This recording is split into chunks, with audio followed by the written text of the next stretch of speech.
Hello. Oh, I don't know. Oh god. Oh god. Oh god. Oh god. Everything might be broken. I think everything's broken. Hold on. Hold on. Oh, it Hi. froze. It froze. No, I know. I know. I'm trying to reboot it. I don't know why it's being homophobic. Thank you for the Only raid. Sarah's moving. I know. I know. Just hold on. Hold on. Hold on. Hold on, Are you bro. Hold telling on. me Hold that you on. as a white person want to go first, Kristen? Crispy, thank you so much for the raid, dude. I don't know why everything has to be on fire, but thank you, thank you, thank you, thank you, thank you. I If you're blame deciding, Crispy, personally. yeah, I mean, it would make sense. The white man comes in and breaks everything, but it's okay. I'll forgive you once. Um, just kidding. I love you, dude. Thank you so much. Hi. I wish my face was moving. Give me a second. Give me a second. No. Hold on. Hold on. I've got this. I've got this. I've got this. Give me a second. Give me a second. Nope, it's still not working. It's still not happening. Hold on. Hold on. Hold on. Hold on.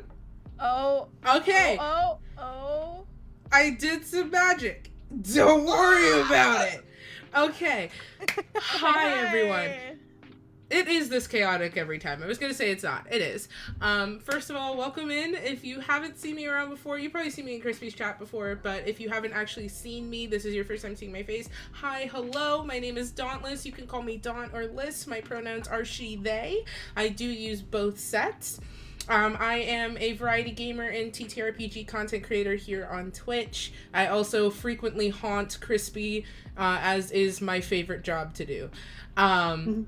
We are currently about to start the next episode of our long-running D&D campaign, Stormborn's Curse, which is a pirate-themed 5e 5th edition homebrew adventure that I wrote myself. My lovely players from going around, that's clockwise, that's the one. We have Kristen House, who also haunts Crispy. Kristen herself is a streamer and very fantastic and amazing to hang out with, and you should definitely go check her out. Going over here, this is Sarah Serotonin, our lovely new mod for Crispy as well, but also a fantastic person to be around, and just such a light and an amazing role player, and also TTRPG content creator. And down here, we got Jake. Jake is fantastic, hilarious, super insightful, just one of my favorite people ever. So, thank you, first of all.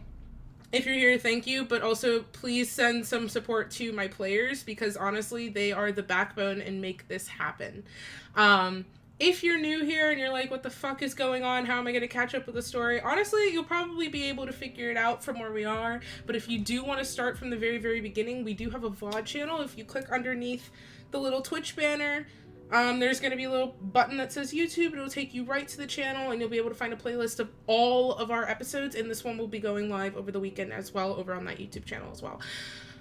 Thank you so much for coming in. One more favor I could ask. If you're coming in and you're hanging out with us, if you want to just give the stream a quick refresh to get rid of the referral raid that's up in your little URL bar, that would be sick.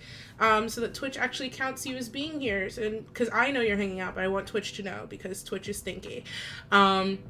I feel like there's so many people who are like screaming because there's a 10-minute follower only mode. But if after that 10 minutes, if you want to stick around and say hi, I would love to say hi to you as well. Hi. Okay. Also, thank you, Witchy, for the host and the follow. You're amazing. I love you. Mwah. Okay. I think I'm going to get into it, but actually, I know we usually start with a recap, but I'm actually going to start with something a little bit different. I recently opened a Throne, which, if you don't know what Throne is, Throne Gifts allows you to buy gifts for content creators, and without any sort of information that you don't want the other person to know passing by, so it protects the streamer and also the gifter. I had thrown up a few things on there that I was just like, I don't need, but... Heh, nice. He said the thing. Stream's over, guys. No. I had put a few things up on there that I didn't need, but, was just thinking about, and actually Sarah was really kind and bought me something off of my Throne, and so I'm gonna open it. God, I hope my information wasn't on there, invisible, but you know what, it's chill. It's cool. I should really hold packages backwards, and maybe use scissors. This is not gonna take that long. I'm a responsible adult who knows how to do things correctly. Don't do anything I'm doing.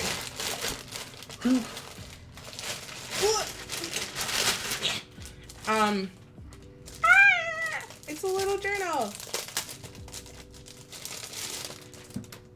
I don't know if it's gonna come across very well because my lighting is a little crusty. But Sarah bought me this wonderful journal. How could I not? Leather-bound journal for D&D shenanigans, and it has the compass on it on the front, and the little it's a little like ship steering wheel. I thought it was appropriate for the campaign, and so I'm gonna treasure this for the rest of my waking days. Thank you so much, Sarah. I really appreciate it. You're the best. I don't know who Sarah is. Okay, alright. Alright. Okay. Alright. Your name is only right above your face. Literally in the largest, curliest text possible, but okay. Maybe let me have an identity crisis. Right here. Raven behavior, but okay. Before steamrolling over Sarah's absolute murder, before we start this episode, I'm going to do my best to give you a quick recap of last episode so you're not too lost. Good voice message I sent you. No, I am not playing the voice message you sent Jake just screaming a recap. Because it's not going to make sense for the people who haven't been there. It's maybe, we'll later, maybe. Okay, so last episode of Stormborn's Curse, first of all, just introducing our party. We have Renori, who is a necromancy wizard, and just started a journey to becoming a cleric. Over here we have Raven, who is a tiefling redacted, no longer a warlock. Raven has given up her pact and is now just kind of wandering without powers and learning how to protect herself on her own. We also have Faustus, who is a rogue and is fantastic and basically part shadows at this point. So, it's fine.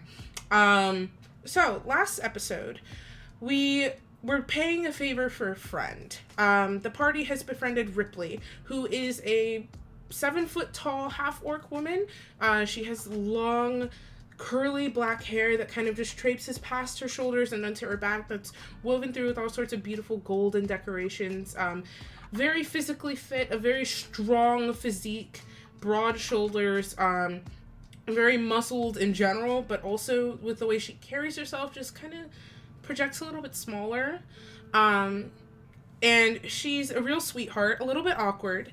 The party first met her at the very, very beginning of our journey as an employee at a mysterious general store called Bullseye. And she went along on the adventure with them. And now they've come to a point where they've all bonded, Ripley having opened up and protected several members of the party doing the same for her. She opened up enough to ask a favor. She revealed that she has a younger brother named John, who is entirely her world and means the most to her. And asked the party to simply just take her to check in on him, since the party is intending to leave the Seahawk, which is the ship that they've been sort of traveling around on, to go further inland for answers about their scattered pasts. Now, we all sort of agreed in a consensus that we were going to help Ripley out. So the Seahawk has now been docked, not an official dock, but sort of off the coast just by Ricard, which is Ripley's home city. And the party has made their way inward. First, they stopped at a small fishing village that's just on the outskirts and met up with one of Ripley's old friends, Iselda, who took the party in and offered free room and board with no conditions for the rest of time. She was a real sweetheart who tended to her community as well. In this house, they also met Kip, who is Ripley's cousin. Kip is exactly 2 inches taller than Ripley. And he was carrying with him this beautiful set of pearlescent armor. But just similar sort of physique, that same sort of awkwardness as well. Although on him it looked more like an endearing cluelessness. Ripley was furious upon seeing him and actually did start to beat him up a little bit. But it was very hot. It did LGBT things to me. It was hot. Started to beat him up just a little bit, but they came to an understanding. Ripley was upset that she had entrusted Kip with the task of looking after her little brother, and Kip had abandoned him. Although from Kip's perspective, he explained his story as the party was also ready to kill him, because you ride or die for the bestie. He explained that he was looking after John, But one day during their time spent together, he was in the room with John. They were having a good time. They were together. And the next he opened his eyes and he was just in a random field with no recollection of how he'd gotten there and only the clothes on his back. And so now he's just made his way back for the very first time.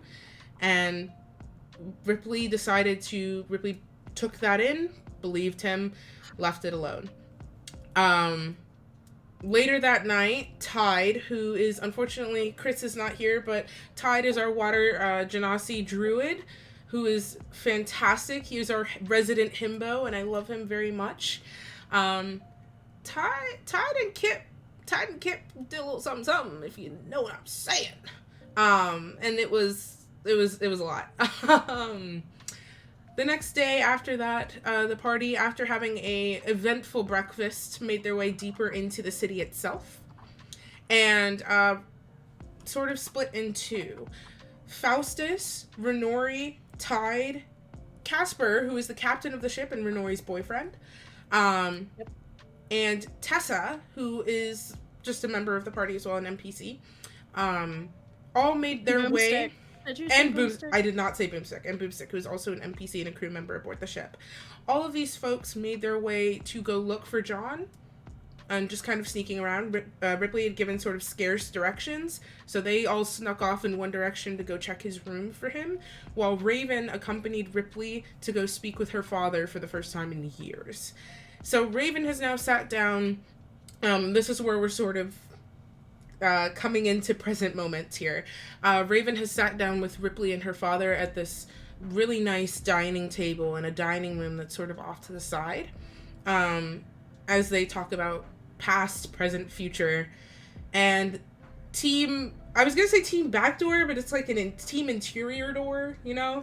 Team inside? Sure. Team inside from the back.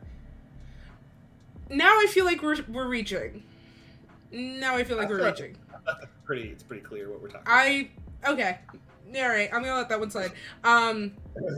Team needs a new name. Went to find John's room. And after some searching around, did uncover a journal, which was not from John, but from his and Ripley's mother. Which struck the party as a bit odd that it was in his desk drawer. The entire room was covered in a thick coating of dust. And it was just as they were investigating around this room that, so some guards had passed by on a detail, and Tessa had distracted them, turned into a cat, and took off running down the hallway to distract some of the first guards. And, why did you leave the room, Renori? Can you explain that to me? I don't remember that bit. Well, no, we were combing through everything in the room, and Renori got annoyed because we weren't getting any answers, and she was like, well, maybe this isn't actually the right room. That's what it was, thank you. She went to go check the other doors to make sure that they didn't miss the correct door that Ripley had told them to look for. That's the one, thank you. I love it when we share a collective memory, it's really great. It's the only way we can do it. It's true that. We're all ADHD, chaotic bisexuals. All of us, literally. This is true. I will say this is probably going to be the most flagrant display of ADHD you've ever seen in your life, even if you haven't. I promise. So, Ripley had given the party very specific instructions that there would be a terrible drawing on the door of John's room, and that should lead you to it. They found the remains of something that had been nailed to the door, like some sort of parchment that had been torn off, and searched around the room, assuming it was his. Renori wasn't feeling so confident that it was his, and went down the hall to go take a look at some of the other rooms, because there were still a few other rooms in this hallway to investigate, and it was then that she ran directly into Brock, who is one of Ripley's brothers.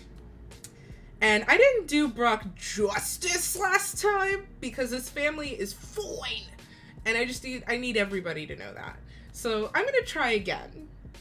Brock is shorter than his other siblings, probably about 6'5". He has dark black, it's not really black, but more like a super, super dark brown. that's shot through with like a few streaks of gray and white, but it doesn't seem to equate to his age. It just, his face and features look very young. There's still sort of a roundness to his face, although his jaw has a pretty sharp impression to it. He's wearing pretty, in appearance, basic silver armor, like a chest plate, and some shoulder caps as well. He's got a long sword strapped to his back.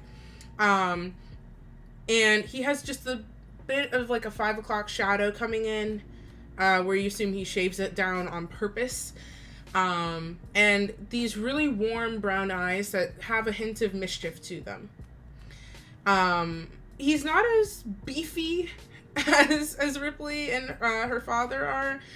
He is more of a slimmer physique, more like wiry muscle than anything, but he's still a pretty imposing figure standing before you. So Renori turns and slams right into him, and at first he's somewhat amused, asking how she found her way over here.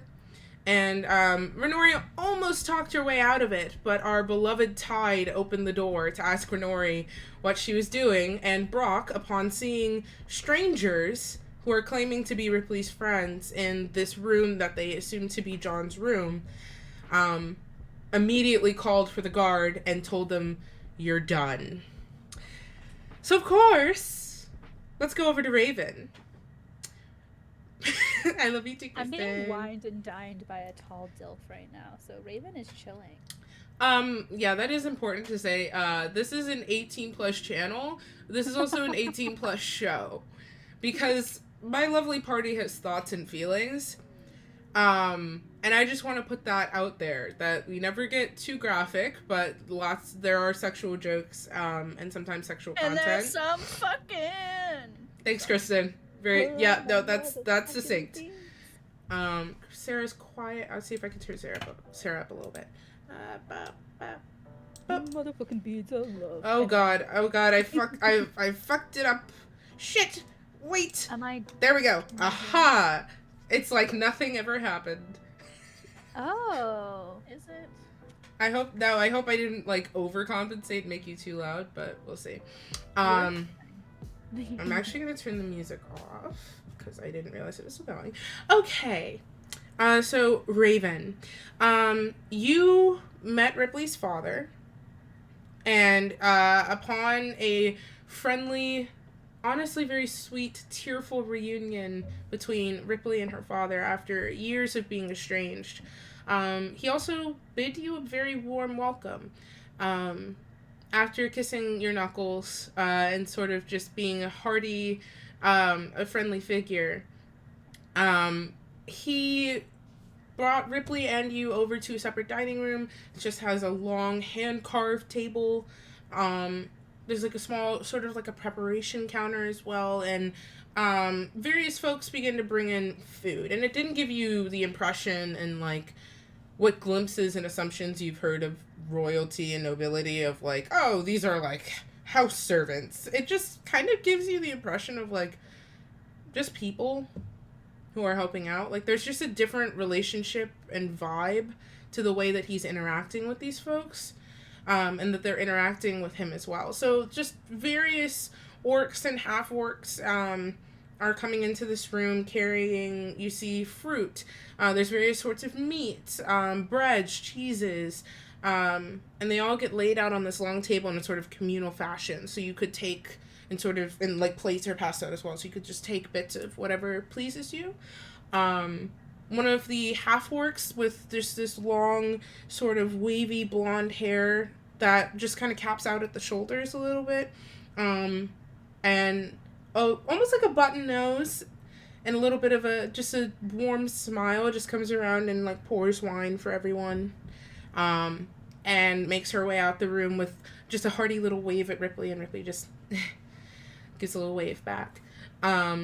With that, the sort of procession curves around the table and exits, and then the doors are promptly shut.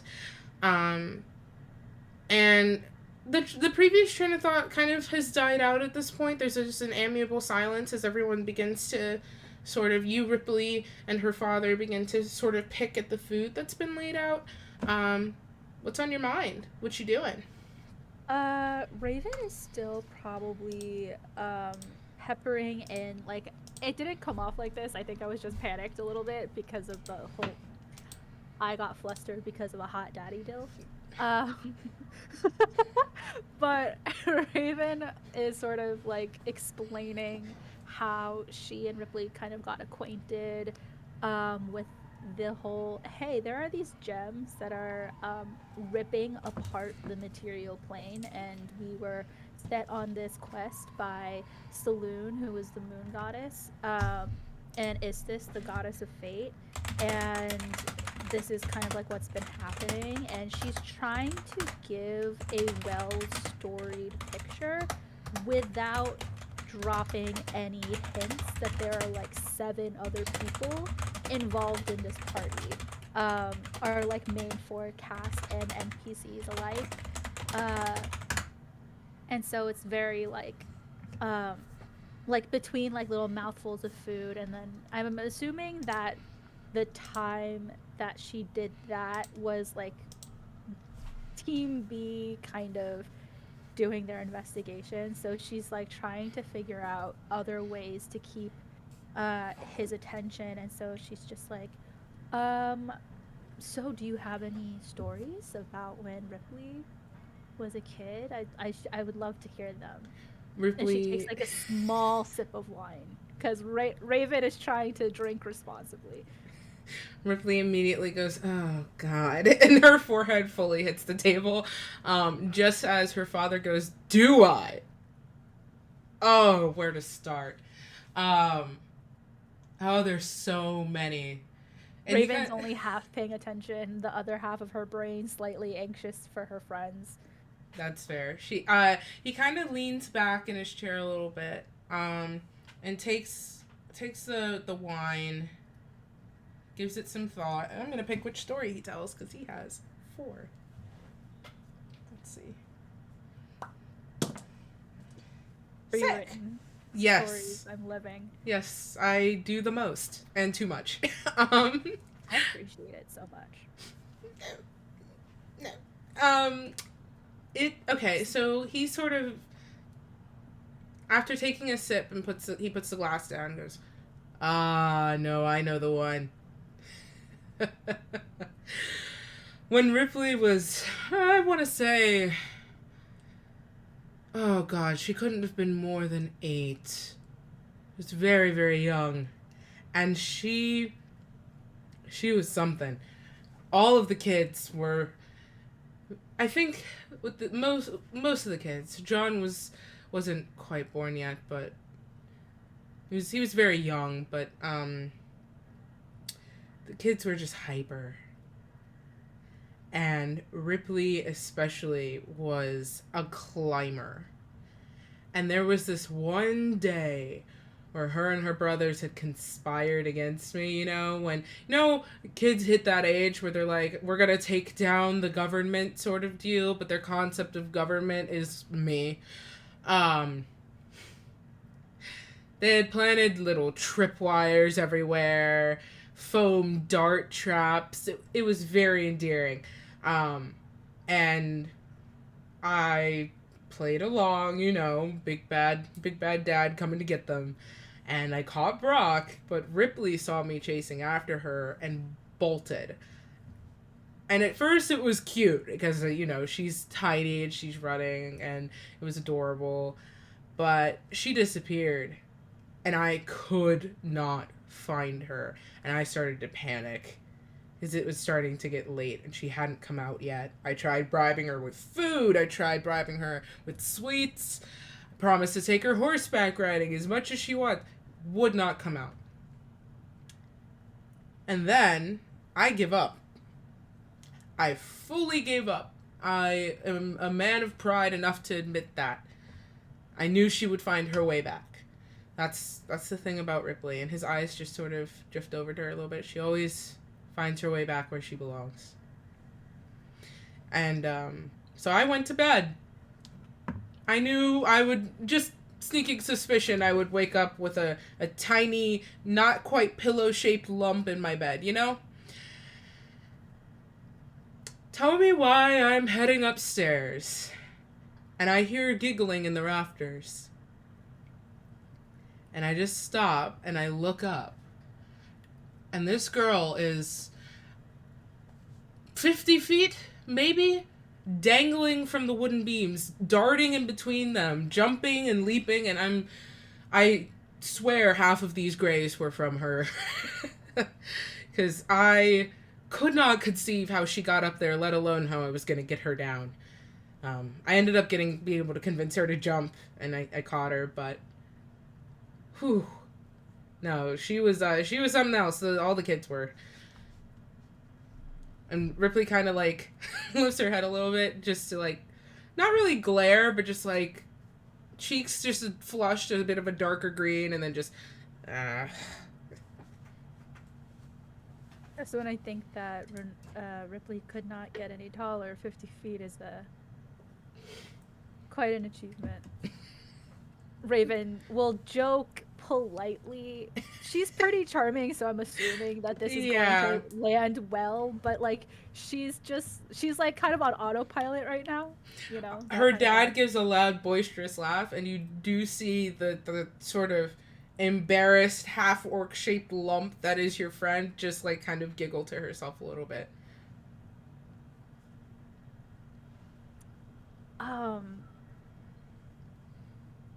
What would Raven do next?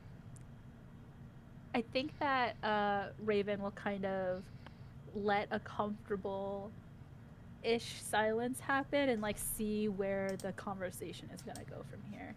Okay, so oh god, not everything breaking. Hold on, I keep breaking stuff. I should know better than to touch things. Okay, so So true, bestie. Don't touch anything. I know better. Now Kristen and me are frozen. This is upsetting. Hold on. Discord? Are you okay? No? Discord really likes you, Sarah. Kind of fan behavior. Thank you, Discord. It's kind of fan behavior. I think that you could do better, but I don't hate you, you know? Don't ask. It's fine. It'd be like that. That's how I think we're back. Discord. Yeah, you are. You are. I fixed it. Okay. So, in that case, I think he's still going to talk to you. Am I stalling because Jake is still gone? Yes. He kind of like leans forward and he does cut himself like a bit of meat. There's like one of those almost like cartoony like giant ham on like a bone, you know, like there's one of those. And so he kind of just cuts himself a piece and starts politely but tearing into it. So, Raven. Mm-hmm. Yes. What's your adventure been like? I'm curious. Forgive me, but it's been a while since Ripley's had a friend come by.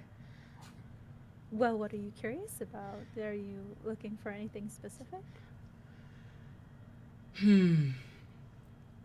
I'll pose it like this. If you were in a tavern and you had complete run of the place, every single pair of eyes and ears in the establishment is just waiting on bated breath to hear what you have to say.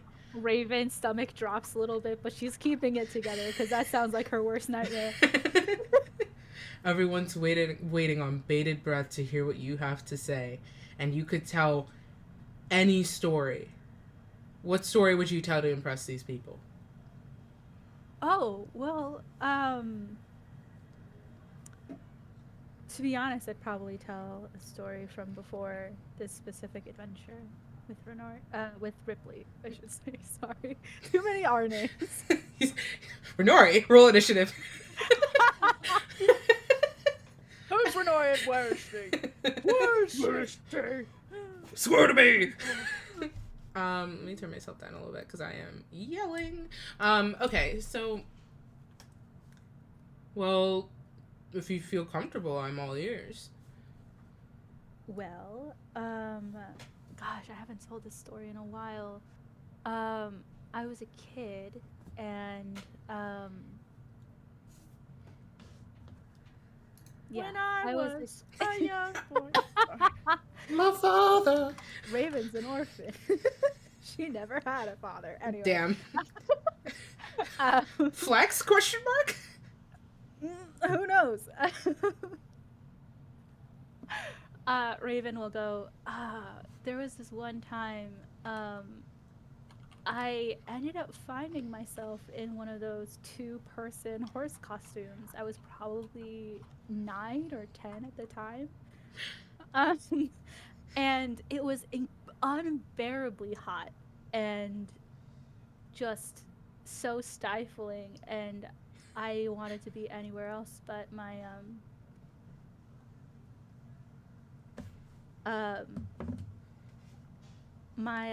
older brother was in the head, and he promised that we would be able to get a lot of different trinkets because we were posing as part of this parade that was going around in the city. So there was a black parade. I'm so sorry. That was unintentional. I don't believe you. I wrote this out. I have it in my thing, and Liz can atone for that. Yeah. Anyway. Yeah. There was a parade in town, and we were pretending to be in costume, and we would go up to different booths, and he would, through the scene, swipe a bunch of different things. And I think that by the time we ended up getting back to where we were staying, it was the most delicious apple pastries I've ever eaten in my life. And I think that that was probably one of the best steals I've ever had, was ones that I didn't really end up doing, but got to reap the reward in. And I know that that's not very particularly exciting or bloodshed or anything, but it's the one that popped into my mind. So No, I would say that the best stories to tell are the ones that tug on your heartstrings a little bit, whether they're good or bad, because they mean something to you. And I'm glad you told me that story. I actually have a somewhat similar memory with my brother, so it's very I actually don't know where he is anymore. I'm sorry to hear that. Oh, I left him, so it's fine. But yes. Well, I'm happy for you. Thank you. Of course. Speaking of apple pastries, not to top the record, but I do believe our recipe might just blow your mind. Hold on. And pushes out his Raven chair. is holding her. The entire time, there have been moments where Raven could have said an innuendo joke, and she just kept it down. I'm so proud. I'm so proud. I want to just put it on the record that it's not out of character. Raven is thinking about it. Excellent. He sort of peeks out of the double doors and goes going, Lyra! Lyra! And then just, hold on, and stomps down the hallway, but not angrily, just, he seems like a stompy guy, and kind of pushes the door shut behind him on his way out. And you have a moment alone with Ripley. How do you think they're doing? I hope, well, not hearing from them is probably good, right? I'm hoping so. They're all sneaky. They're all sneaky. It's probably fine. I also bet that Faustus is probably in the shadows watching them too, in case anything goes wrong. Faustus will have them if anything goes wrong, you know? Something. I just really hope I don't hurt anybody. I feel I'm starting to regret this plan. I am hoping they don't get caught at all, you know? Yeah. Oh, these fucking pigeons. How did the pigeons get here? Damn. Going over to team inside from the back. I had to say it at least once. You're welcome. So going over to you all, Renori, you are standing, I was gonna say face to face, but it's more like face to tits with Brock. And you can see now the guard. You don't have to specify. Tits are genderless. I just want it to be, a round picture. Ah. You Mm-hmm. know? Mm-hmm. Yeah. You see the guard come, like, curving around the corner and sort of filing up behind him in similar garb as well, although not everyone, with just a various assortment of weapons. And they pretty much are coming, like, they're bearing down this hallway. Faustus, you just kind of, like, sigh and thunk your head back, because you knew this was gonna happen. And you could see from above the moment where Tide fucks up. So you have a moment in the rafters to decide what you want to do. You're in the rafters of John's room. It's very small. You could see Tide, Casper, and Boomstick from above. Tessa is still not returned. Yeah, and the door is open. The door is open, right? and Tide is, like, standing in the doorway. So I'm assuming, like, the guards and stuff are very aware of Casper and Boomstick's existence now as well.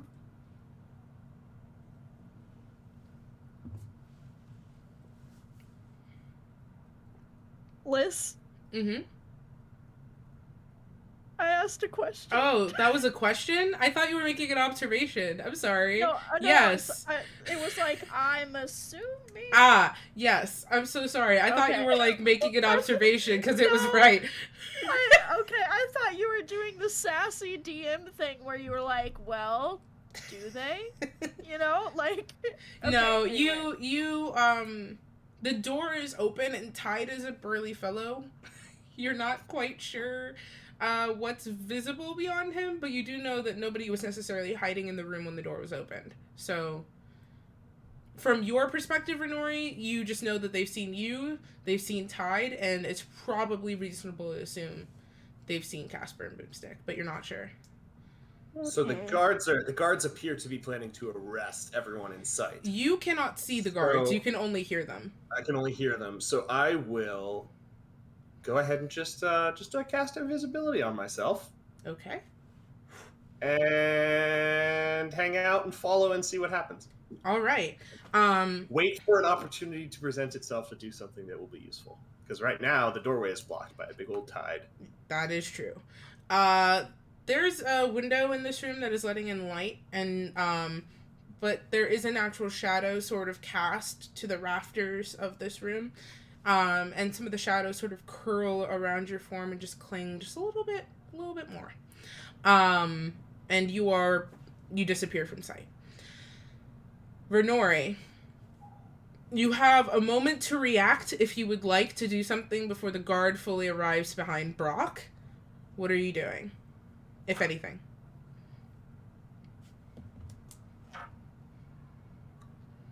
Okay. Okay, there are a few options here. Imagine Renori is doing this as the guard is approaching. She is. She's absolutely is. Okay. She's gonna look up at Brock. Okay, listen, I know this looks really bad, but I promise, Ripley is with your dad. If you just talk to Ripley, we're here with her. We don't have to do anything hasty. I don't want you and Ripley to, be on bad terms, because, you punish her friends for doing something that she asked us to do. We weren't sneaking around. There was just no one around when we got here.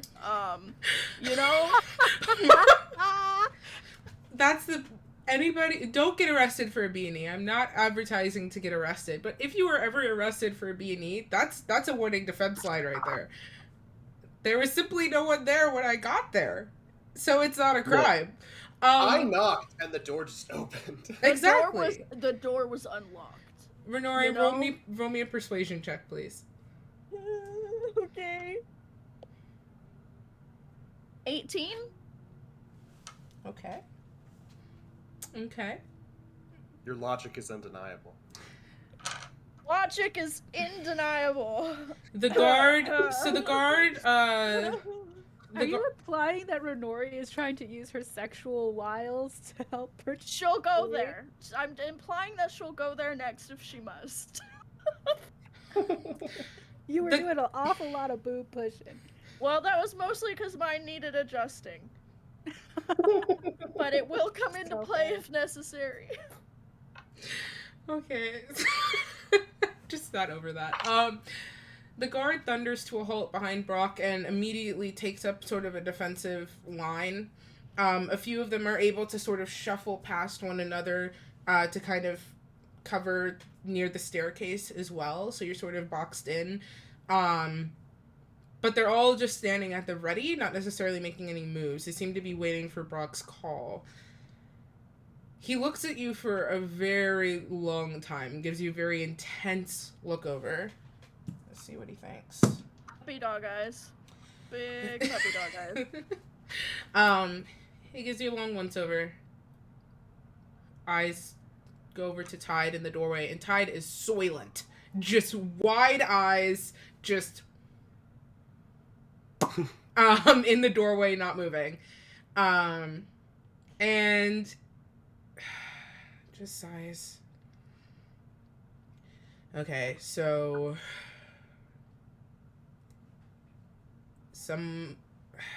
all right. Get up. Okay, listen, if you want me to prove my point, I could yell for Ripley. No, not necessary. Get up. Renori's stance on. Looks over at Tide, gestures for him to move, and Tide doesn't move at first. And then, some of the guards kind of adjust their weapons a little bit, and Tide rolls his eyes and steps out of the way. Not the medieval gun cock. Yeah. I was like, they can't do that. They're not wielding guns.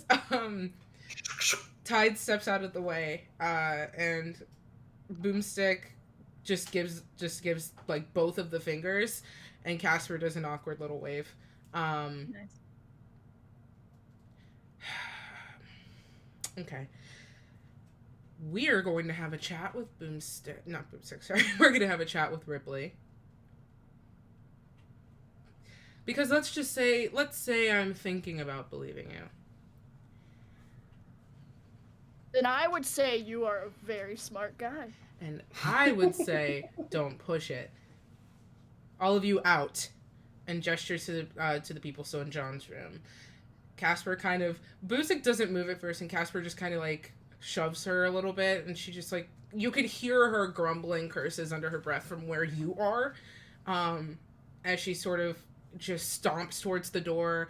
Tide curves out after her, and then Casper as well. They all file into this sort of perimeter that's been formed. Faustus, are you still staying where you are? You see them all leave the room. No, I'm going to drop down and follow invisible, and just sort of keep behind as an ace up the sleeve, as it were, if things go bad. Preemptively, go ahead and roll me that stealth check. Let's do it.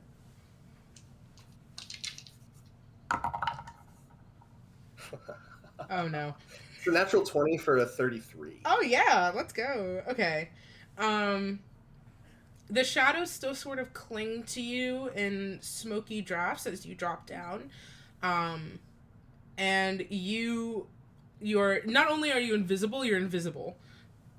You know how to meter your weight against these sort of the floors to not make a sound.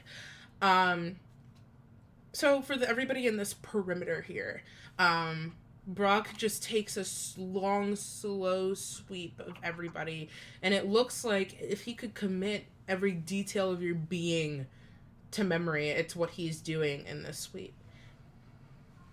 Okay. I'll give you a chance. Don't make any sudden moves or any stupid moves. And I'll take you to Ripley. And if Ripley doesn't have a good excuse, I get to decide what happens to you. And I am more than excited. Let's go. And he kind of breaks forward just ahead of the perimeter, and the guards maintain this sort of box formation and start shuffling forwards. like, just so I can be prepared, like, what is an example of a good explanation Ripley could give? Renori will say, like, as she's being pushed forward in this, like, Well, horrendous situation. well, you'll have nothing to worry about if she knows you, right? Well, yeah, that's not something I'm worried about. It's just you seem to be like iffy on like even if she does know us, you know, and that's what I'm worried about. Well, it'll be up to my father what happens to you, and ooh, that's why I'm excited. Me I and Dad. too am so excited.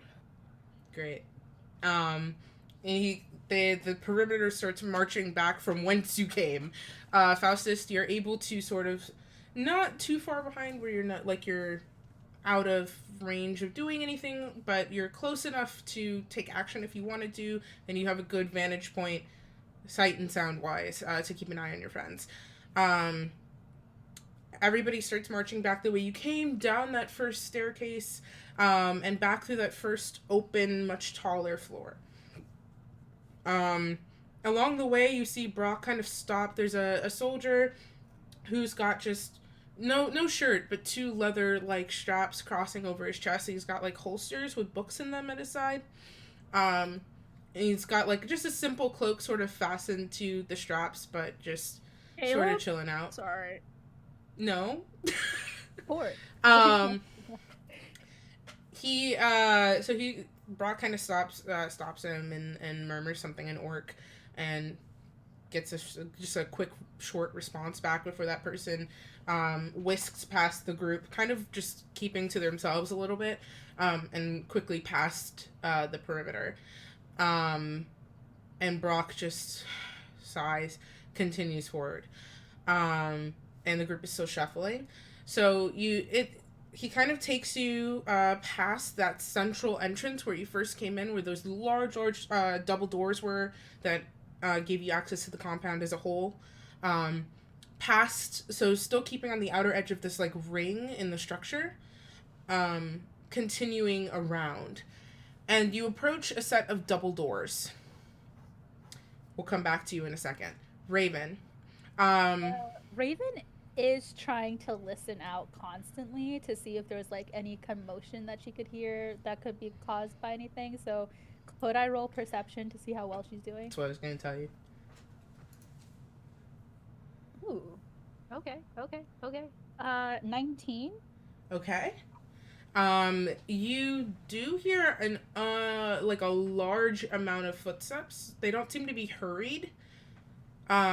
But it does sound like a lot of people moving past. And you've heard footsteps going to and fro past this door, but it's mostly sounded like small scattered movements. This sounds like a lot of people moving at once. Like the amount of people that went off to find John plus maybe guards. That many people? Maybe. Just sounds like a lot of people. Raven's gonna just be like, oh, fuck. Expecting the worst. Okay, that's fair. So that when they come in, she's gonna be like, ah. You see, so going back over to Renori, and also Faustus, you see these double doors that are like sort of set into the wall, like a distance away. There's sort of like, this seems to be the target, of like where you're being taken. And as you do, you see sort of emerging from the darker opposite end of the hallway, almost just like this, just wall of a figure. Pretty much just 8 feet tall, long, well, not long, but like wavy black hair shot through with silver and gray, and just the faintest bit of white. That sort of just curls behind the ears, a few loose curls in the front as well. Sort of like a softness with like just the form more of like a wrestling physique, or not wrestling physique, not like real wrestling, not fake wrestling, or like a bodybuilder's physique, you know. Similar to the figure that you had just encountered. You do know. Similar to the person that you had just encountered, just most like a leather strap that's attached to a pauldron. This pauldron is in the shape of a conch shell. It's like an iridescent conch shell fastened to this leather, and it has a sort of fur trim to it. The same with the other leather decorations as well. Strapped to his back is a warhammer, pretty similar to Ripley's, but just humongous, so big. And it's one flat end for bludgeoning that looks like it has dried blood encrusted into it, and the opposite end is a matching shell to the one on his pauldron. And this man just clonks down the hallway, and he's got something in his hands. At this distance, you can't quite make out what it is. A wall of human, not even human, sorry, a wall of orc that is approaching you. His features, although strong, there is a sort of softness to them. Like, you can tell that age has softened him some. But there's still just something to his stature that just commands the presence. Yes, Raven. Would Renori, with her keen mind, be able to tell that this is an older version of the sketch that they found in the room? If it's the same man? Renori, would you like to roll me an intelligence check? I love that there are pigeons in this compound. I didn't know that... Sarah didn't even give me a chance. I just was thinking about it. For anyone who doesn't understand the pigeon joke, in Critical Role, which is a live D&D show that I feel like a lot of people know about, but still gonna explain it, not gonna assume. With a bunch of voice actors that play D&D together, there is a running joke that whenever anybody whose character is not in a situation tries to offer advice, that there's just a pigeon around that's just saying stuff, and that's weird. The metagaming pigeon. A meta pigeon. And I feel like we just have an infestation of metagaming pigeons. Yeah, that's in this facility. 21. I'm so glad your keen mind picked that up and not the keen mind of a pigeon. Yeah. So this man approaches, and there's just a sort of swagger to his step. And the sort of guard that have been forming this like perimeter around you stop. Those with spears tap them against the ground. Those with weapons, no, they do. I'm sorry, forgetting my customs. Those with weapons sheathe them, or at least hold them out of sight for the time being. Not in a "we don't have any weapons, sir" kind of way, but more of a respectful sort of way. You don't show the blade to somebody above your stature, that kind of thing. And everybody just stands at attention. This man comes around the sort of bend here, and as he comes into view, and it's less of the silhouette and the shadows falling on the feature and more in the light, and you see that also the glorious but well-kept black and silver and beard that kind of clings to his face as well. You see he's just absolutely tearing up an apple turnover. Just going ham. And he kind of just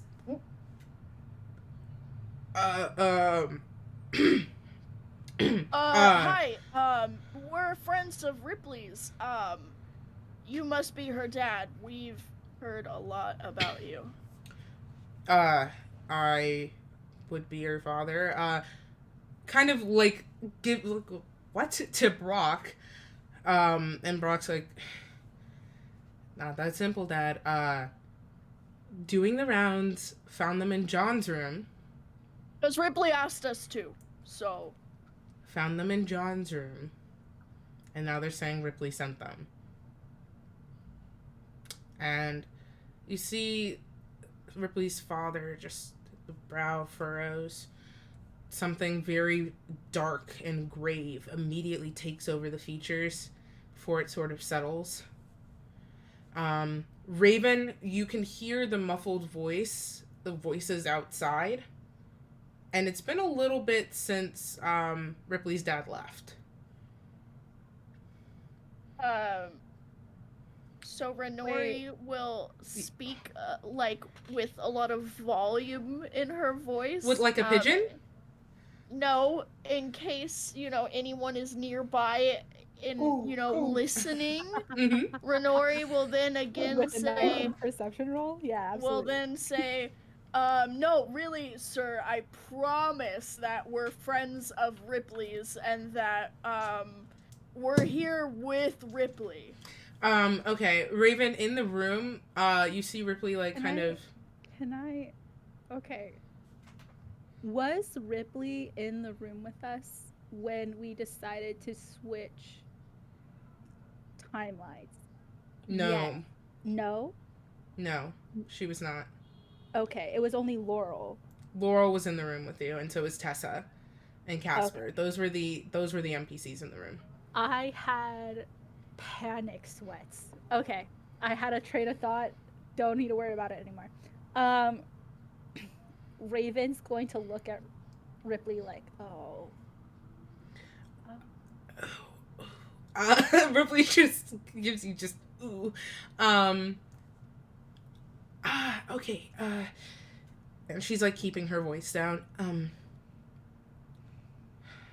Nobody sounds mad. Just wait. Just wait. Don't do anything. I didn't lie, but I kind of neglected to mention that we have friends. I'll take it. It's fine. It's fine. It's fine. Renori. There's sort of very brief exchange between Brock and his father in Orcish. Do you know that language? I don't believe you do. I feel like we've been over this. Sarah is shaking her head. I don't. I know you know don't. Goblin. Yeah, we all know that Renori knows Goblin. I don't, but I will cast Comprehend Languages at first. Okay. Sure. Okay, so go ahead and roll me a sleight of hand check. Does it require material components, by the way? It is, yeah, it's verbal, somatic. You can, material. because I know you keep your components pouch closed, so you can attempt to roll me a sleight of hand with disadvantage to cast the spell, because you are completely surrounded, and see how that goes. Come on, baby! Okay, I really hope that I get better than that one, and... Okay, I rolled a 19 and an 18 for a 19. Let's go! Okay. Very, very... Thank you, Alicia, the dice god, who said that our rolls would be hot tonight.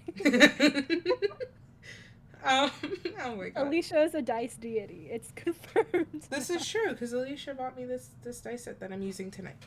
There she is. There she is. Okay, so you are able to, with your arms at your side, sort of just ever so carefully twiddle your fingers and dip them into the component pouch, just to grasp what you need. It's just a pinch of salt. Perfect. You're able to grab that pretty easily, and cast the spell. And there's a sort of, almost like when you adjust altitude, but not enough to pop your ears. It's just, you feel that pressure for a moment before it subsides, and you tune into the conversation midway. And you hear the Brock and his father going back and forth, and Brock's like, I found them in John's room. In John's room. It doesn't matter if they're friends of Rip's, which, first of fucking all, why is she here? And his father's like, Brock, you've got to cool you gotta calm down, dude. Like, just sort of trying to placate him, and Brock's just he just keeps plowing ahead, like, she's been gone for years. All of this shit's going on with the family. Now she bothers to come back. And her friends, because I still don't buy that shit, are sneaking around. You don't think that's odd, Dad? Seriously? And he's like, I admit that does not paint the best impression of our new company, and sort of adjusts his physicality so that he's facing just a little bit more to the side and closer to Brock than to you guys. It's just been a very long time since this many of us were together. And if we have to arrest somebody, we have to arrest somebody. But I'd like to at least begin with the benefit of the doubt. And I will remind you that I've been our chief for far longer than you've been alive, young man. And Brock just goes Young man. painfully. Oh, that appeals to a very specific thing in my life. Anyway, Brock just kind of just grits his teeth, and in that moment, like you can see, because you're catching more of his profile now, see a striking resemblance between the two of them. And you catch that snippet of conversation, and then in common, the father turns to address everyone, and all right, this feels rude. Come inside, take a seat. And he sort of pushes open the double door with one hand. Let's have a conversation. Yes? That sounds great. I am looking forward to it. As the door opens, is that where Ripley and Raven are? You don't see them yet. You just see the end of a dining table. Raven, the door creaks open. Ooh.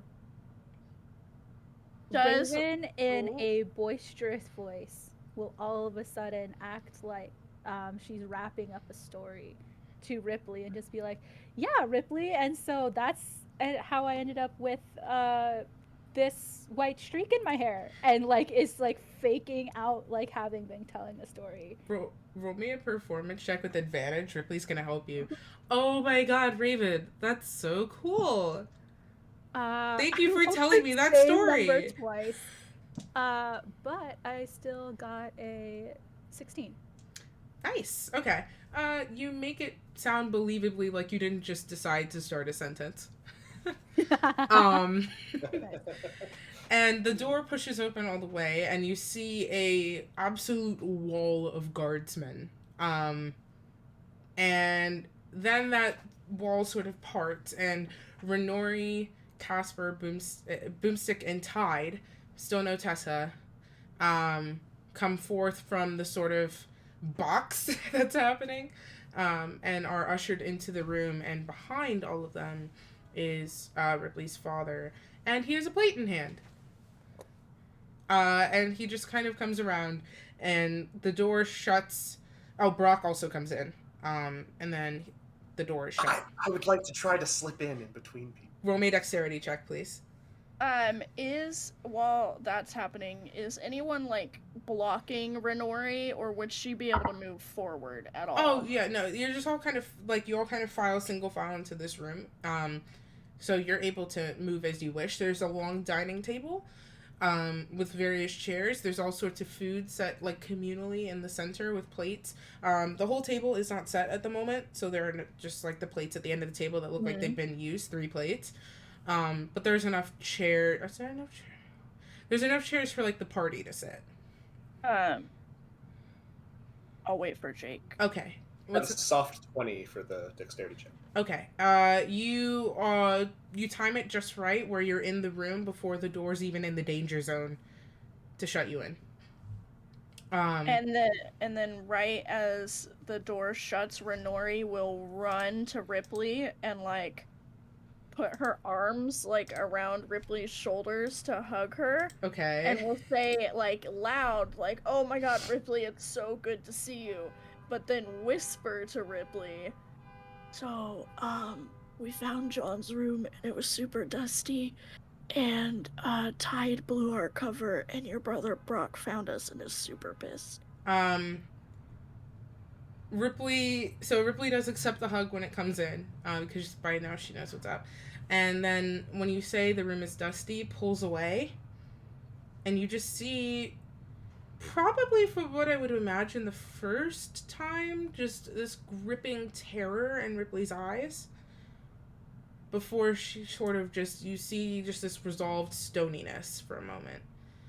Something's suspicious. And then Renori will let go and like stand like back up. Okay. Faustus is still invisible, right? Faustus is invisible. You don't know Faustus is here. I think that at the same time that Renori is trying to catch up with Ripley, Raven, as a slight distraction, will kind of be like, "Oh my god, where have you guys been?" and is just like trying to like cause a little bit of like a diversion Um, of Ripley's father, sort of. I should just tell you his name. His name is Rob, with an H. where is the H, bestie? I R really H want to know. O B, because I am the funniest person on the RHOB. planet. Okay. I am also just orc names are the worst, so I just thought it would be funny to take a bunch of normal names and put consonants everywhere. So many consonants. Um, are you? Is Jake method acting invisibility? Okay, all right, Sure. they're gone. Have fun. I can't believe Jake is also invisible. It's a feat of D&D. I'm still here though. I know. I love your commitment, and I will put you in for the Oscar. Ripley's Method acting. Wow. yeah, it's really great. Puts you in the character. Ripley's father sort of at your comment, Raven, raises his eyebrows. So you knew other people were present and failed to mention it? Oh, Raven will look at Rob and try to make this as she's gonna really like put herself in this like joking atmosphere. Actually, no, I don't know if that's Hey, will you come back? Is it making you nervous? Just the peak above your banner was really great. Raven will I think that she will try to play coy actually and just kind of be like, well, Rob, I can't reveal all of my secrets to you now. I just met you. A sweet notion, but when it relates to safety, you absolutely can.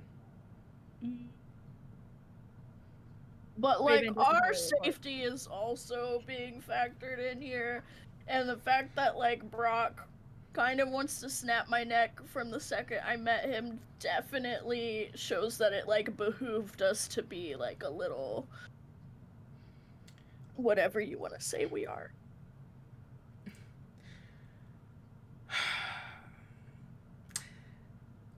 Rob grabs his wine glass and just takes a long sip and then puts it back on the table. And for a moment, there's this sort of calculating silence. And Renori, this is familiar to you. The same sort of sweeping gaze that Brock gave just passes over everybody in this room for a moment. Rob, we both call each other by our first names informally. I think I could mention that we didn't know how you would react, whether we would arrive here and then immediately be imprisoned. So we just needed to take a chance of precaution to see what we would- Especially for Ripley's sake. Mhm. You know, your daughter. Raven is a little bit more cordial and is slightly less pointed. I know Renori does. I know. Look at my face. It's an in character choice. It's not a Kristen choice. I Some ice for appreciate that it. burn. At first he's just quiet. And then you say that, Renori, and you hear the splintering of wood. And he just slowly looks down at his hand, and you see the shards of that wooden plate. He just... Well, at least the pastries can be salvaged. And just sort of slowly scoots them off onto a different plate and just holds his hand over the table and lets the shards fall out of his grip. And you know when you hold something really tightly that it sticks into you? Mhm. He has to like slowly open his hand for the wooden pieces to just clatter onto the table. Renori, knowing she did an will kind of put her hands up. I'm not great at talking to people, and so I apologize. I just want you to know that there is a lot of love in my heart and a sense of duty to protect Ripley because of that. She's become such an important person in my life that I was willing to put my neck on the line to protect her and make smart choices in whatever way need be.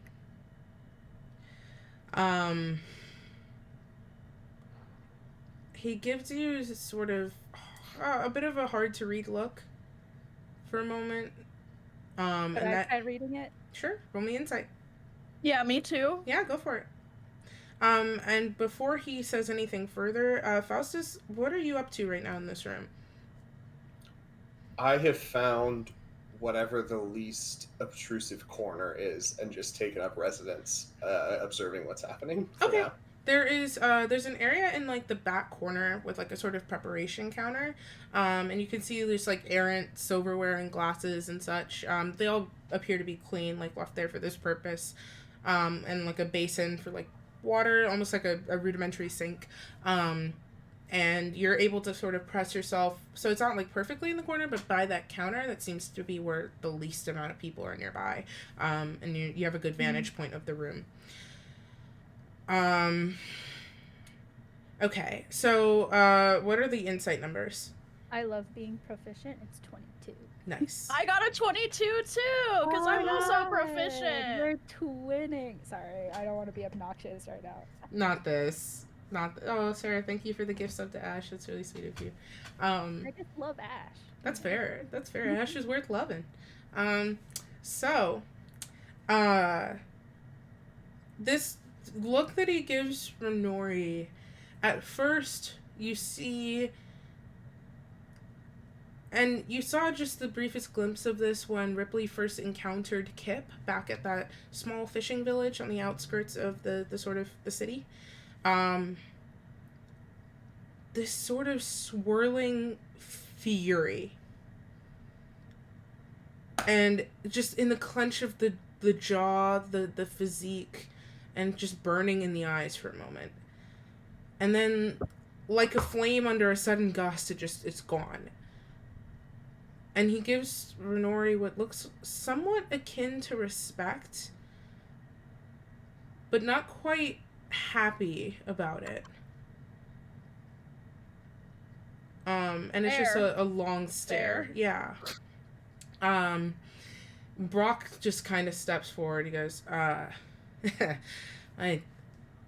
this aside, what the fuck, Rip?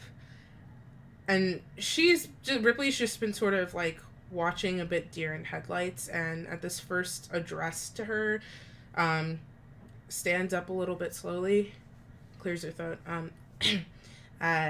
Okay. There's a lot happening right now. First of all, these are my friends. Not my friends, my family, actually. And they have been good to me. Renori smiles at that. She's like, They have been really good to me. They've given me a place where I feel like I get to decide what having a purpose means. And I am not perfect, but it's a place that makes me happy with them. Is Kristen going piss girl? yeah. Okay.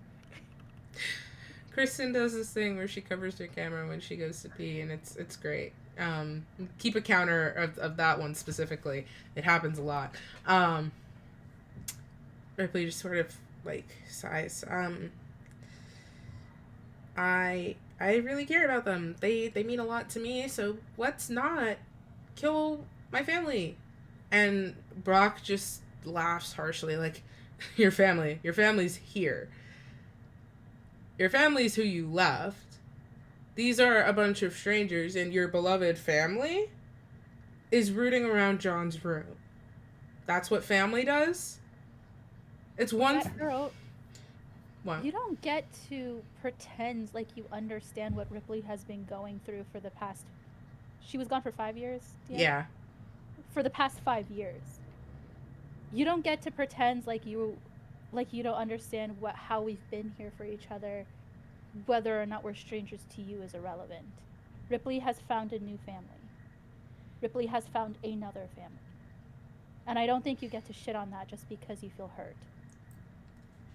And you don't get to decide what it means that she walked away from us, especially if you knew about this shit.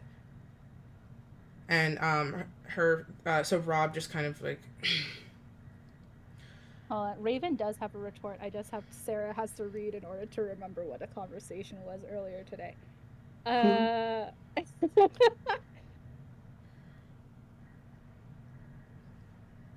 Raven will say to what Brock said, I actually do understand. Because Ripley allowed me to understand. She brought me into her headspace talking about why she was anxious seeing you again.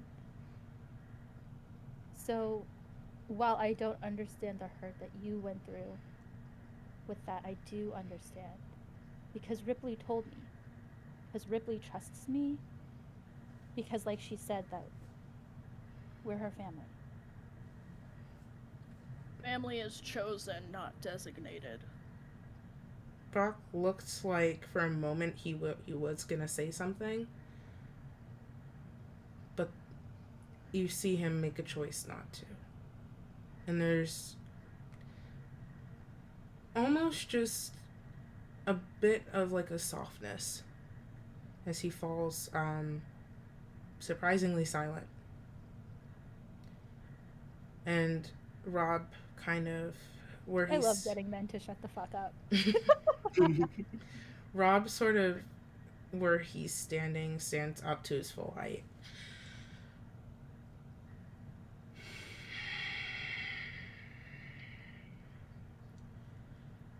So, Ripley, you found a new family. That's great. Explain to me then why that family was rooting around in matters that do not concern them. And Ripley sort of straightens up a little bit. Dad, John is my brother, and not just my brother, but he's everything to me. Brock has always been able to take care of himself, and you, I don't know, the two of you have always been close. John and I were close. Brock didn't lose Mom. John and I did. And I'm worried about him. I know I left and maybe this was foolish. I probably should have just walked everybody to the door. But I haven't seen everyone in years. And when I told you I was leaving, when I told everyone I was leaving, you would swear that I spat on the throne. And I just didn't know what it would look like to come home to a family that... And you see a sort of relaxation of the shoulders. I didn't know what it would be like to return to a family that never saw me as me, but only saw me as Mom. And Mom's gone. She's been gone for a while. And I'm finally able to be Ripley. To be, I don't know, awkward. To have to struggle to talk to people because I'm not good at it the way she was. To get to do things not the hard way, but the way that's full of heart. I've never gotten to do that here. So yeah, I was sneaking around because I'm worried about my brother. But that doesn't mean I'm leaving behind what I found. So I just want to know that John is safe. I'll be out of everybody's hair, and so will my friends' family. Or my family and I will leave you alone. Raven wipes a tear that was like escaping a little bit because she's both, and also me, Sarah, is so proud that Ripley was able to speak with her own voice, because Raven specifically chose not to divulge all of like what Ripley had told her, hoping that she would be able to speak See for it herself. herself, yeah. And also she's just like, it hits a little close to home for her about like the whole finding herself thing, and like finding her true identity. So she's just like a little bit like emotional, but she will like wipe a tear really quickly. Rob just sort of... Okay,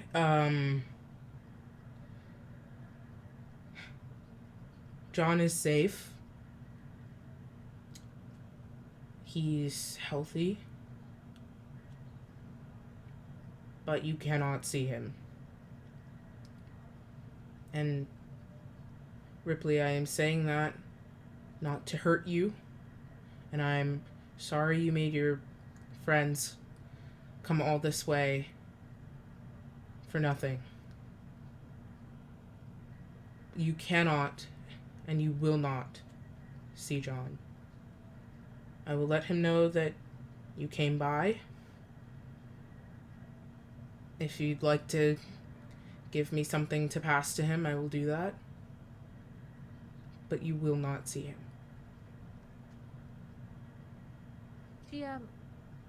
Oh, I don't think Ripley actually showed us the content of John's letter, right? She No. only had it in her hand. She had it in her hand. Okay. Dang. All right.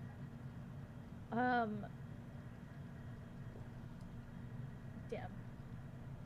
Okay. I'll let Ripley speak. Okay. Ooh. You know when you've been waiting 27 episodes for something? Anyway, Yes, because of certain Raven things that you and I know. yes, but Ripley grips the edge of this table, and her head is just hanging down, and usually her hair is kind of just pulled back in a ponytail out of her face, but her hair has been, she let her hair down when she sort of changed to come home, and it sort of just hangs in front of her face and sort of blocks it from view, like her general expression from view. And as she clenches into this table, I get to roll several things. The table, you hear the splintering of wood as her fingertips crunch into the table, and small hairline fractures just begin to creep out from under her fingertips as she keeps crunching down, and under the weight of the food as well, it begins to sort of creak. Raven backs out like her chair a little bit so that her legs aren't directly underneath the table anymore. That's fair. In fact, maybe she even stands up. You She's stand like, too? Stand and like. And you see her form begin to shake a bit. I raised him. I raised him. Not you. Me. I stayed up with him when he was sick. I brought him food. I trained him to use a weapon. I made sure that if his back was ever against a wall, that he wouldn't die. I did. Not you. And as she's saying this, you see a flickering aura begin to emanate around her body. And it looks familiar. Iridescent in nature. White. A bit pearlescent. Perhaps like a certain goddess you've encountered before.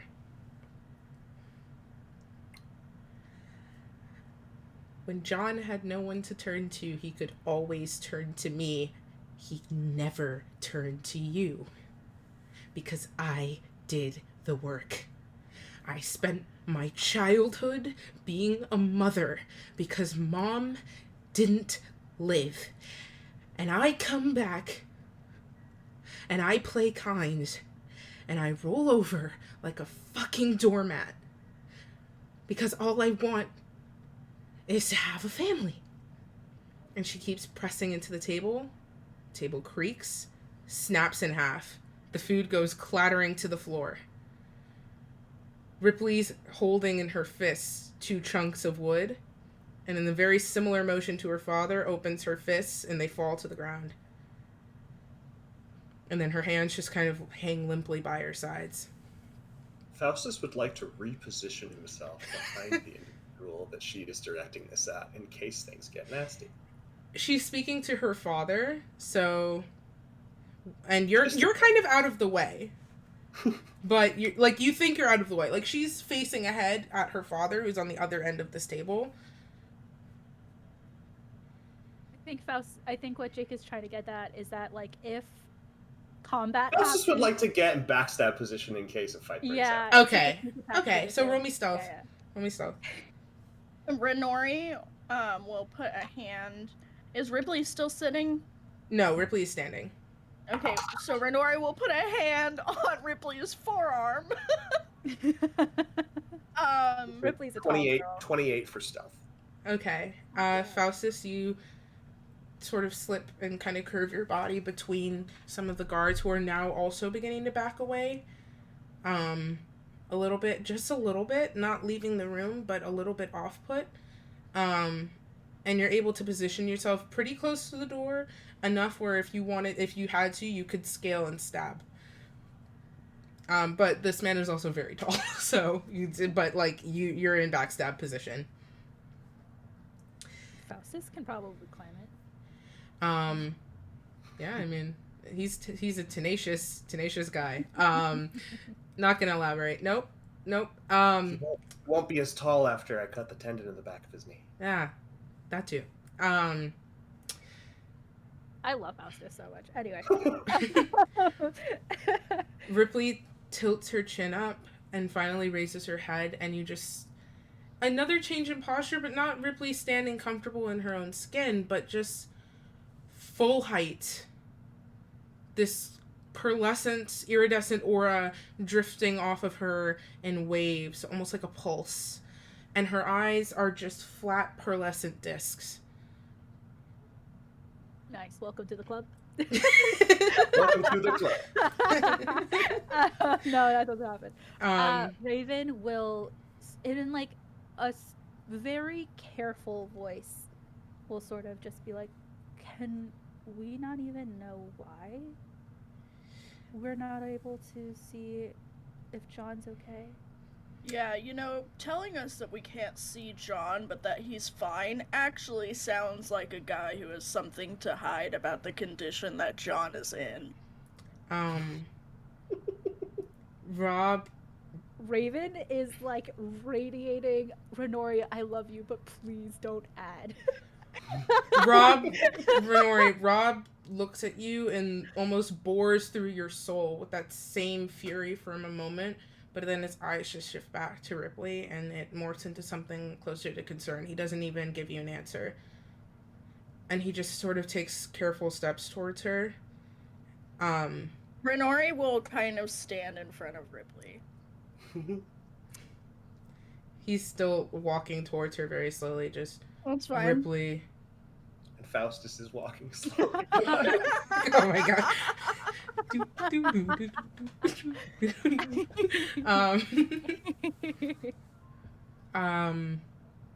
Ripley. I understand that it was hard growing up. And I know that things weren't always perfect after we lost your mom. And I wish I could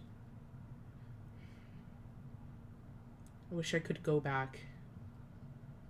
But I know that I can't. And I know that talking about could-haves isn't doing you a service, and I'm sorry. I'm sorry. I never wanted or intended to hurt you. And he kind of just... Sweetheart, when your mother passed, she left behind a very tangled web for us to unweave. And all of you were kids. I could not put that on you. That doesn't mean I intended to put this burden on you, and I know I did. And I'm sorry for that. Let's just talk about it. He's just sort of... I get to make a saving throw. Don't worry about it. This sort of wobbling air flares out a little bit. Renori, I need you to do me a dexterity saving throw. Raven, I need you to do me a dexterity saving throw. Oh, yay.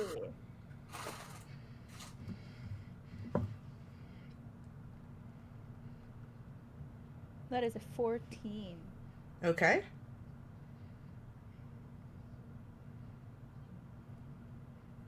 Yeah? Yeah, Kristen? So that's a 2. Okay. That's where you like planted yourself in front of Ripley, so I don't think you can even see what's going on. Oh, this is gonna be fun. Okay.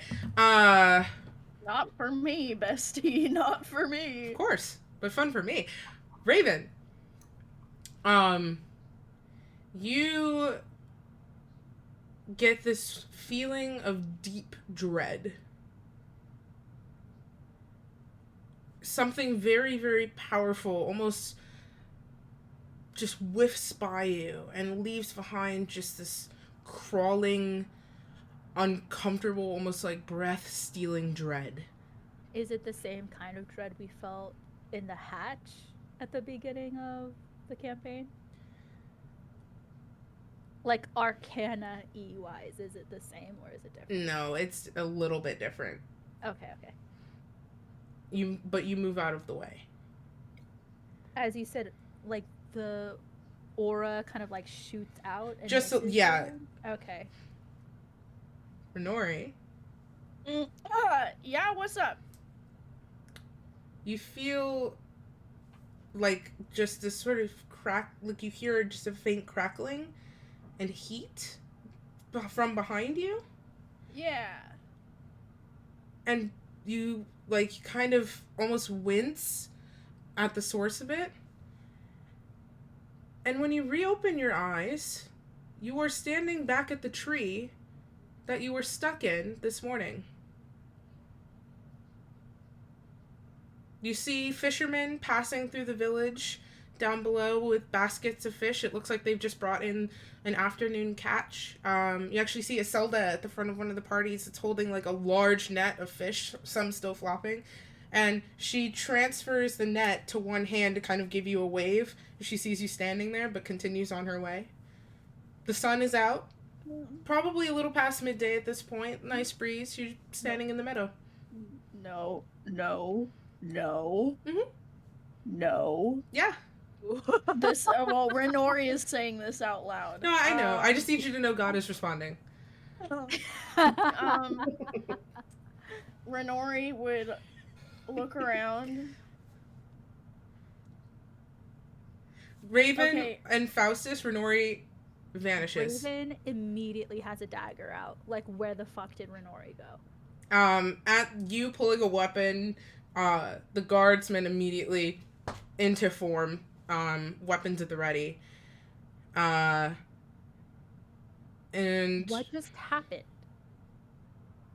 Raven has her other hand up, but she kind of like, it was like very much an instinct that she like grabbed for it and has it like out in her other hand. it seems very much an instinct that the guards grabbed for their weapons. Yeah, and she's just gonna be like, what just happened? And then she's gonna resheath her dagger. At doing so, the guards sort of ease on their weapons. That aura just kind of fades back into Ripley's body, and there's like a physical sort of like movement of her body as it re-enters her. And she just sort of is a little out of breath. And she looks confused. Why everybody seems really upset. I know listen, Dad, I'm sorry. I know it was probably upsetting for you to hear about another family, but it's like a really nice friend group situation. I'm not like I'm not trying to. Hey, Ripley? Yeah? I'm just going to say this plainly because it's bizarre as fuck. No, But- but Dad, just please, no, don't. It's kind of important Mhm. because your eyes went all white and there was an iridescent glow about you and it pulsed out. Renori got hit by it and now she is gone. And she's like looking around, like waiting for somebody else to be like, gotcha, like waiting for the hidden cameras, but like, Raven, what are you talking about? It happened exactly like I said. You got very angry, and then at first I was like, "Oh, this could be cool," and then your aura radiated out, like pulsed out. Renori got hit by it, and then now she is gone. Raven. You mean Renori's gone? I don't know where Renori went. All I know is she got hit by the thing, and then now she's not in the room. I'm not understanding what thing. And she's like looking around, and it's not like super genuine confusion. It's that sort of hasn't processed it yet. Like what, Raven's guys? gonna look around for her other friends, like. Faustus is not in the room. Tide gives you the exact same. What the fuck? Boomstick and Casper are having a very intense whisper back and forth. Can I throw something at Casper to get him to pay attention? There's still bread on the floor. Yeah.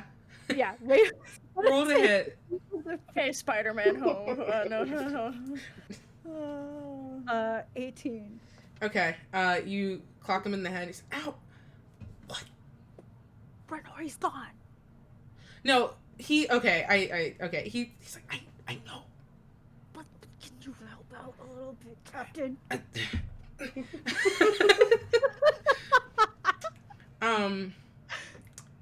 He sort of kind of shuffles around. Someone's being real chill for having their girlfriend just disappear in front of them. He sort of like Captain of the ship and the crew, can you just like do something?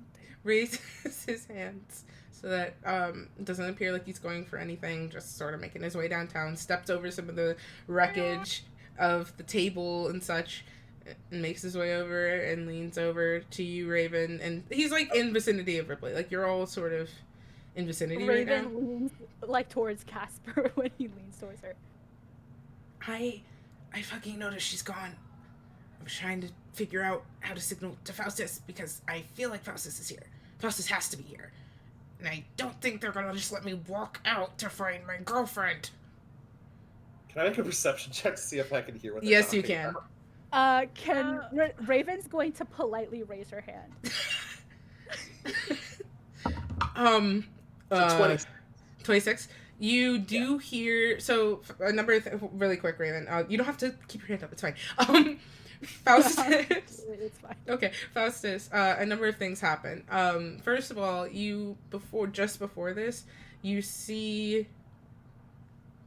This is a world building thing that's happening here because D&D likes rules, and I think those are dumb. Thieves Can't has a sign language adaptation, and you see Casper signing in Thieves Can't, a little bit broken because he's only using one hand, but you see Casper signing in Thieves Can't, find her. And then Raven throws bread at Casper, the whole shenanigans, and then you do hear the gritted whispering, and then it happens again. Find her. I leave to go find Renori. Okay. I don't let Casper know that I don't like confirm. That's I fair. I really, Raven, we have to be very careful. I fucking noticed my girlfriend was gone. You just seemed real chill. Because I don't think it would go well if we freaked out, and we're starting to freak out. I think this is a moment where we freak out, though, Casper. Renori, what are Raven you doing? still has her hand up, forgetting that she did that. I'm gonna come back to that in a Raven and second. Casper. Raven and Casper are my new favorite dynamic. I've always wanted this to happen. I was so happy. Renori, you are in the middle of this meadow by the tree. Yep. I want my Yep. boyfriend to have friends. It's a classic Raven Casper mess around. Honestly, at this point, yeah. Last session, Raven was tossing grapes into Casper's Oh, mouth yeah. when he It was tried to catch them. So was really I forgot cute. to let you know that, but Casper is now part of our high score that started with the macaroni shit of just trying to throw food at each other. Casper's in Yeah. the Renori would make sure she's in the shade of the giant ass tree. Mm-hmm. And she would Ass immediately like fall to her knees. What? Who rolled? Why'd you roll? Were you rolling your eyes at me? No, don't worry about it. Continue. Okay. And she would clutch the little choker that she does have that has the saloon symbol on it, and immediately start trying to make a connection with Saloon, just saying, "Please, I know I ask for your help a lot. I really do. I know, and I don't need you to like, zap me back in exactly where I was, but like, please, I can't. They're my family and I care about them, and that situation was really fucked, and I don't know how I ended up here, and I'm so far away, or else I would just run back myself. Saloon, I'm literally begging you," and like tears would start like streaming down her face. Okay. On that note, we're going to go to break. That's right. I'm getting all my evil DM points in tonight.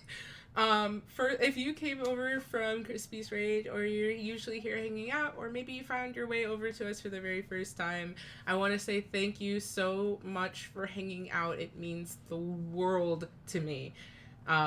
If there's anything we do, is we put our heart and souls into this every single Friday. So if you're liking what you're seeing now, I highly recommend, and not out of bias, everyone here can attest that I am in physical pain when I talk about the things that I do.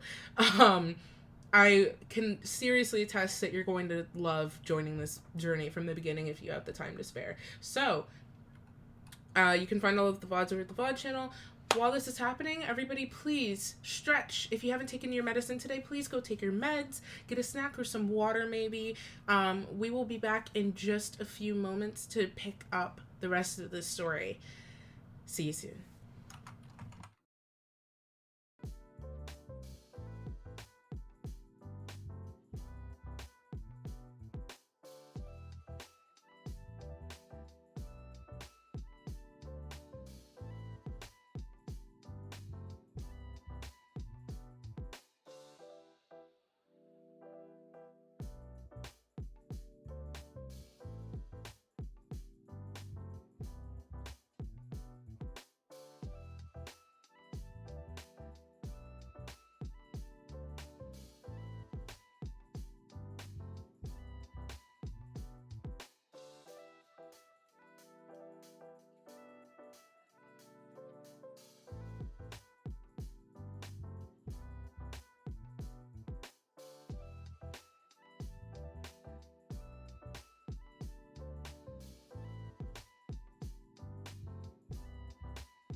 Not in the North Pole any longer.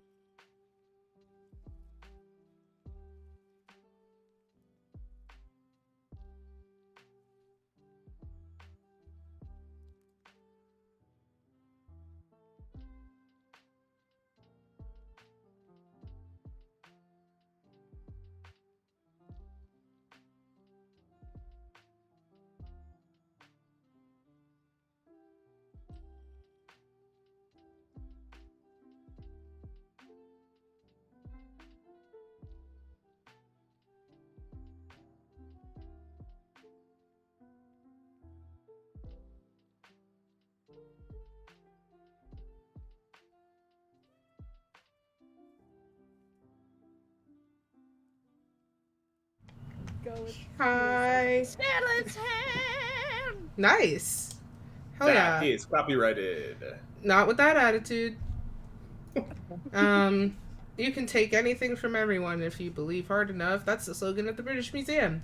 Anyway, we're back from our break. So, before we get right back into the story, a couple of things. First of all, once again, thank you to everybody who's hanging out. Whether you're lurking or you've been in chat, I love you very much, and it really does mean the world to me. Like, seriously, and to all of us.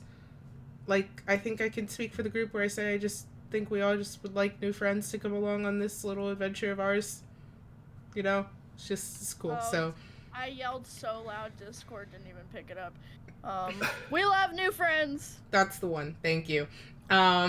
So thank you again if you're here. I'm gonna save my plugging and stuff for the end of stream. I'm not gonna do all that now and kind of bloat everything up. So, let's get back into it.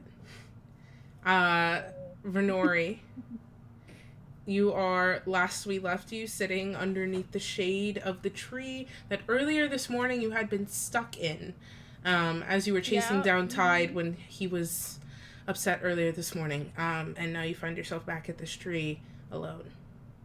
I sure do, yep. Mm-hmm. You You cry out, and you clutch the choker between your fingers, and tears begin to pour down your face. And I get to make a decision. Fuck. I hate it when you make choices. I hate it when I make choices too. So Meanwhile, Kristen every other night besides Stormborn's curse is just like, Liz, you make those choices. it's so good. It's great.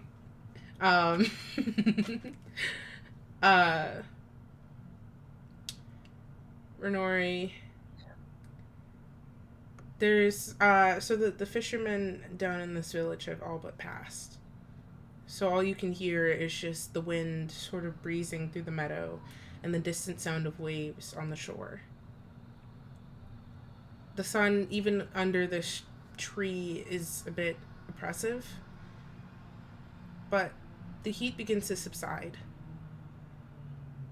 And a sort of almost gentle breeze curls past your face and sort of brushes your hair a little bit. And then you hear something.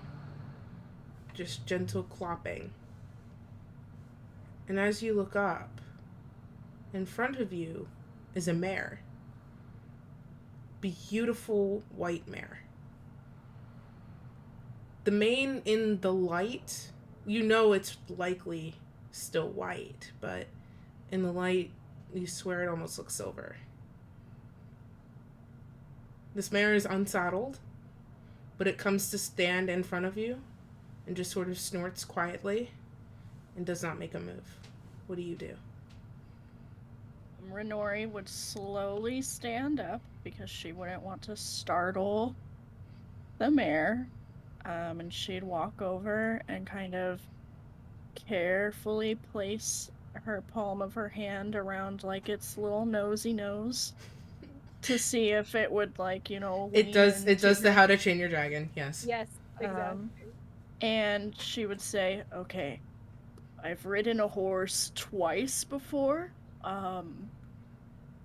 so I apologize for how I'm about to get up on you. Title of your sex tape. Oh my sweet. I saw the opportunity and I took it. And I'm not apologizing for it. You shouldn't. Go ahead and roll me a dexterity check, please. 18. Okay. You know from your other experiences with horses that they don't necessarily enjoy being ridden. Unlike me, I'm sorry. Okay. No, alright. Yeah, no. You asked for it. I didn't. You did. You asked for I mine. didn't. I know I didn't. Uh-huh. Anyway. Uh-huh. The girls are fighting. Not this, not World Star. So you know from your past experience that horses do tend to startle, even if they have been sort of broken in. I hate that phrase for animals, but they do tend to startle, but this horse is just unnaturally calm. Even as you move to its side, which horses do not like because they are prey animals. Don't ask me how I know that or why it makes sense. It doesn't. And you kind of just as gently as you can, without hurting it too much, sort of almost drape yourself over the side of it so you can get just enough grip on the flank to pull yourself up enough to swing a leg over. Yeah. And it just sort of snorts quietly as you take a seat. Okay, 1, Saloon, you're a literal goddess. Literal, but thank you. I'm just gonna take this as a you and me thing. Second of all, well, I don't know what to call you, and I don't think you can tell me your name. So hey, bestie, I need us to move really fast that way. Really fast. There's a moment of stillness where you're not sure the horse is even going to move. And then it takes off. And for a moment, you almost slip backwards off of it because it has no saddle.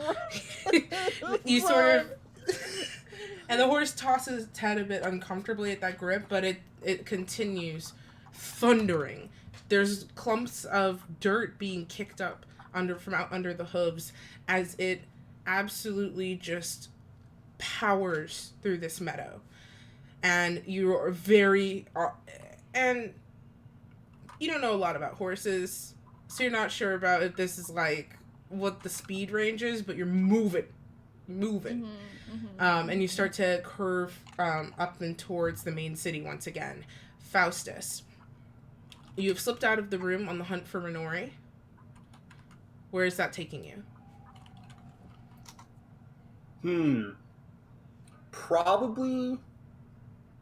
Let's think. I'm trying to think since I was absent for some of the stuff that happened last week. Yeah. Since I think we assumed that Faustus kind of tagged along with what Renori and Tide were doing for the most part. Yes. So he'd probably just start retracing steps, like back to the places that they were, that he knows of, basically. Okay. Roll me investigation. All right. Let's make it happen, Captain. Yeah? That's a 19, and I have a plus 11, so it's a 30. Okay. Oh my god. All right, you are okay, Sherlock Holmes. You start retracing your steps, and something catches your eye. As you start, it takes you a little while. Like you have to get sort of into the main hallway, and you are still unseen. But you see at some point there's like begins to be a strange, like almost striations in the wood, just strange patterns. And it kind of bothers you. And you take a step back so that you can absorb it in full. It looks almost like wings. Like almost like they were like just it's hard to describe, but like burned in, and it's ever so faint. It's like one of those things where you see it and you're like not sure if it's just a coincidence, but it does bother you. And these are burned into what wood? And it's the wall. Into the wall. Yes. Okay. So like if it's just like the wing is like the base of it, kind of at the base of the wall, and the feather sort of, and it's almost at like a diagonal, like looks like extended in flight almost. Interesting. And it just catches your eye as you proceed. Are you going back to the room that was being investigated? Yeah, I think that would be stop number 1. Okay. You very easily make your way past guards, normal people just walking around through the compound, and back up the steps without much fuss. You do see that there are 2 guardsmen now posted on the outside of the door, and the door is shut.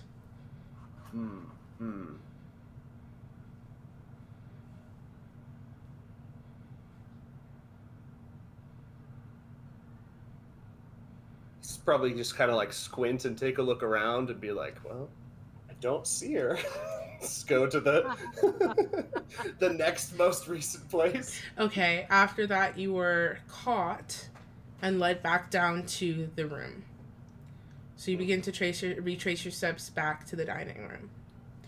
Raven, in the room, as this is all... Me and Casper are whisper arguing. You whisper Raven arguing. This... Ripley's still kind of looking around confused. And Rob just very carefully is still approaching with a hand out. And he takes her hands and holds them very tight. And then he just pulls her into a hug. And it's not just a kind of hug. It's the kind of hug you give somebody and it's charged. And he just holds his daughter. There's a moment where you're sort of some eyes are off of you. Would you like to do anything, or are you just watching? Raven? Yes. No, I think that Raven is like a little bit engrossed in her like whisper argument with Casper. Just like, I think that was a very appropriate time to freak the fuck out. Are you what's your plan? I have a plan. I just don't want to drag Ripley into potential consequences. And we're also now on the mainland. You did not just protect me. Raven, my girlfriend just evaporated, and I'm trying. I'm trying so hard. That's a t-shirt. That's a t-shirt. My girlfriend just evaporated and I'm trying so hard. My girlfriend just evaporated. That's rough, buddy. Casper just. Sorry, your girlfriend evaporated. My girlfriend turned into the moon while my girlfriend evaporated. That's rough.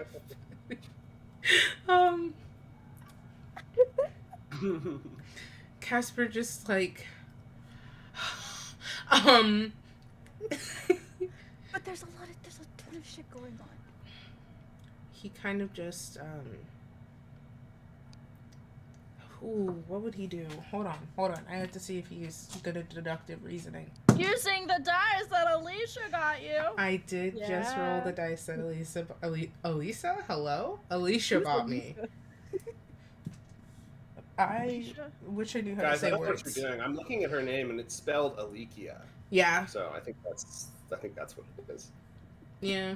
That's These are facts. I cannot. It's French. It's super fancy. Alicia. I. The K is silent and there's an invisible SH.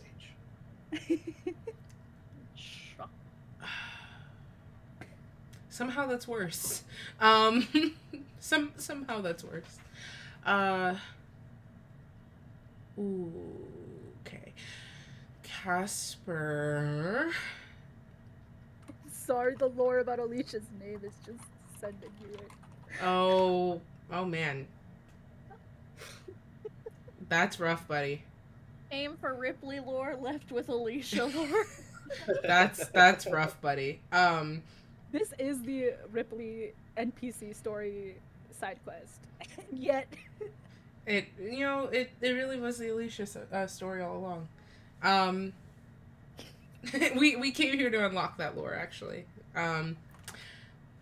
So there's this moment where Casper kind of casts a glance at Boomstick across the room. And they share sort of a nod. And he looks back at you, Raven, and goes, it seemed okay.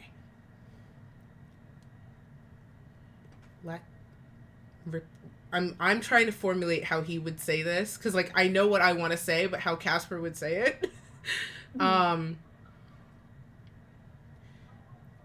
They give me the impression they're about to have like a talk about shit, and they're probably not gonna want to do it here. I say we let them go, figure out what the fuck to do with her brother, bust out of here, go find Minori.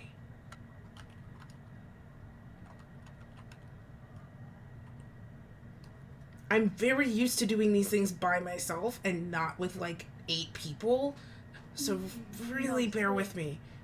Yeah, Raven and Casper share like this moment of grief about like how to like designate different roles to people and like work as a team, and they're like, oh god. Yeah. So I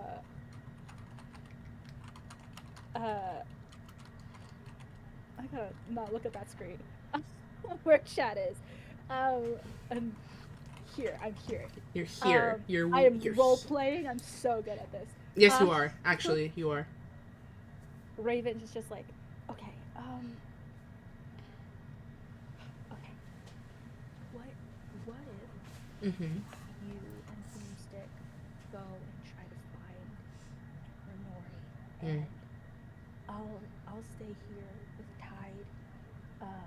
just in case Ripley needs like moral support.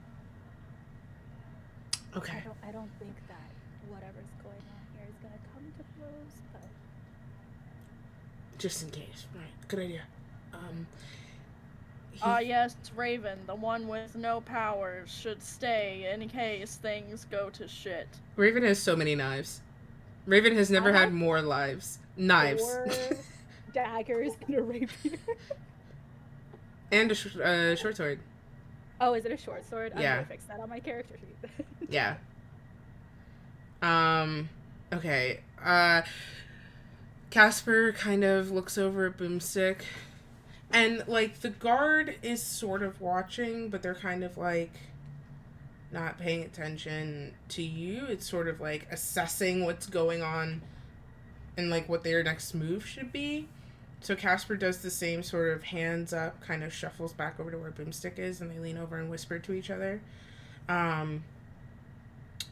Casper's gonna do a thing.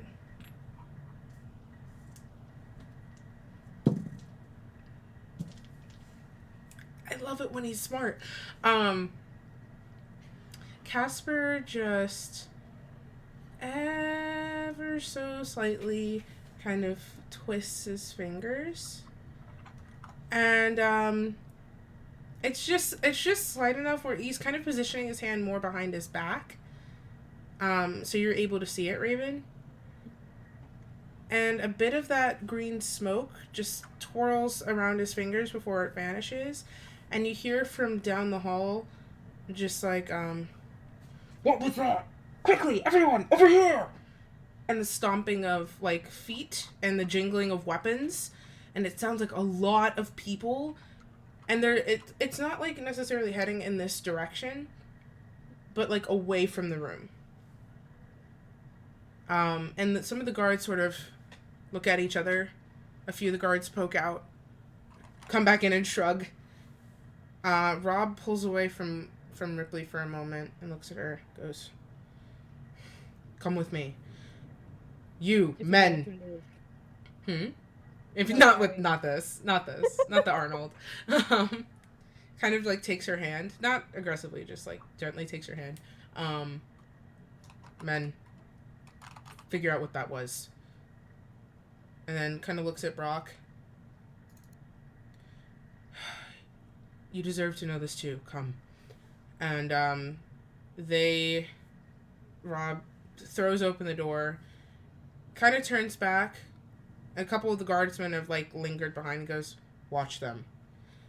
And takes his children and exits the room, and the door shuts behind them. Whereabouts would you say Faustus is at this point? Hey, Faustus. There is a mountain of a man and the 2 smaller mountains that are his children approaching you at rapid speed. I will press myself as flat as I can against a wall. Roll me a dexterity saving throw, please. I am the wall now. You do not see me. Me level 99 sneak in Skyrim. I'm like, It's not incredible, so I'm gonna use a luck point because I want it to be incredible. Sick. Let's put it down. Come on, baby. That is a little better. That is a 16 for the dexterity save. Okay, you just manage, you like clench and pull yourself out of the way, and just the last of your breath hold it in and not slam, but you know, like press yourself up against the wall just as they pass. You feel the breeze that their pace generates brush past your face. As they keep moving without a second thought. Renori. Oh, you follow them? Okay.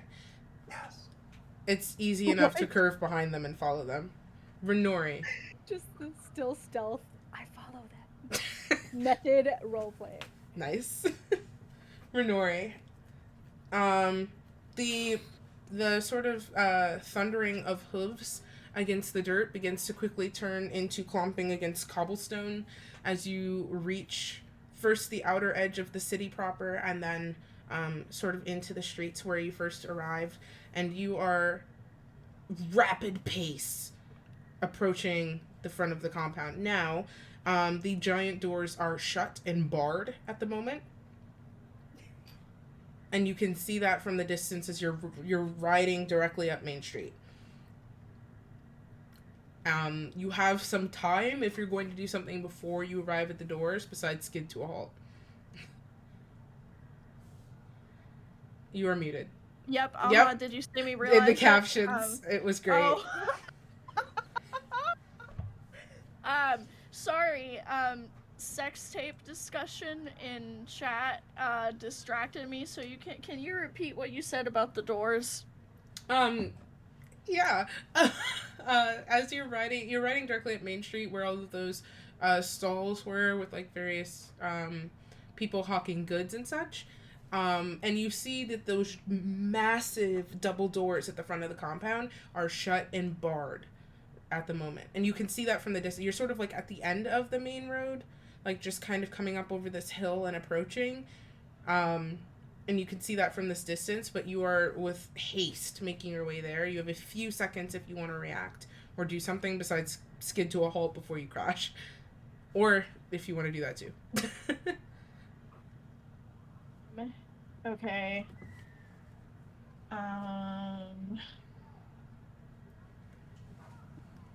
Well, okay. Oh.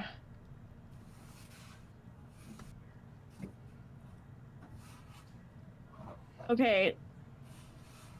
Shit, man. Shit. What is there like a lock situation? You just see a thick wooden crossbar holding it across the double doors. Okay, Renori will skid to a halt. Okay. And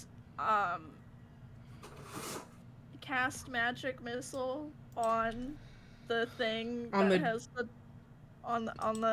thing keeping the door shut. Okay. You have to roll? You just roll damage with magic missile, right? Okay, go for it. Yeah, so it'll just be at first level, so it'll be three darts. Oh fuck, I dropped that. Okay, 1 second. I'm very nervous. Okay. 9. Yeah. 12 damage. Okay. You gather the energy as the horse is rapidly approaching. And you said you're going to try and skid to a halt and do this? She would skid to a halt and then do it. Okay. The horse skids to a halt as the guards that are at the front of the building sort of like kind of at the ready draw their weapons and are ready. You skid to a halt and you have a moment to release these bolts as they come whirling off of your hand and just one after the other barrel into this crossbar, and you see the doors sort of boom, like shake inwards with the force of each impact. But the crossbar does not break. And the guards are now rushing you. You have Fantastic. 4 guards in various states of armor, but all very obviously armed. Yep. I cast invisibility on myself. Okay. You and jump off the horse. Oh, okay. You see them kind of also skid to a stop, like and there are a couple of them who the mare is now confused and sort of stomping, and there are a few of them trying to calm it, but the rest of them are sort of looking around for you. Go ahead and roll me a stealth check, please. Yeah. And Renori's just thinking in her head, I'm so sorry, Saloon. Please keep that horse safe. 19? Mm-hmm. That's really Okay. exciting for me. So 19 is really good for Renori. Okay. Where are you headed? Are you heading to the door? Are there any other, like, windows or points of entry that are visible? There are a few windows that you can see from where you are. Um, there are some on the first floor, yes, but they're like kind of small. You'd have to try and squeeze through it. Would I, based on my keen mind and being able to remember things like the layout of stuff and whatnot, would I be able to pinpoint a window that might be near or in the area that everyone was in before I got yeeted away? From where you are currently, no. You get the sense that from where you were, you cannot see where you were from where you are right now. Okay, how high up are the windows? There that are I would- windows on the first floor that you would have to, there's probably like 10 feet up, like you'd have to kind of hoist yourself up and climb through, and they're a little bit small.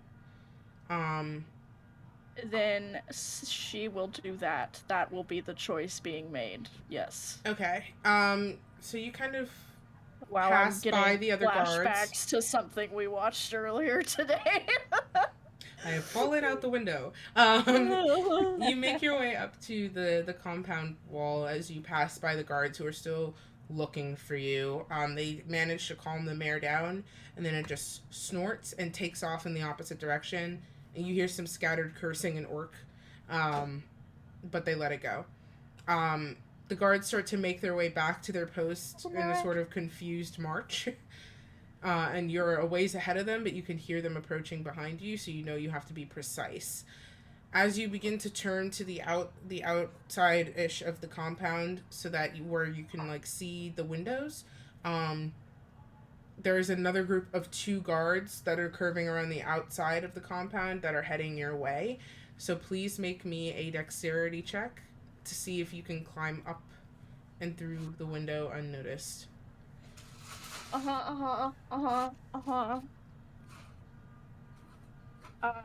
Just straight dexterity? Yes. Why did I say that? Dexterity. Oh, emphasize. The 17? A 17. Okay.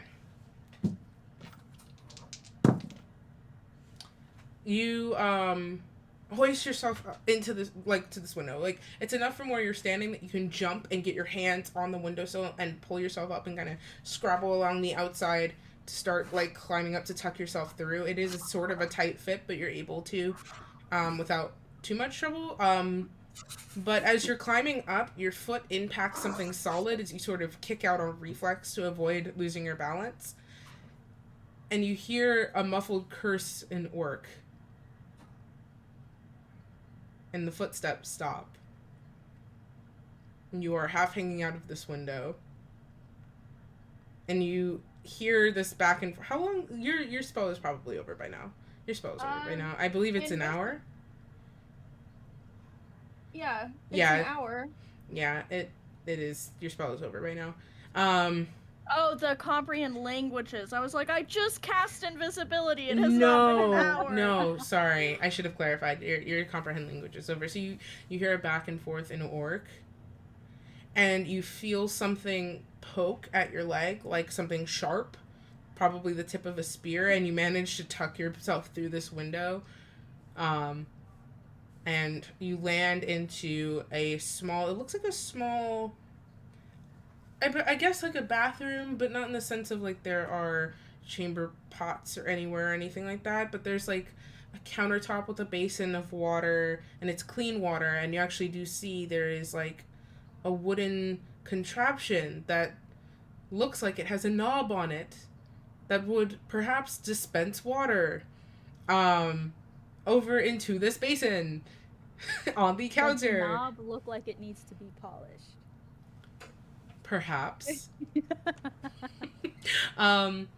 There is so this basin is sitting there. There's a larger like a bath basin as well in the corner that is currently empty. A few scattered towels. It looks like this is sort of a smaller private literal bathroom of some sort.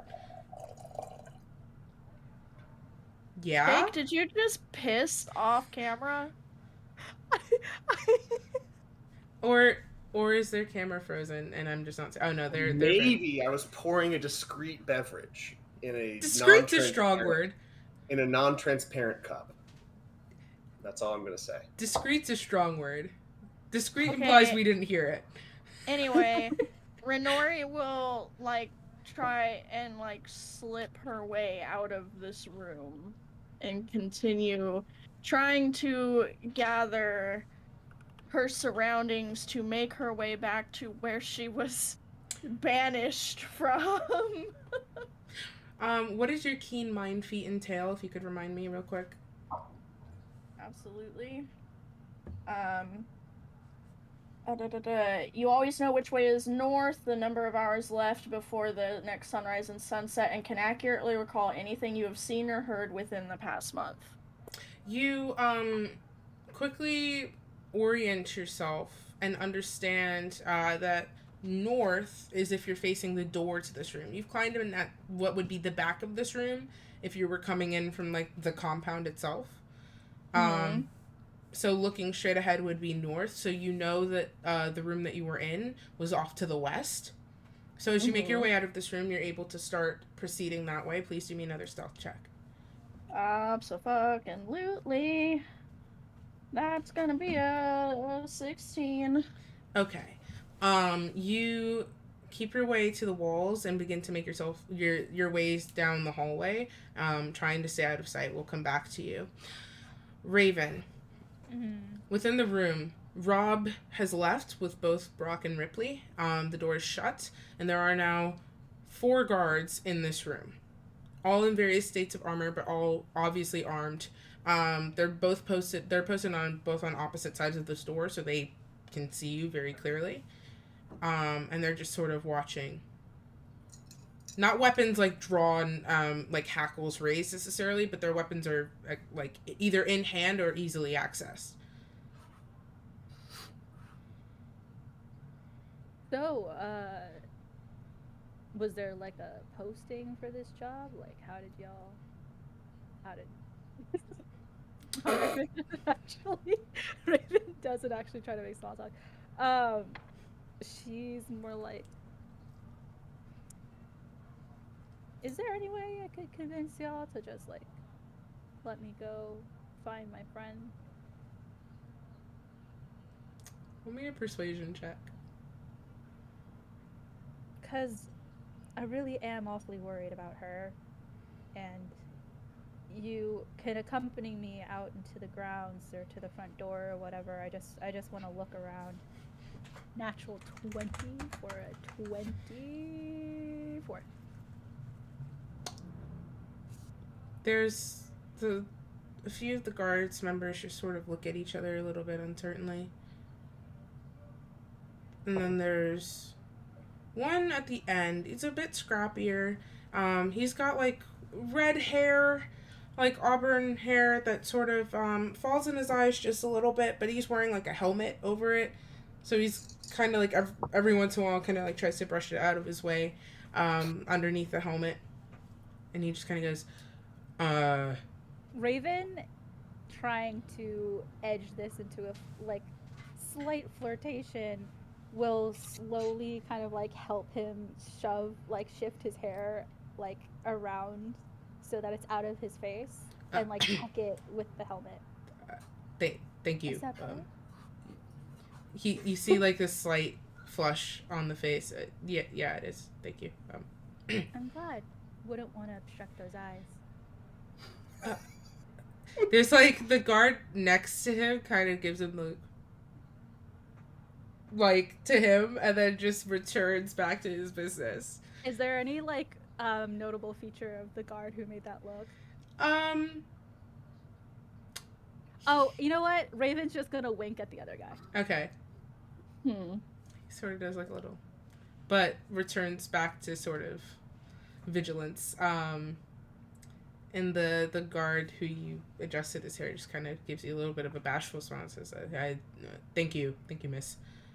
I mean, I wouldn't even know the first place to look for my friend, and I mean, you've been a guard here, so I would understand you could guide me. Looks at the other people, the other guards, and then back at you, and then the other guards, and back at you, and goes, like not like necessarily whispering, but very quietly under his breath, just please don't let me regret this. Only you can go. And you have to leave your weapons here. Like he doesn't like he's making it up. He's like, yeah, that's a good one. Good job. Raven will sort of take her finger and sort of like play with like she'll like sort of like move it back and forth across Finish the sentence. What are you playing with? his forearm. Ah. Okay. Like just sort of like running it up and down his forearm. It's just like it's just like, well, I don't know, would you be able to protect me if I go and Absolutely, yes. Of course. all right, that sounds like a fair compromise. Raven does not mention that she has a dagger strapped in like like underneath her like shirt, like right on her like hip, like her waist area. She's just gonna be like, I'm just gonna not mention that and like undo 3 daggers and her short sword. Okay. And we'll put them. There's no table anymore. No. The guard that made the little face that you winked at takes your weapons and then kind of passes them down the line, and they get deposited in a pile in the corner of the room. That's Raven, a good wing. That's a good wingman right there.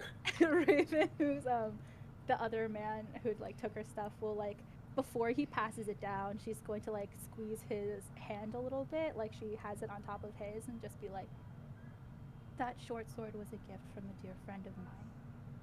I would like to make sure that it's, taken care of. Nothing And will she's happen looking to at it. me very earnestly. Thank you.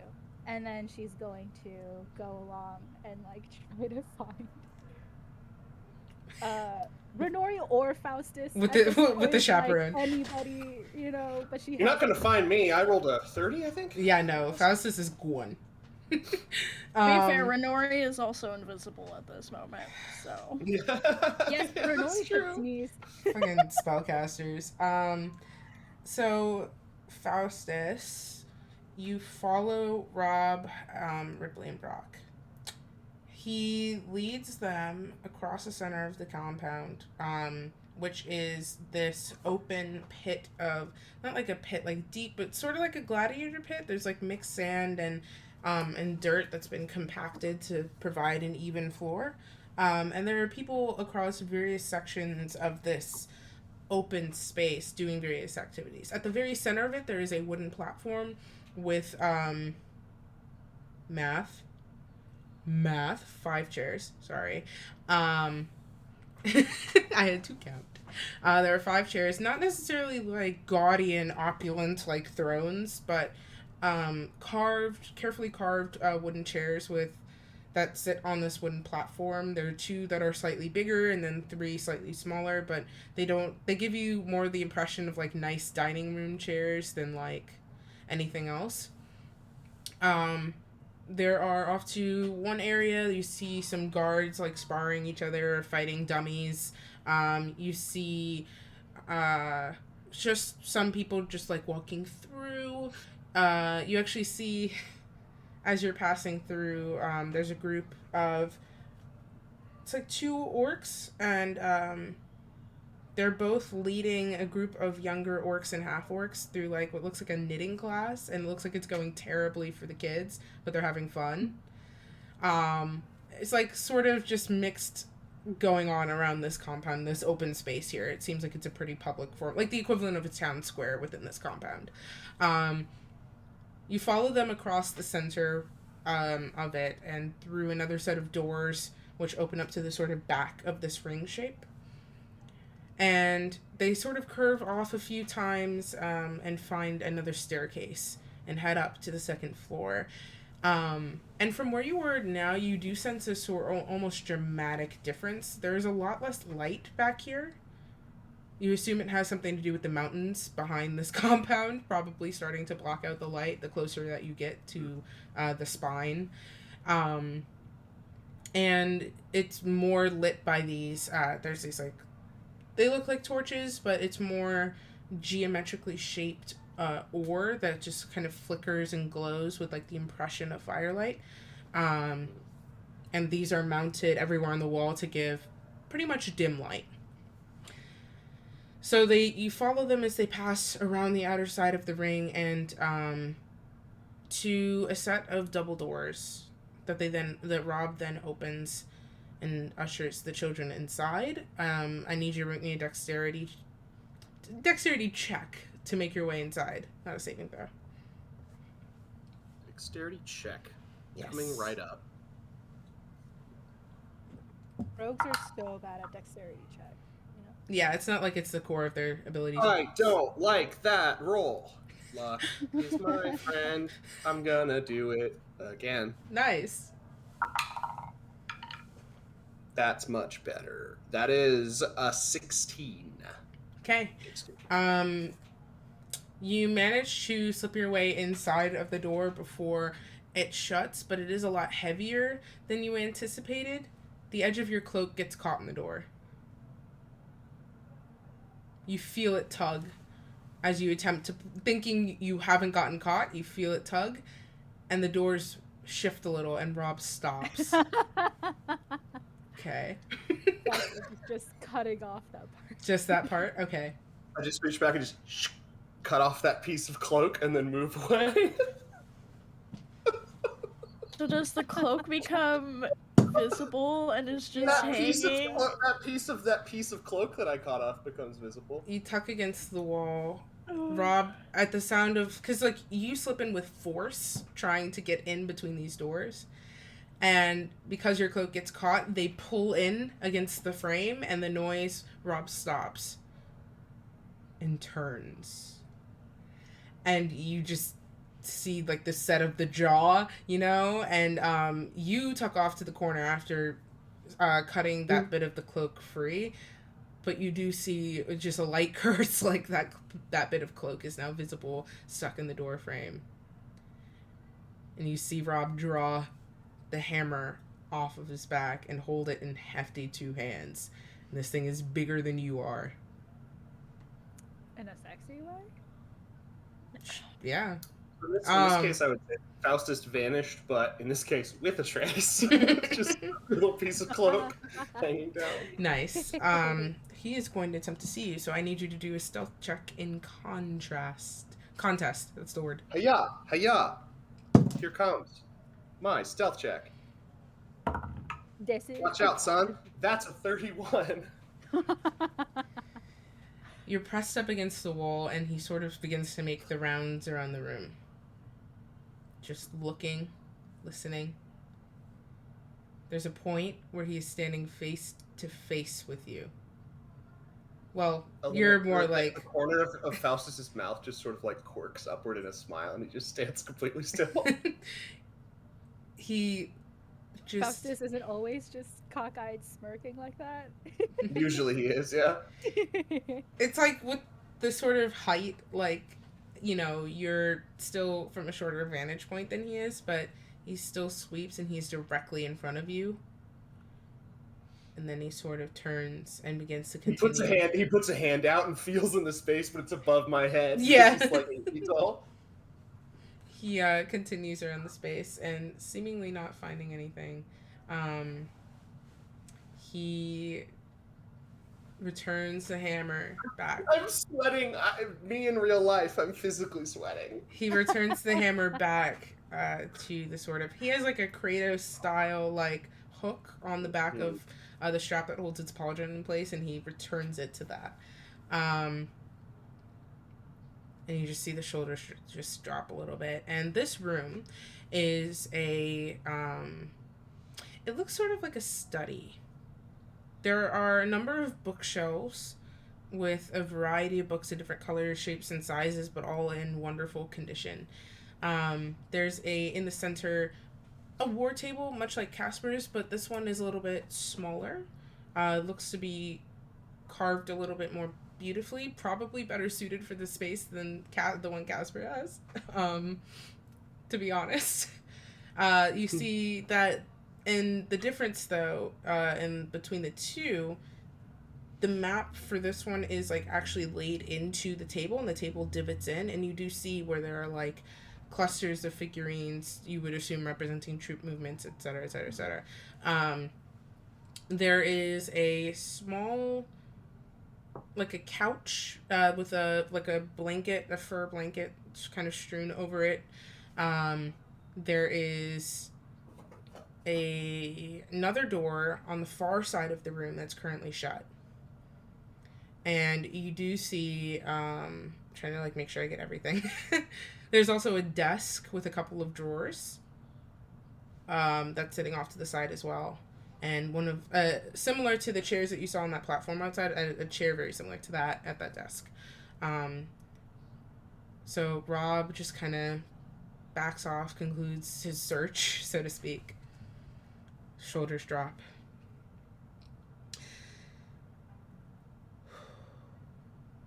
It is time. I told you about your mother.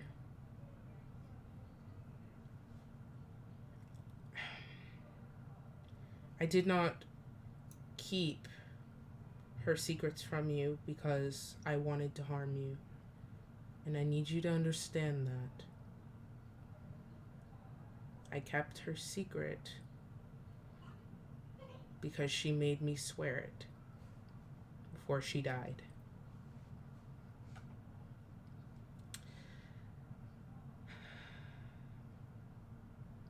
Your mother was struck down in battle, as you know, but she was not struck down in the valiant last push.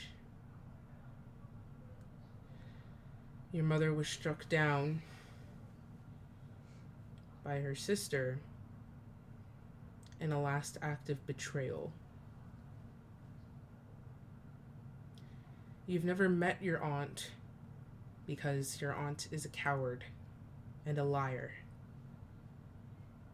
And me and your uncle have worked very hard to shield you from her influence because there is a terrifying darkness in her heart.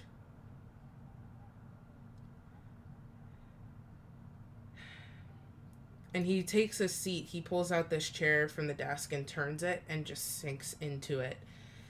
And he just sort of, before he does, like unclips the hammer and lays it aside. And you just see the weight of what you assume to be at least a decade, if not more, of pain just physically weigh down this massive form. I loved your mother with everything I had.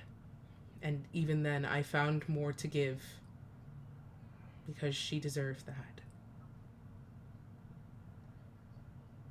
Your mother wasn't an elf, like I told you.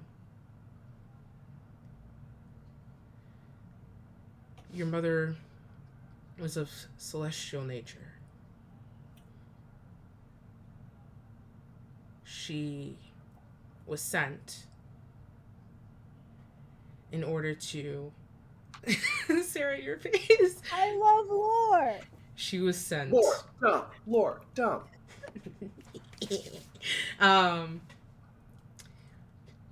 Your mother was sent to survey the formation of Rydell and to ensure that it went smoothly. As she explained to me, there are certain events that are meant to happen certain ways and will always happen in a certain way. Not everything can be changed, only some things. And Rydell is supposed to form in a specific way, and she was sent to ensure that it did. So, part of that was coming to observe the formation of Rakad. I am not proud of who my brother and I were before I met your mother. We were conquerors. We were warmongers. We fought for bloodshed's sake because we knew we could overcome any force. We were dedicated tacticians, and although that anger carved out this land for our people to thrive, I don't know that I would do it again. In fact, I know that I wouldn't. It wasn't worth the lives. People shouldn't have to die for other people's safety. Your mother was sent because apparently the way we were forming the city was not according to plan, and she was sent to put us back on track. At first, she was supposed to just observe, interfere from the sidelines, but I met her for the first time, and you can see the fondness of a memory overcome him. I met her for the first time because she fell in the ocean. I think she was just standing there watching me, but she didn't realize we had our nets out for the catch, and her ankle got stuck, and when they reeled in the catch, there was just this huge splash from something nobody could see. Of course, I went out to investigate. I mean, have to.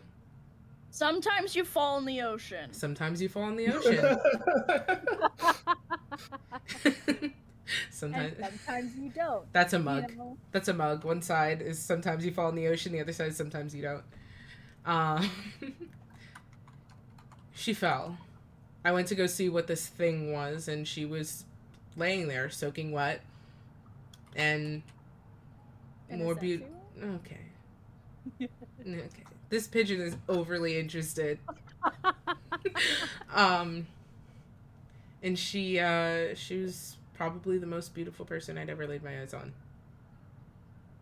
And so I began to talk to her, and she had told me she shouldn't have, against her mission, but she was so kind and a bit awkward, but sweet. Brilliant. And then we had Ripley, and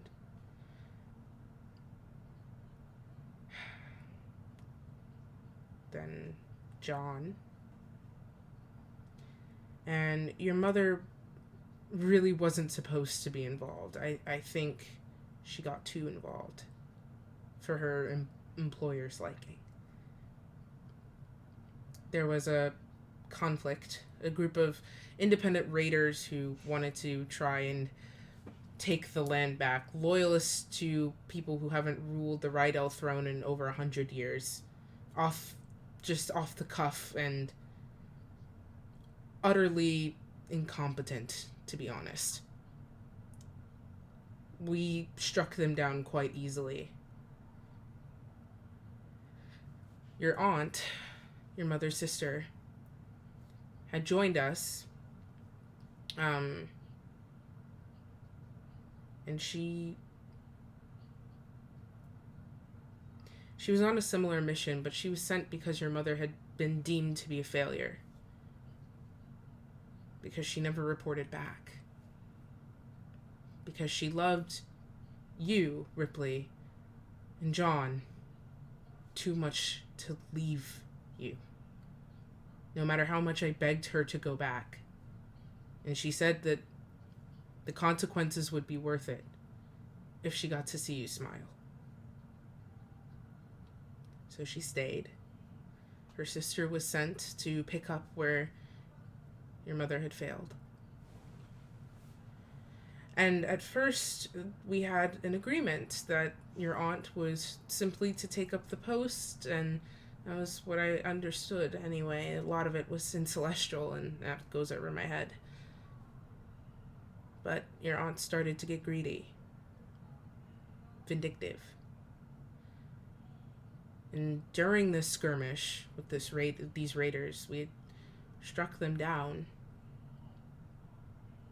and your aunt just jumped her, and she died in my arms. And I had told you that she died honorably. I had told you that it was her choice because I didn't want to impose a guilt on somebody that you didn't get to spend as much time with as you deserved. But I think I covered the guilt department pretty well. And I'm sorry for that.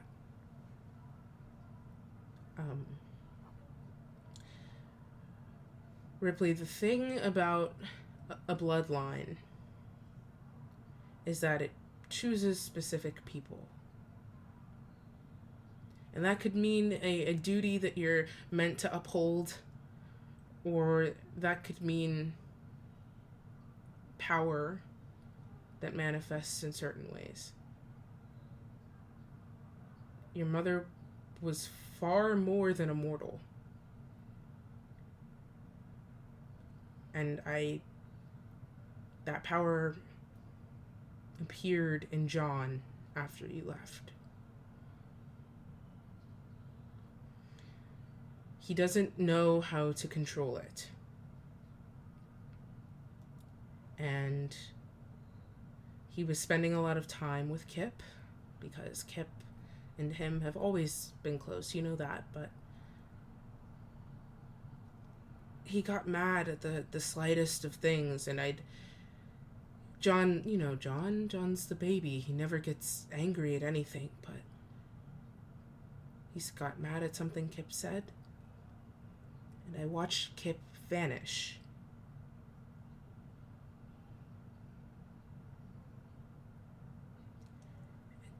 To this day, I don't know if he's okay. I've reached out to your uncle. No one's seen him. No one's heard from him. And I couldn't... John came out of this rage and didn't understand what he had done. And I could not break it to him. So I told him, for his own safety, I was going to sequester him. He would technically be a contender to take over from me anyway. I spun some half-assed shit that he saw through pretty easily, but it was enough to get him to agree to it. I wanted to keep him safe from himself, and that's holds a number of, I guess, attachments, but that's my intent. I don't want him to have to carry the weight of harming someone else. So, and he sort of shifts in this chair and it creaks under his weight. Ripley, it seems like that same power has now manifested in you. And you have to learn how to control it. You have to.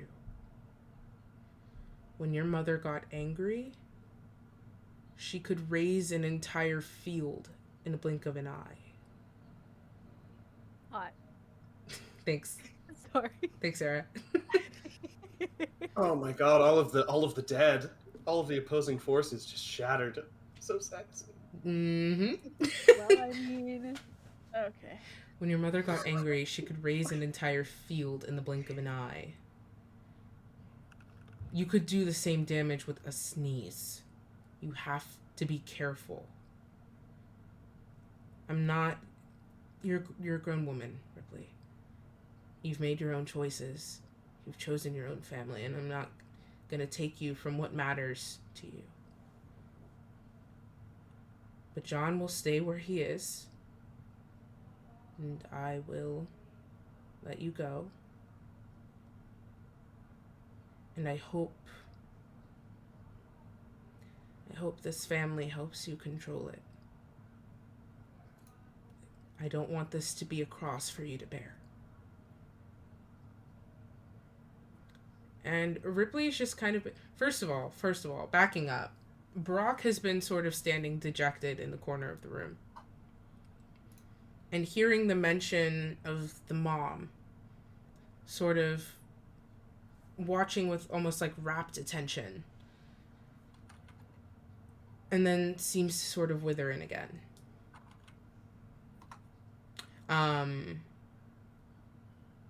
Ripley is just looking down at her hands, and then she clenches her fists so hard that she shakes, and then lets it go. I just want to see him. Just want to see him. If I know he's okay, that's enough for me. I just need to see him, please. And her father sighs, plants his hands on the side of this chair and stands up and walks over to that door at the back of the room.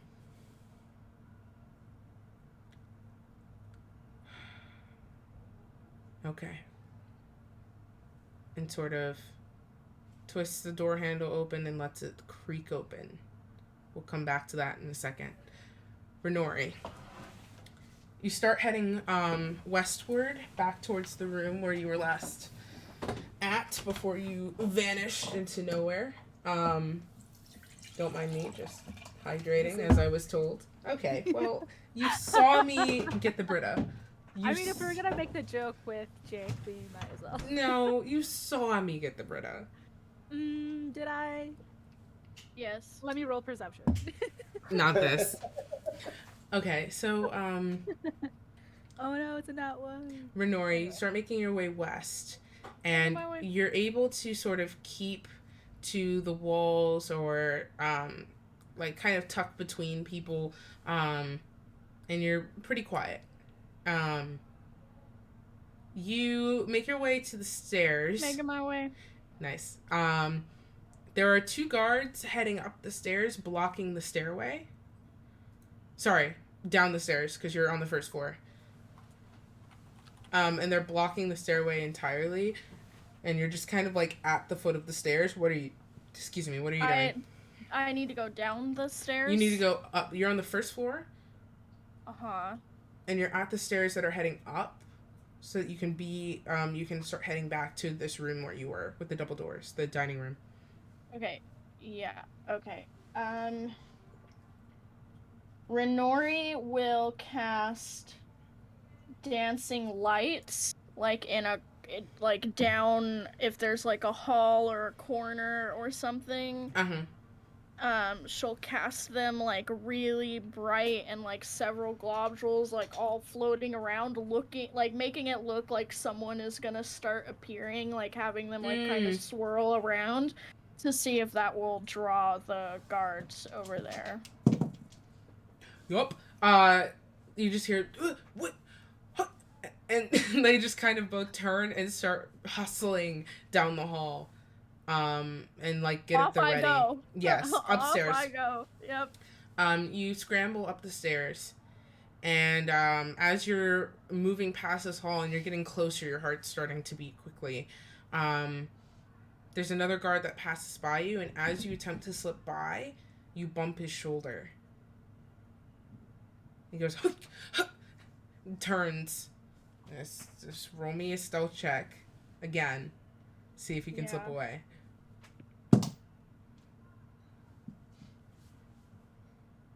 Are you invisible still? Yeah. Yeah. When you're invisible, you do have advantage on stealth checks.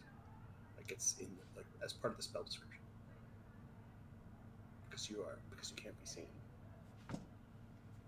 It's my fault. So, I didn't remind you of that. I'm sorry. It's all good. I've just been doing it because I remember it because I do it all the time. Okay, well, good, because that I just first made one. rogues, so I just instinctually know. I'm a rogue in real life. Advantage, so that's helpful because the first one was a 4 and now this is a 21. Nice. So, you bump into his shoulder pretty hard, enough to convince him that something's there, and you panic and you manage to tuck yourself against the wall so that when he starts doing the hands thing, you're far out of range by the time he gives up.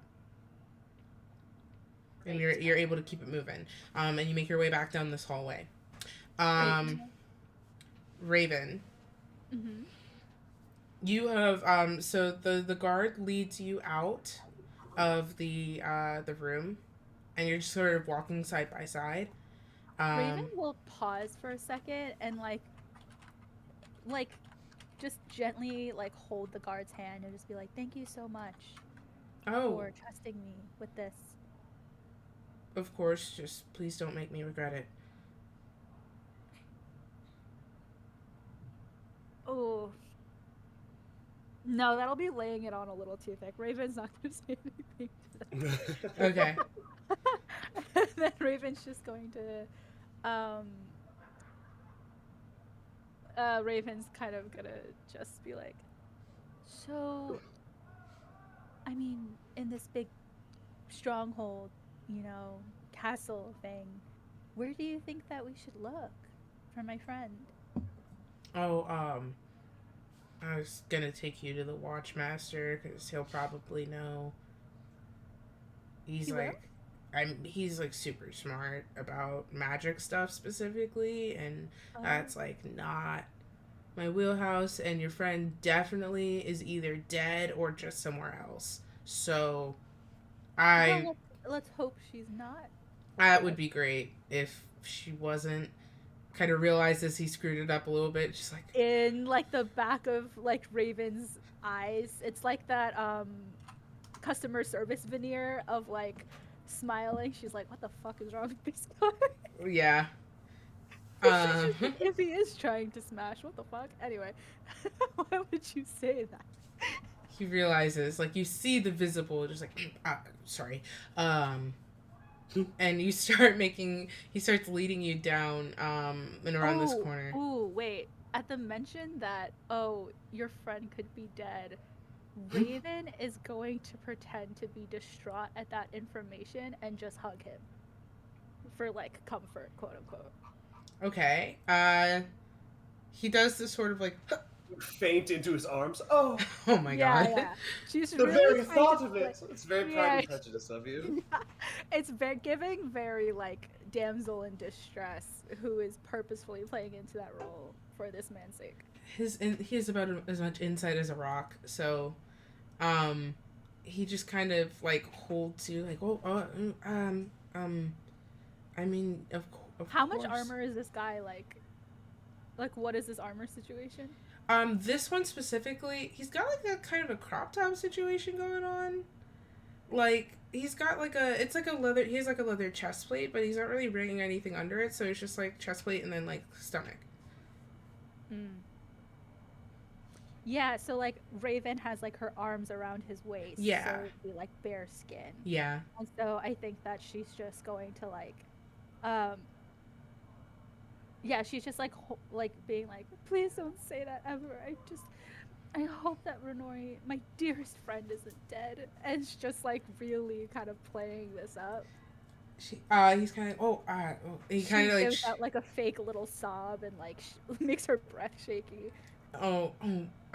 Miss, I'm really sorry. I didn't mean anything by that. I'm Raven's sure your very friend's fine. It's that fake crying, so there's like tears starting to like trickle down her face. No, I'm sure your friend's fine.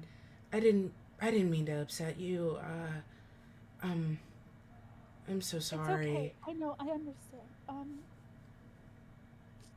I just why you said that there was somebody who was adept with magic? Is there the Watchmaster.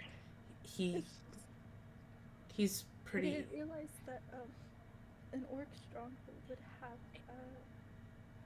such an interest in the arcane.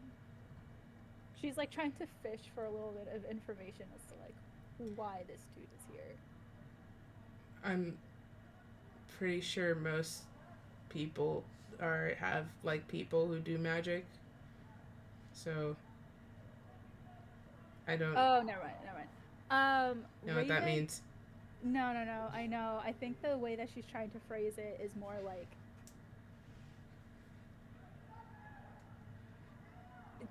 I think more she would spin it as like, oh, does the chief have a particular interest in the arcane? Okay. Yeah. So he wouldn't say that then. He kind of kind of, but you know, it's just the Watchmaster knows all the stuff, so. Mm-hmm. Here, do you want the handkerchief or? And he kind of like fishes in his pocket and pulls out. There's just this like little green. It's pretty nice. It looks like one of the one you bought, but it's green. Mm. And just kind of pulls it out, just hands it to you. Yes, thank you so much. And then she's going to dab her eyes while like doing that like glittery tear thing. Like it's like going to look very anime. Intentionally glittering Yes. your tears. Yes, that's good to know. Yeah, it's like they're like just on her eyelashes, making them like very like glistening, and she's just kind of thank you, Jake. Oh Right. Lord. Oh, and Acting! and she's just going to be like, I understand that the Watchmaster ideas, but part of me just wants to go and see if Lenore would be back where we stayed overnight. So she's going to try to like turn them around to like the front of the entrance area. Where did you stay? We let's look for the name because I constantly forgot it and I wrote it down exactly once.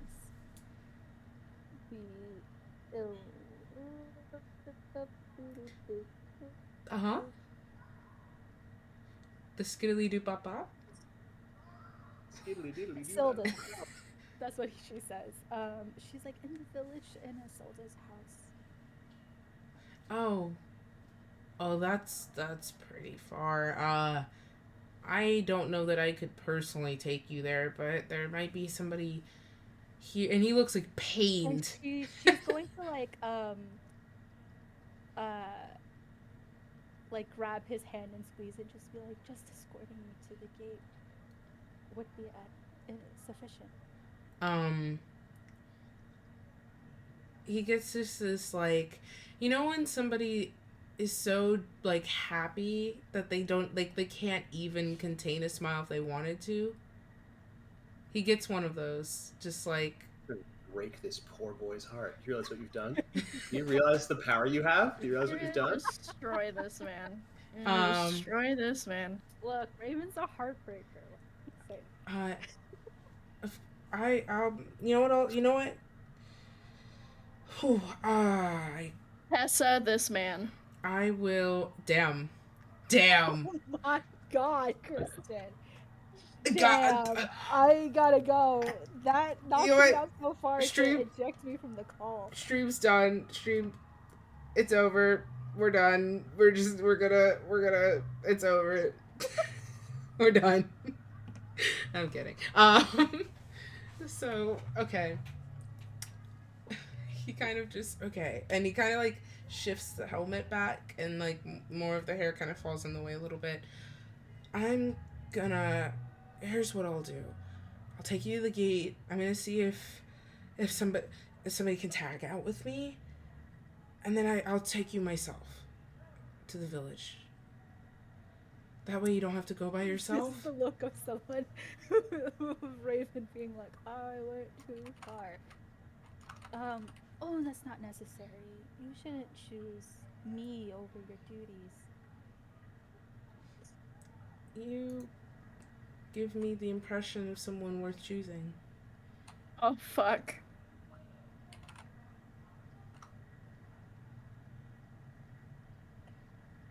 Sorry. That's why I laughed after I said that. Anyway,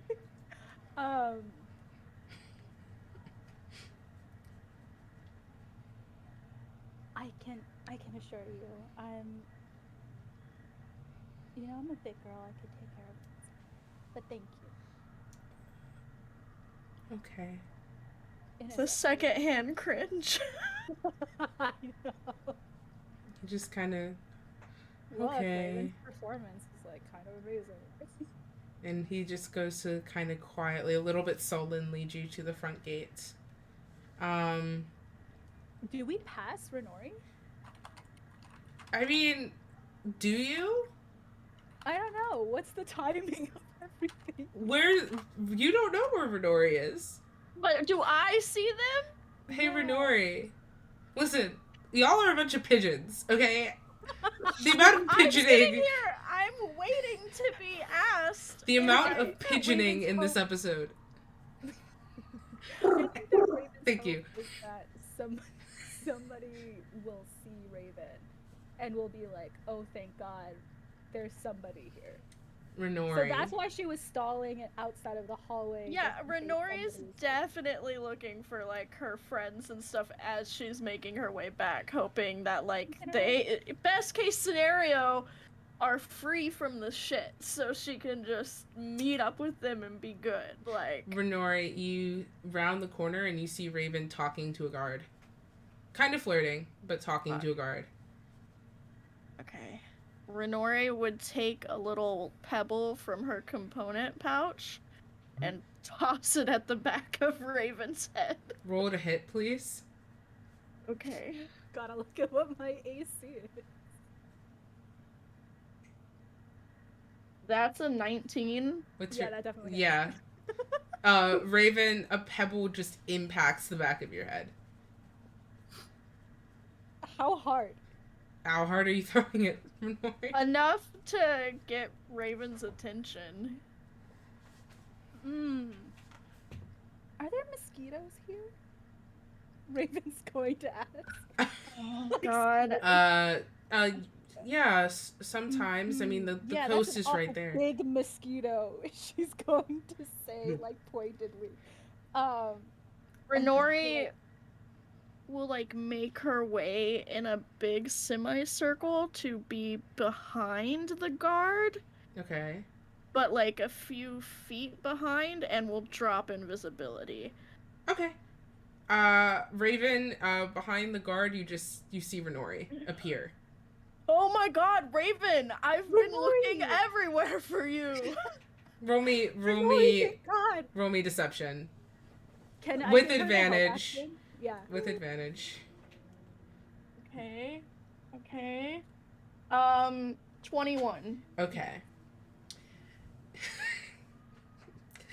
Raven is going to rush up like past the guard to give Renori a hug.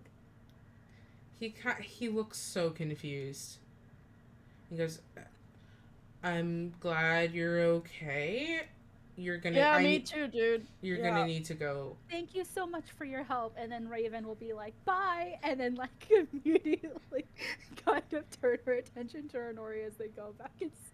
You're going Renori- back into the room. Okay, cool. He follows right behind you, and the door is shut again. Renori leaps into Casper's arms. Like, Before Renori does that, Raven's going to whisper in Renori's ear, I think I accidentally made that dude fall in love with me. yeah, no, you definitely did, Renori says as she runs away and runs into Casper. Casper like fully picks you up and like hugs you. You see in the corner, Renori, as like he puts you down and just kind of like takes stock of you to make sure you're okay. You see behind him on the counter, like Boomstick is like wedged into this corner as well, and you see behind them, Boomstick is fashioning an explosive. Oh my. And at the Is your plan? Raven almost yells. That's their plan. Their plan is Fluffernutter. What? Nice. Nice. Oh, good old Fluffernutter. Casper kind of just, Raven, my girlfriend evaporated. No, but your girlfriend evaporated and your plan to not make Ripley in trouble was to blow up the stronghold. I wasn't gonna be seen doing it. It's just a wait, distraction. Everybody, God, I've missed some things. Ripley Um, and her father Yachts. and brother went off, and we don't.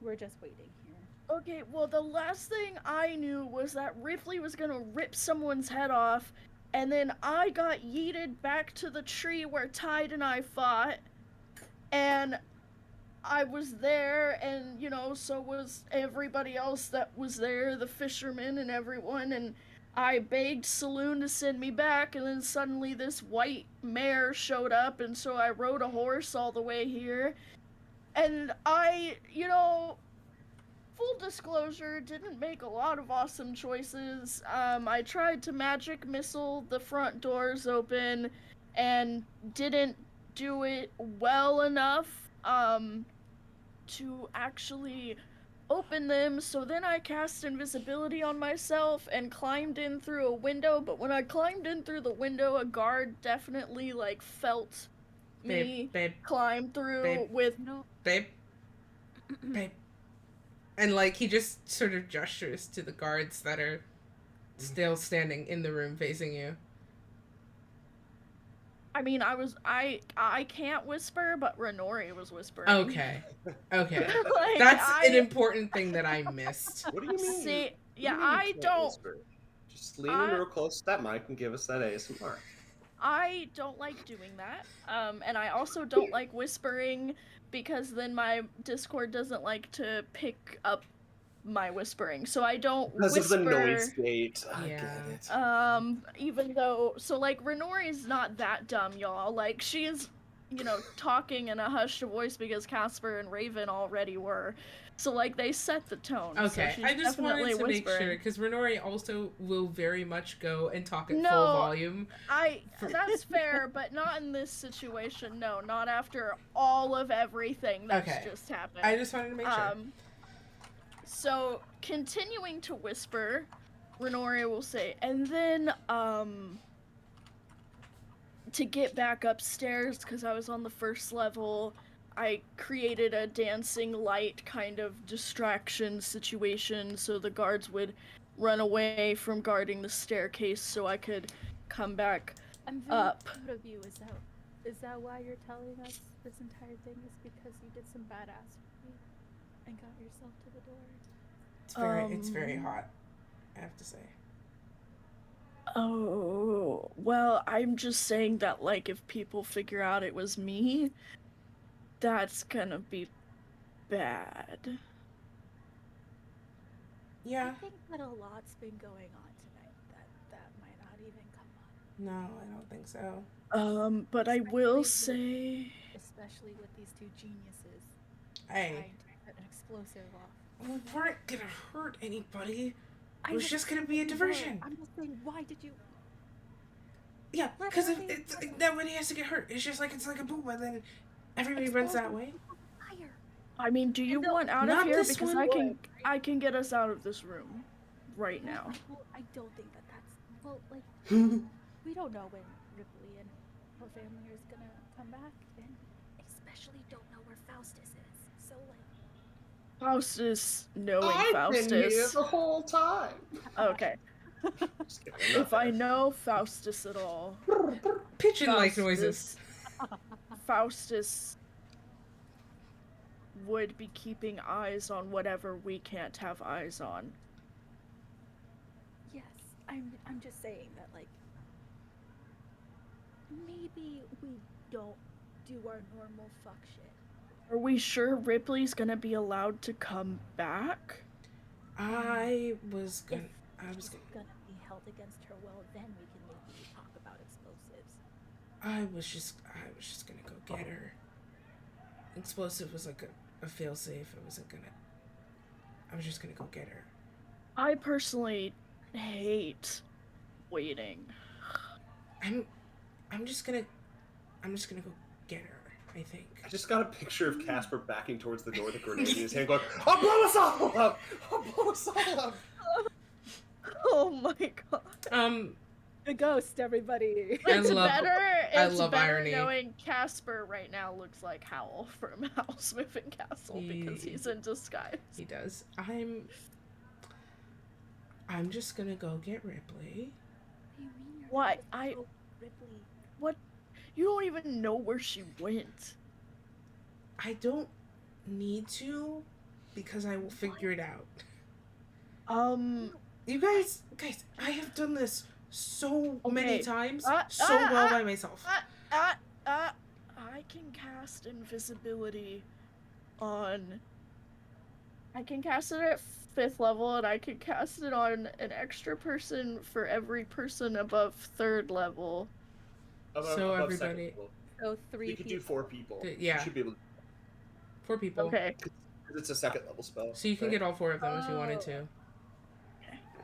So I can cast invisibility on all of us. Because the last thing we need to do is to continue the splitting up decisions. Okay. Okay. The way Sarah looks like she keeps freezing because she keeps holding these like positions of like pain. Welcome to the past 24 years of my life. Damn. Felt that. Raven's just gonna be like, so we're just gonna create scarecrows of like the 4 of us because these guards are all of a sudden gonna be watching nobody, or That's- we're just going to start fuck shit. I had What? And who is that? this Casper. Okay, yeah, she's like, what? So, okay, I had a plan, which I have done before, and granted, it is calibrated for 2 people, and there are more than that, but the plan has always worked, and there are contingencies to the plan. The plan is, and kind of looks over at Bimstick, and Bimstick gives him a thumbs up, and then kind of just turns around, just kind of leaning back against this counter. Plan. Bimstick's going to cause a diversion in this room that's not going to hurt anybody. I am going to use the chaos. Or I guess, this is a group thing. Try to be better about that. We are going to slip out of the room during the diversion. The guards will be, the key part of this is do not scatter. The guards will recover from the diversion, realize no one's in the room, go running to look for us. They're going to split up. Then, we have free reign to go where we want in a small window of time. Which is why I said we'll go find Ripley. Usually when guards split up, there's 2 teams. One team goes to the high priority thing or person who is in charge. The other person goes to actually go look for the issue. So, we understand which team is going where, follow them, we get to Ripley, and then we assess the situation from there. I just think there's a lot of us, and I just really, really don't want us to be in the jails, because that would be bad. I'm just wondering. Because then they're gonna check for our rap sheets, and all of us are gonna be fucked. Ooh. The worst... Raven's never been caught by the law. She's unwelcome in certain taverns. They're already pissed at us. They're already pissed at us. It's not worth getting caught. I don't know if Ripley's gonna be able to talk us out of it now. Which is why I was like, I will just go. Is it even worth? Because I don't. Were there any red? Sorry, this is like now out of character roleplay moment. Was there any like red flags like to be why? Except like John's being hidden and like this was like obviously a family kind of secret, but like why would we Renori want disappeared. Like she didn't see some of the conversation that happened after because Renori disappeared. I don't think she saw the dad hug Ripley. No. She didn't see the conversation that they had. No. So like Renori's probably going off of she didn't see that shit. Mm-hmm. Okay, so No, I can't explain Casper's motivations. Yeah. That boy's wild. Raven's going to like. The pigeon leaves the room. Leaves stage right.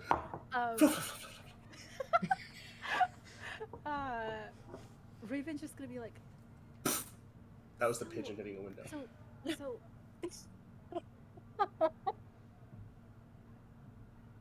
Raven's just. We established all the windows are closed in here. It's just verisimilitude. All right. No, that's so fair. Mm-hmm. Raven's gonna be like, see, the thing is that I don't think that there's, like, so far, there's been, like, slightly odd things. but I don't see why we have to go on this, like... She almost said SEAL Team 6. She... that doesn't exist. Like, Raven's Manticore favorite Team movie. 4.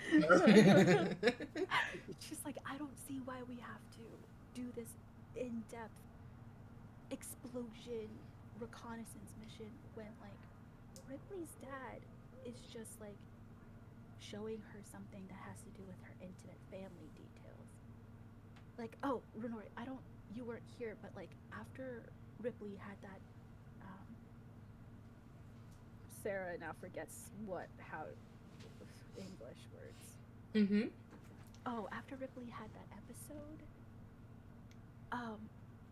it seemed pretty chill, and the dad was just like, Oh, yeah. So, you know, the dad who has locked away one of their children and wouldn't let the sibling that was closest to said child see. Not a good reason.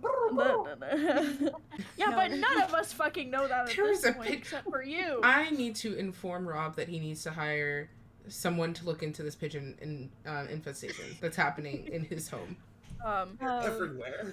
And Everywhere. so, Renori, we Sky rats. cannot just barge through and cause this kind of chaos when I'm things even go the far, one who things started go- suggesting it. No, I know, but what I'm saying is that we should put a stop to this plan. I'm And what? usually Wait down here nonsense. for how long then? Well, what else do you want us to do? Literally the thing we were just saying. That's going to make, if we get caught, and even if we don't, the ooh, again, Sarah forgot words. The consequences. I almost said confiscation. Yeah. That's not. Anyway. The confiscations that will happen.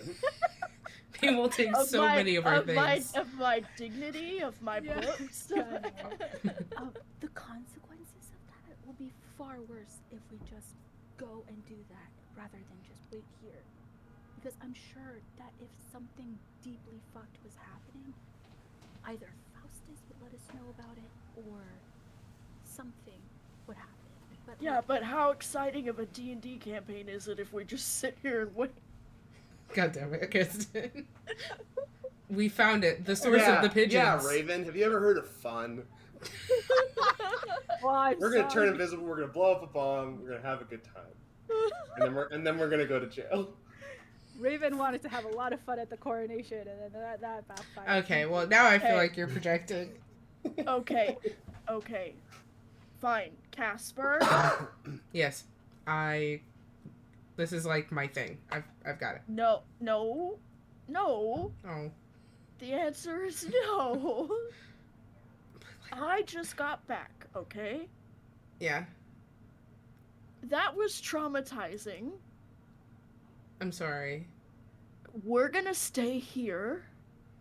We, all of us, Visibly shakes in Rogue. for a while.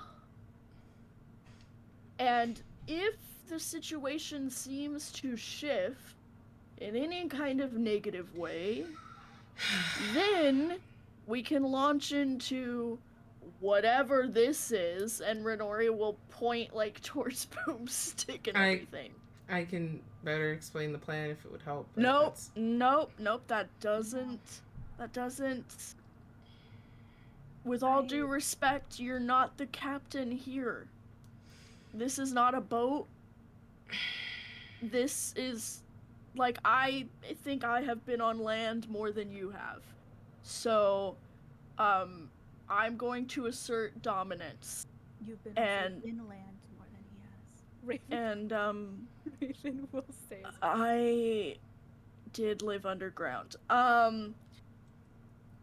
So, not right now, Casper. Like, let's just give it a little bit. Ripley might come back soon. How long has it been? I have no clue. I was, trying to come back from... suddenly what happened to Kip makes sense, actually. I wonder... Yeah, I was thinking the same. And actually, I'm suddenly less traumatized because at least I didn't get sent to another country. Yeah. That would have You said been... you were just sent to that tree. Yeah, and it's not like I have a positive association with that tree at the moment, but you know, seeing as I had already gotten stuck in it after fighting with Tide in it, so like I kind of hate that tree. Fuck that tree. Especially since getting sent back to it in such Fuck that tree specifically. an alarming way. But you know, how long has Ripley been gone? About at this point, probably 45 minutes to an hour. It's a long conversation. Okay. I think that, 5 years is a lot to catch up on when it comes to family uh-ohs. I respect what you're saying, Raven, and I am advocating that we don't launch into Plan Casper's bad idea. That's what it's gonna be called. Capital C, capital B, capital I. For the record, Renori very- covers his mouth. Raven also is like, hand up, this does not involve you, the adults are talking. Renori covers his mouth. He with licks your her hand. Careful, I like that. I don't want to know what his eyes widen in alarm.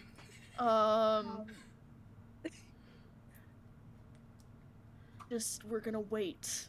Oh, I had a thought. We're just gonna Oh. wait, okay? Can you exercise some semblance of patience? I know you kissed me 2 days into knowing me, but like, patience is a virtue. Not the shade about their own relationship. That's hilarious. Raven's How going to dare look you kiss so me. pained. Raven's gonna look like in such pain and discomfort. She's like, I mean, I don't know if this is like the guy I should have done this with because he might know nothing, but one of the guards is basically in love with me now. I can try. To Yeah, go keep break those his heart things. some more. Okay, I was the consequences of my actions is sometimes things that I cannot foresee, and I did not realize that my Well, here comes the consequences of your actions, of your actions, of your actions.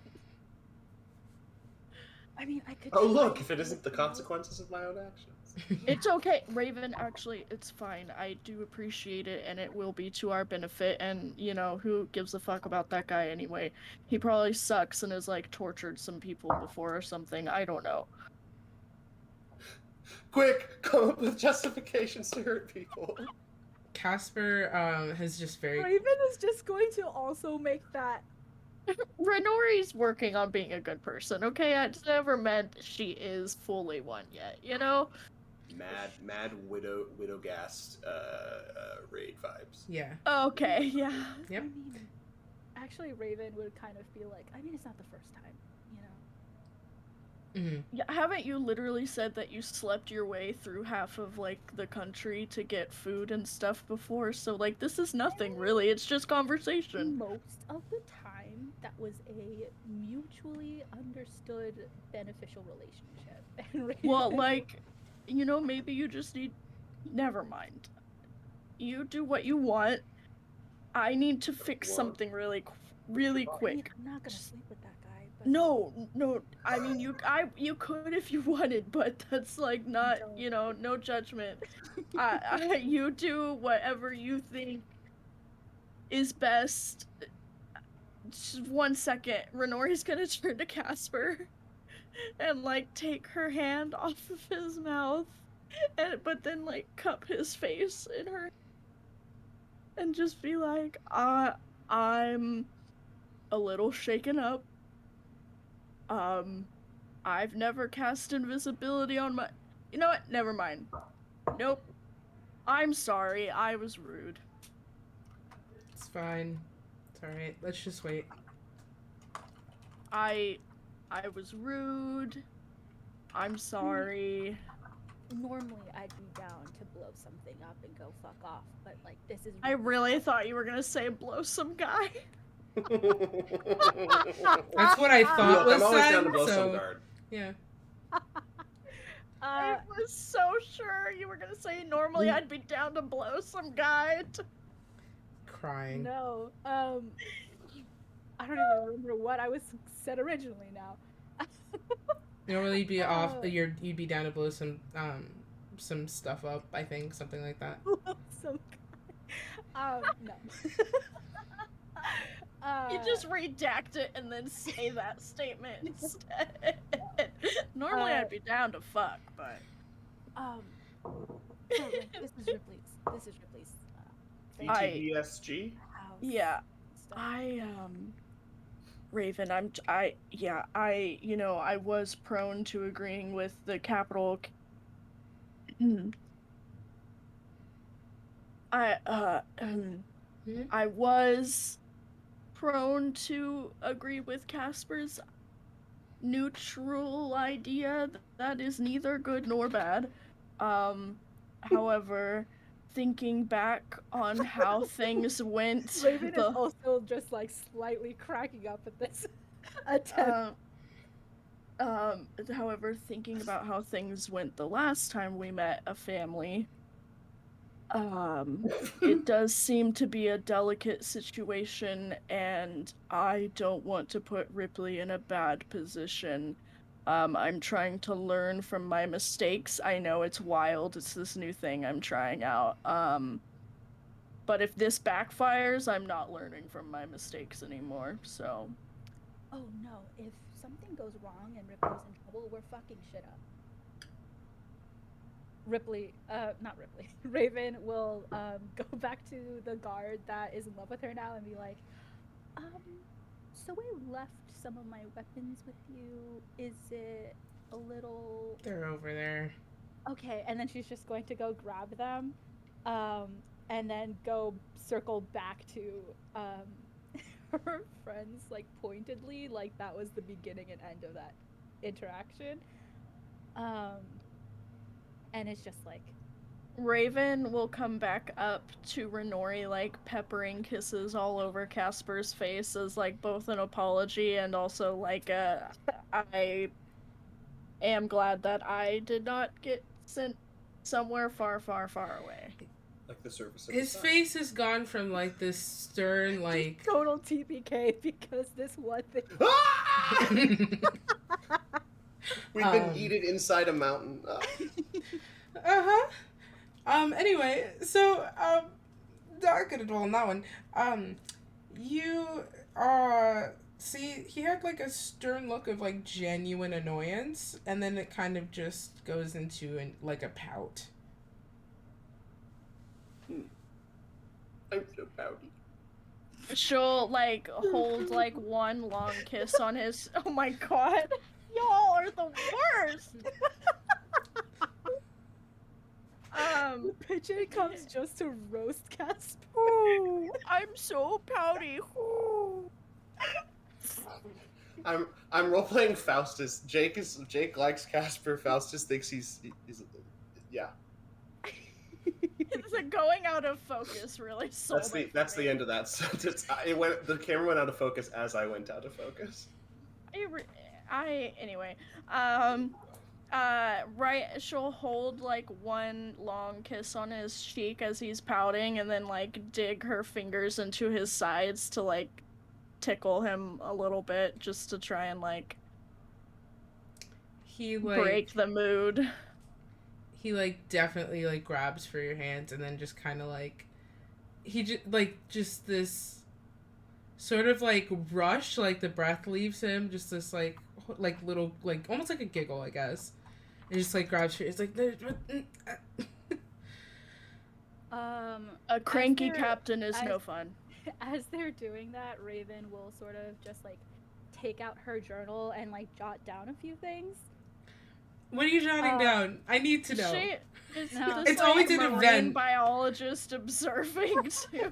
No. And creatures in the wild. Actually, so this is like a detail that I neglected to mention, but Raven writes everything in any journal in either celestial or abyssal just to keep them in practice. And then, like, occasionally in Elven, because Elven I feel like is more widely spoken, that she can practice it with more people as opposed to celestial and abyssal. And it's also like a secrecy thing, so it's more like rarer language. Hopefully if someone comes across this, they won't understand it yet. So Raven will be journaling about her nightmares, what's been happening with Ripley. Mm-hmm. Oh, and she will make like there is a note about um Renori and Casper, but that's all she writes down, right? It's just Renori and Casper, and then like in parentheses a question mark. And then underneath that she writes asks Renori, maybe? And then um underneath that um she'll sort of look up with her pen and be like, "So, what did you find in John's room? That was so like, what the fuck is up with that? With the guards and like why it made people so tense." Well, the room was covered in a layer of dust, as in no one had been in there in well enough time for a layer of dust to settle. Which is probably what the problem was. If you find a bunch of strangers snooping around the probably one room that's evidence evidence of what's happened to a very prominent figure in the community. And the drawing that Ripley told us to look for was torn off the door, and just a little bit of the parchment was still hanging. Tide looked at the bookshelf, and some of the books looked like they had been moved recently. That was the only space where dust had been disturbed. There were weird scorch marks on the wood and like old component markings. And then a journal of some sorts that seemed to belong to their mom. And it was kind of like an observation journal that seemed to be talking about first meetings of mom and dad. But the last entry in it was like 10 years ago, so not super helpful. Yeah, you see Raven jotting like quick notes down about this. Um, and it's really funny because it's that thing where Raven only knows like an amount of celestial and abyssal in certain contexts, right? So like Mm-hmm. conversationally she's pretty okay. In religious context she's really good. But like, you know, if you speak a language and like medical shit comes in, you're just like, I wouldn't have a fucking idea what that is, you know, stuff like that, like medical specifics. So what you see her doing is she'll fill in like different words with like other languages she knows. So she's like flipping like alphabets around, if you were to look at her thing. So like there are some words in Elvish maybe, um, and then like maybe one word in Common or something. And then So she it's like flips do you know polyglot? It's a polyglot Mm. journal. yeah, exactly. Uh, and she's just like,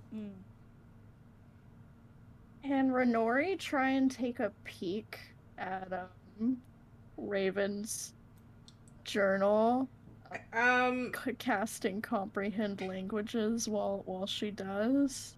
should I do a contested So. perception check on that? Yeah. Go ahead. Do me a perception check, and Renori do stealth. Okay. We'll just do it as stealth. Can't tell if that smile is smug satisfaction or disappointment. Looks smug. It does look smug, doesn't it? Looks very smug. I got a 23. I got a 23.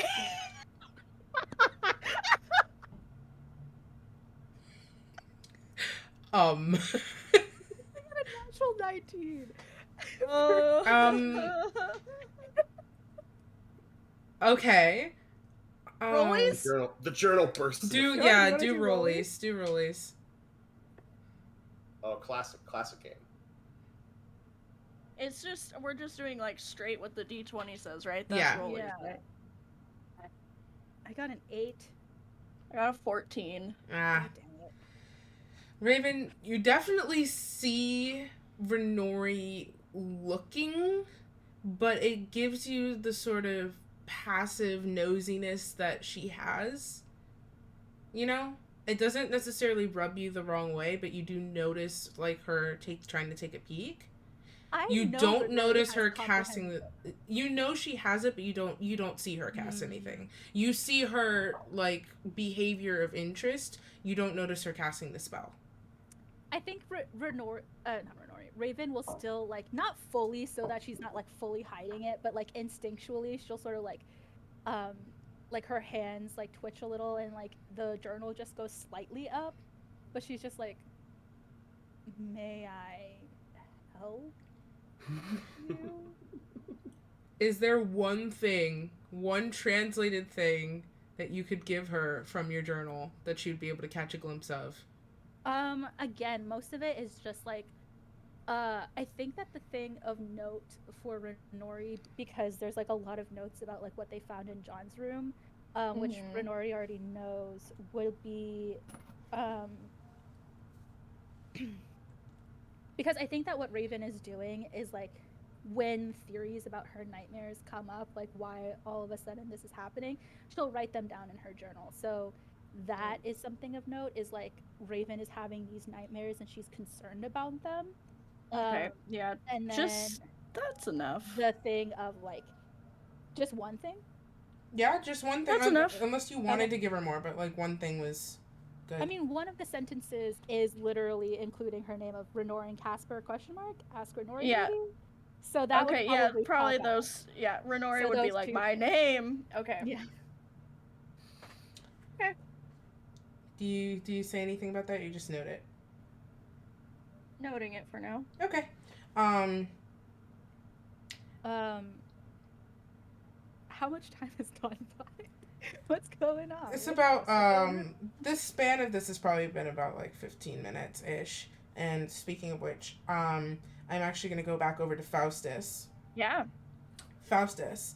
So Rob sort of creaks. Invisible Faustus. Yeah, right. How long is invisibility, by the way? It's an hour, but I can recast it. Okay, you definitely would have to recast it at this point. So just make a note of that if that's what you intend to do. Mm-hmm. Okay. You sort of see the door is pushed open, the door at the back of this chamber, and you see a smaller sort of room. It feels a bit cluttered. There are it looks handmade, like bookshelves that are sort of attached to the walls. There is a small desk that's very plain, no drawers or cabinets or anything, just a tabletop, basically. There is a small bed sort of tucked into the corner. And there isn't really much else to the room. There's some writings sort of attached to the walls in various places. You see a sort of slightly torn piece of parchment with a terrible drawing on it. You can't even understand what it is, but that's also tacked up to the wall. It's just whatever it gives, like the impression of a child's drawing. So whatever it is, it's not even worth the guess. And you see standing in this room, and the room is like maybe the size of a small bedroom. It's not like a closet. It's like the size of a small bedroom. You see standing somewhat in the center, holding open a book, you see John. He is definitely, upon first glance, the runt of the litter. Absolutely. He's maybe 5'11". He has a... The front of the litter is nearly 5'11". His father is 8 feet tall. No, I understand. It's just the sentence by itself without any context is hilarious. Because in my brain I went, yeah, Liz said 5'1", and then that's not. You little runt, you 5'11" runt. He's like 5'11". Short people. king. Anything under 6 feet. Anything under 6 feet is around, I guess. All right. That's extreme. We stand short kings in this. Technically, he's a short king. By the realm of his culture, he's a short king.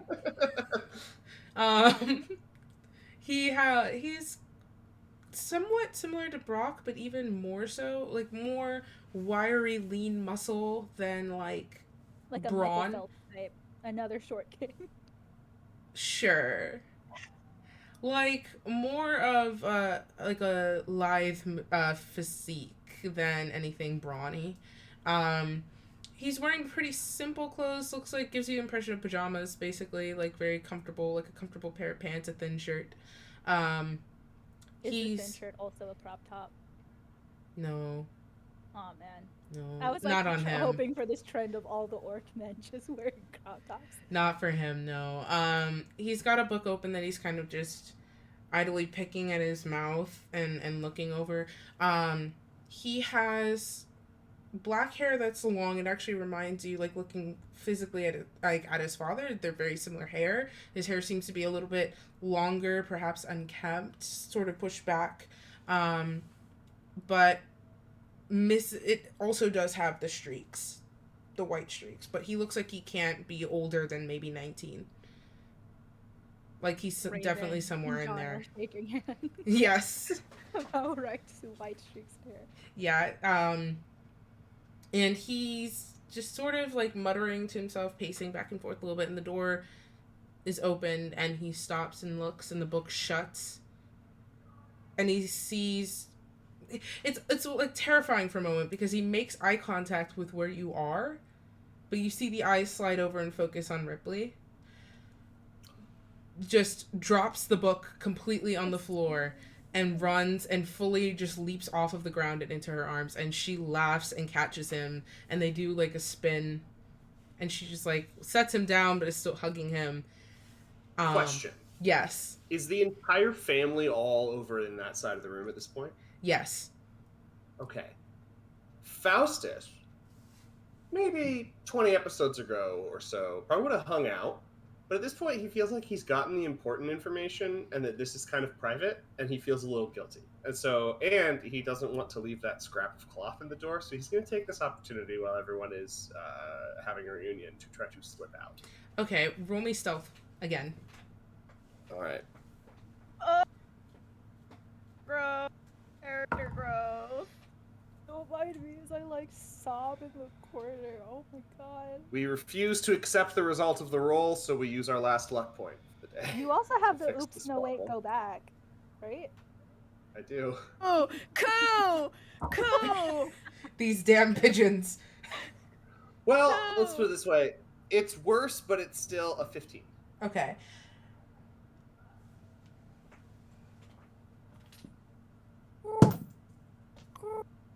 I can't make pigeon noises. I'm not gonna try to do that live on the internet. That would be embarrassing. Oh, wait! I've forgotten something. I'm invisible. That is true. Technically, Roll one more the time. roll is advantage. Now it's a 26.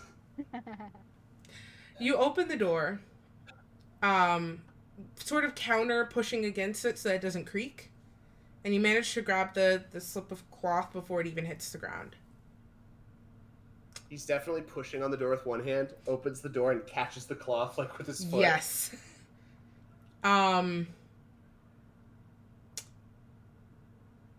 Ooh. Okay. You slip out of the door. Before you do, though, you do see something like when the door initially opens. I forgot to mention that's on me. When they initially open the door to where John is, there is a gray cat with very piercing blue eyes curled up at John's feet. That as soon as the door opens, kind of just like, and goes and jumps on the bed, and you see it. It makes eye contact with you. Essa. There's so many pigeons in here. Oh, sorry, I didn't. How many That pigeons are going to be in this compound? I We didn't keep even know I finding said it out pigeons. loud. Faustus No. has a cloth. I like to think of it this way. No. Faustus has a cloth on his foot, like Mission Impossible style. He caught the sweat, and he's holding the door, and he looks back, and he sees this cat jump up on the bed and make eye contact with him, and he's just like, slips out and closes it behind him. Okay. Well, I just want to clarify.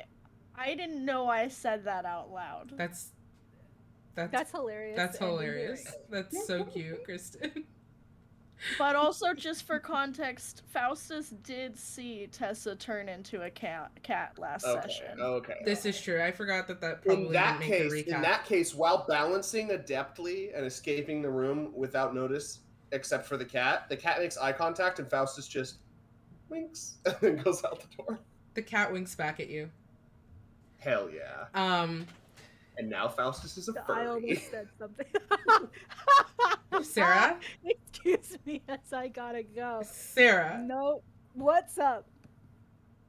Never mind. I didn't say it out loud.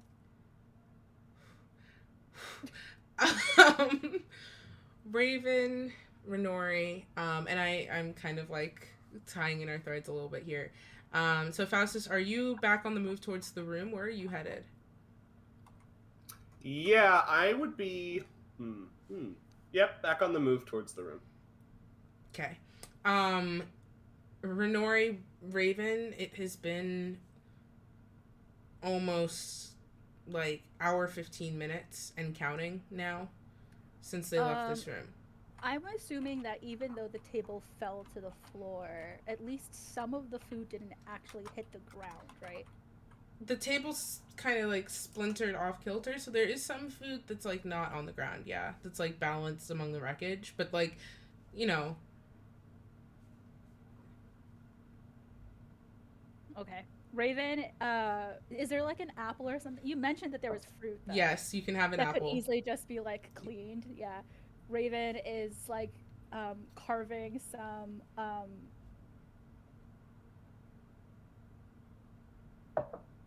some of the apples and like sneakily, like I think that she'll just be like,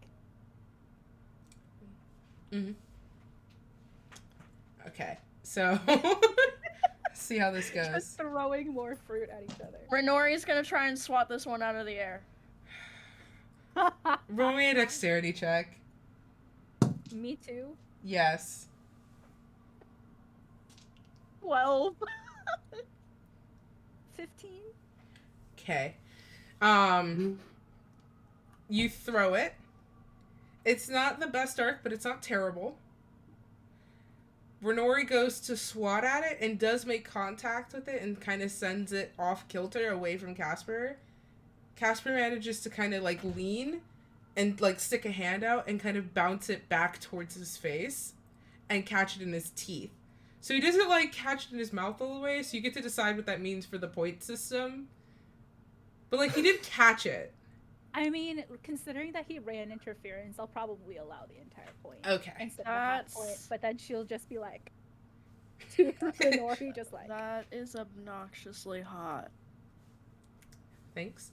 is this just like Yes. Raven is going to stop throwing fruit to Casper now that she's like slightly more aware that this is essentially just foreplay. No. You can keep playing. It was just the teeth thing. Casper looks visibly disappointed. Jake! Yeah, Is this a I bet it tractor? looks, Oh. I bet it looks just like that.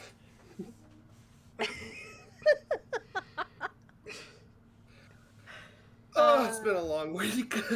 Yeah, and I think that Raven, as quickly as she can before like Renori The can DM induce is food broken. again, The DM is broken. will throw another piece of fruit at Oh no, our the DM. fruit. It's broken. It's broken. The visual experience of thinking you had an apple slice in your mouth and then you spat out just Dice? so 3d20? many dice. I'm sorry, whenever some people do that, I think they're going to choke on it. So that's always like it always just causes an initial. It's all about the reaction of tongue anxiety. placement. Anyway. I just took so much psychic damage in one round. That was 6 seconds. Kristen, how is every vowel in that sentence longer than it usually is? We'll talk tomorrow. Tongue placement. It was like time slowed down. Anyway, About the tongue placement. the That's how tongue the vowels made. placement. Anyway. It's all Okay. All right. All right. I think time just slowed down for you specifically. That sounds like a you Matrix problem. So When the Matrix glitches, but it's It's only probably the combination of exhaustion and an edible and a little bit of whiskey. that'll do it. That will do it. Dear Triple God. threat. Okay, so Raven tosses another Threat. fruit at Casper before Renori can swat it. all right. Let's roll. Okay. 17. Nice. Another catch. This one's clean. Hell yeah. Hell yeah. Question. So it's like an apple slice or something? It's like chunks of an apple slice. So she like sliced a thing of apple and then broke it into even smaller chunks to Okay, for ease never of mind. throwing. Yeah, never mind. I feel like I know where that was going. No. So Yeah, a slice of apple would be kind of like the hot dog challenge, honestly. You know what I'm talking about? You guys Yep. haven't seen this? The TikTok trend?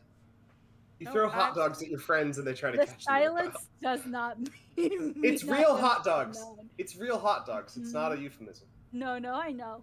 Yeah. I'm fully aware of what you're talking about. Mhm. Mhm. You know, to me, it just looks like good, clean fun. this So is... does Ripley come back yet, or No. Faustus at least. No, they're busy. Ripley has not come back. Faustus, you find your way back to the door. How are you approaching this door? The door is shut. The double doors are shut to the dining room.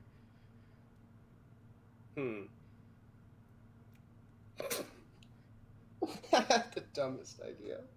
Yeah. I'm literally just gonna like open the door with like a big swing and then back away. So like it's just like the door just goes completely open. And then I just back away. Renori and Raven, you're goofing. Apple slices are being caught. It's great. The door creaks and swings open on its own. All of the guards immediately, like a couple of them are probably like starting to doze off a little bit. All of them jump to attention, weapons pointed at the door. don't worry, it's probably our friend.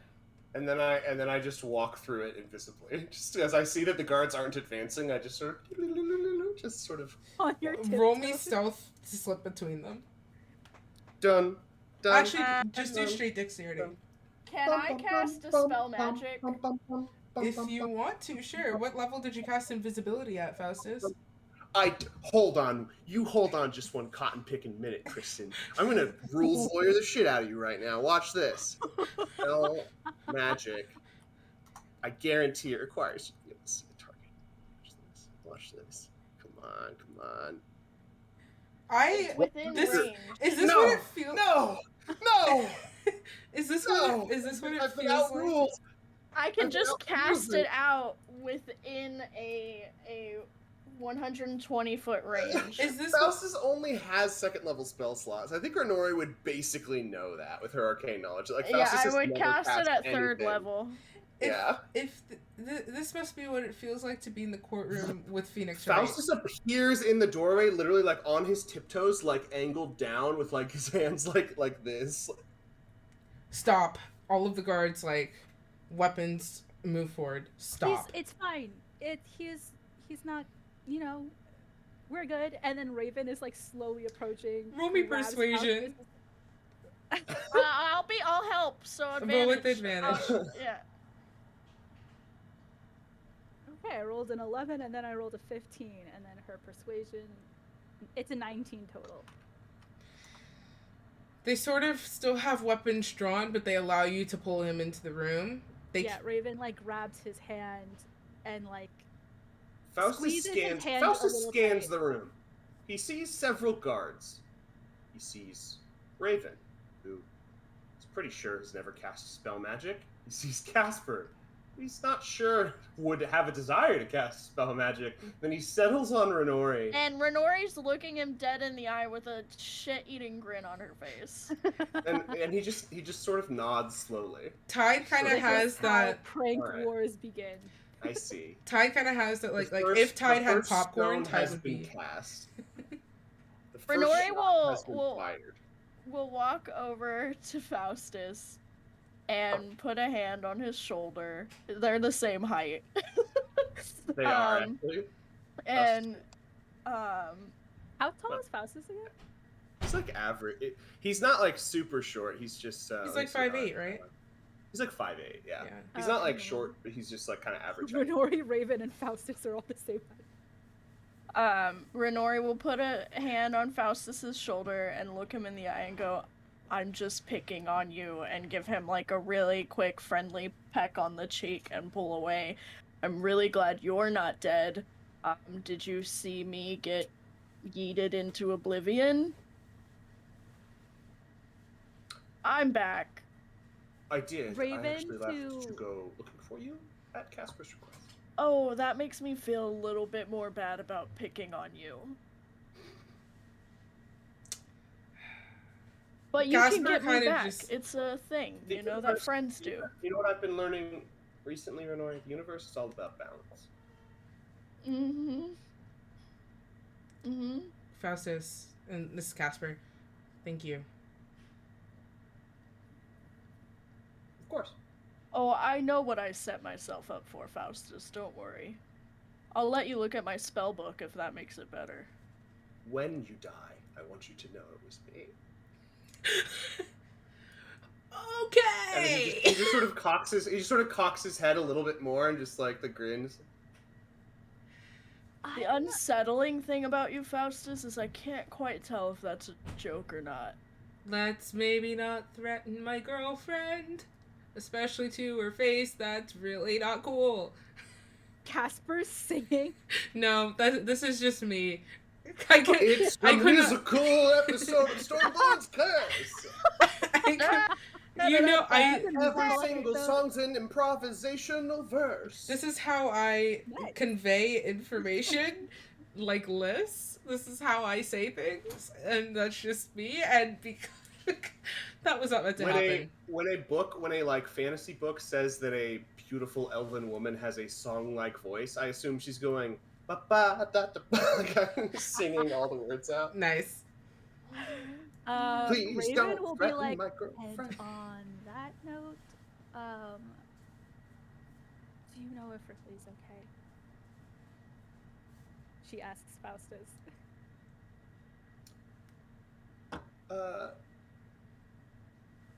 Seemed like they were fine. Okay. I'm glad you're back. And Raven will give him like a short but meaningful hug. I don't want to alarm you, but there is one of those guards is really eyeing you pretty heavily. As I'm letting you say that. Yeah, I was trying to persuade him to let me get out of the room to find Renori. I might have flirted with him a little too hard. I think he's in love with me.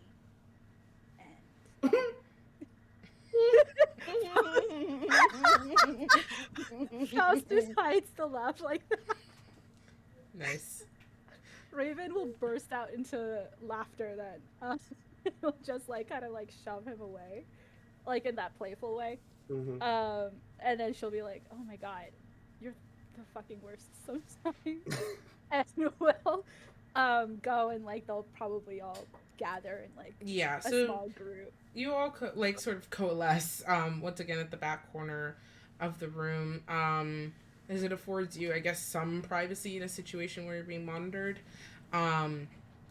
It is a relief to be able to see each other once again, but you do note that Tessa is still missing, and Ripley is not returned. And that does sort of settle in. Tide is sort of hanging around Boomstick, not really saying much. Yes, Raven. I forgot. I keep forgetting to do this. Well, first Raven's going to be like, she'll ask Faustus like, "Oh, you didn't see.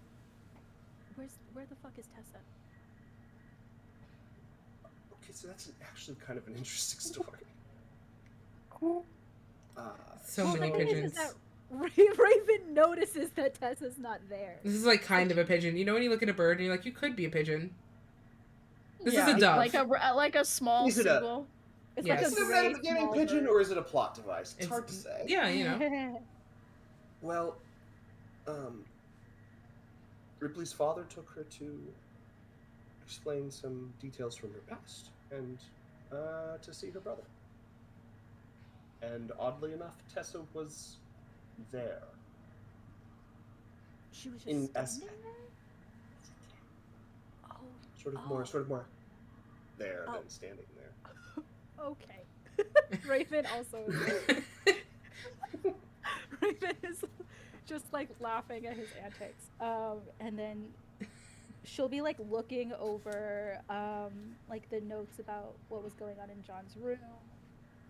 I'm assuming in like the back and forth between Renori and Raven would have asked like, "Oh, did you like?" Because would Renori tell Raven about like how it wasn't in a language that they could understand? Sure. Okay. So like in that line of like questioning and thought, she Renori is... doesn't know what language though. Yeah, I know. And then she's just going to like think about the energy that Probably celestial. she's gonna think about the energy that Ripley sent out. And can I do a religion check to see Okay. if it was anything to do with that? Because you said it looked familiar, and so I'm wondering if you're like it's familiar because you've seen like You Tessa or slash Saloon. I cannot hear you you s- you can't anymore. hear. Oh, no, you can. Oh. It was weird. I couldn't hear you for like a split second. Oh. Okay. Yeah, you can roll religion. Okay.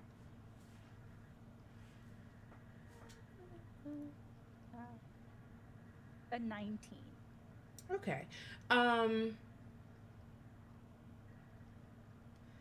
It's a sort of a whirlwind of information to pick through. Nothing super definite, just a lot of loose thoughts. That makes sense. The energy felt familiar. It reminded you of when everyone made the choice. It reminded you of Istis. That sense of dread was new. Visually, not super ringing any bells. And you can't think of anything, just it wasn't specific enough to connect it to anything super concrete, but you're able to glean. You're not sure if it has any more like higher specific connections than that. But it does remind you very strongly. You're able to place that feeling of the energy, and it's like repeatedly, not just when you made the choice, but whenever you've been around Istis, this sort of underlying, almost like a buzzing pulse that just seems to overcome the air whenever you're communicating with her in any form. Okay.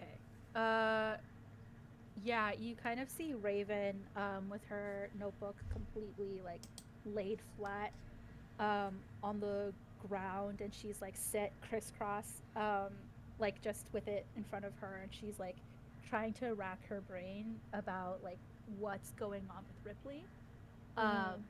And then she's just going to be like,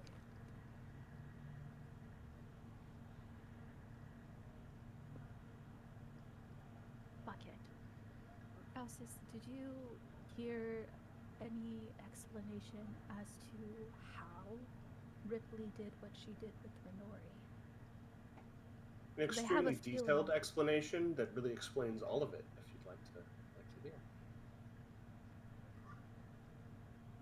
Raven looks conflicted. Ripley's mom was a Celestial. I And knew the it. reason her father has sequestered John was because he started displaying similar Yes, this ties Kip uncontrolled, back in. unbridled abilities, and yes, Kip was Kip's all the way Kip's across story the- makes sense now. He should, and he was gone. So sort of similar energies. So the issue with John, his sequestration is related to his inability to control randomly teleporting people hundreds or thousands of miles away. Interesting. So He looked well. I saw him. He looked well. sorry, it's my brain is just like conceal, don't feel. It's giving Frozen. Okay. And Raven. My audio is fucking me. That's why I'm not responding. People are talking to me. What? I did not pick up the first part of that. Anyway, Liz is also, Raven is just gonna be like, oh, fuck yeah, okay, and then she's going to be like, she's gonna write in Celestial, like the word for Celestial, and then like underline it twice, and then like equals Ripley's mom, and then she's going to close her book and just be like, okay, that makes a lot of sense, because the energy from Ripley reminded me a lot of Istis's vibe, so that makes a lot of sense. That was just sort of like a. He like gets one eye really wide and it like spins and he's like sort of, and like the white part is like iridescent. He's like sort of like this kind of aesthetic. You see what I'm saying? Casper leans over to you, Raven, like, he can do that on command? Yeah. That's so cool. Raven nods in like a way of like, welcome to the club, buddy. Like, welcome on in. And she'll just be like, okay, all right, well that's wild. That's actually like, that's I wasn't not expecting that, but that's really cool. I'm kind of glad we didn't come in guns blazing this time. I think that actually was the right choice. Raven makes a pointed stare at Casper. It's a real good thing we didn't blow shit up, huh? Yeah. Really great. Casper had an idea about causing a distraction. I normally work alone. To be fair, that has kind of been our modus operandi for a long time. No, I realize that. And it didn't really work out well the last time we decided to cause chaos. It was a contingency. I wasn't gonna... Chaos is so much fun. Casper, I'm with you. Chaos is so much fun, but a lot of you. people don't understand that. Thank you. But I do. Thank you. Because it's been rough. I really appreciate... Faustus winks at Howl / Casper. Okay. Do we all see that? Okay. They have a let them have their moment. Let them have their Renori, moment. Let them have it. Yeah, Renori's gonna turn to Casper. Nothing better than guys being dudes. Oh. Casper never gets a moment. Too good sitting in a hot tub. Let Casper have a moment. 5 feet apart, so they're not gay. Except they are gay. Nice. That's the secret. That's my secret. I'm always gay. It's always been gay. This was not meant to devolve so quickly.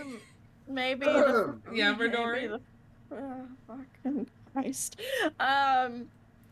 Renori would let the moment happen, but afterwards, dear God, turn to Casper. After he winks at Casper, Faustus gives a pointed look at Renori, and then does this. Renori. Nice. Where is Faustus in relation to Raven? Because Raven is sitting on the ground. I would imagine you're still sort of in your circle at the back corner, but Raven, you kind of like the circle's expanded a little bit so that you can sit. Casper's probably leaning against the counter. You can tell me what you're up to, Faustus, if you're sitting, if you're standing. I would say Faustus is probably just like sort of like sitting like in a sort of like loungy style, probably next to Raven. Yeah, Raven is going to take like a leg and her foot and just where Faustus is like leaning, just kick him and hoping to like make him stumble and like just, lose his balance a little bit. Okay. Go Just to ahead. be like, what the fuck is wrong with you? Just leave the woman alone. Faustus, do me a dexterity saving throw. She dispelled my invisibility. I'm salty about it. What'd you say I need to do? You Dexterity were saving fucking- throw. You decided to be a dramatic It's ass 21. and throw the doors open, You- like as if we didn't know you were walking in. So You see the kit coming, and you're able to get out of the way. If you want to.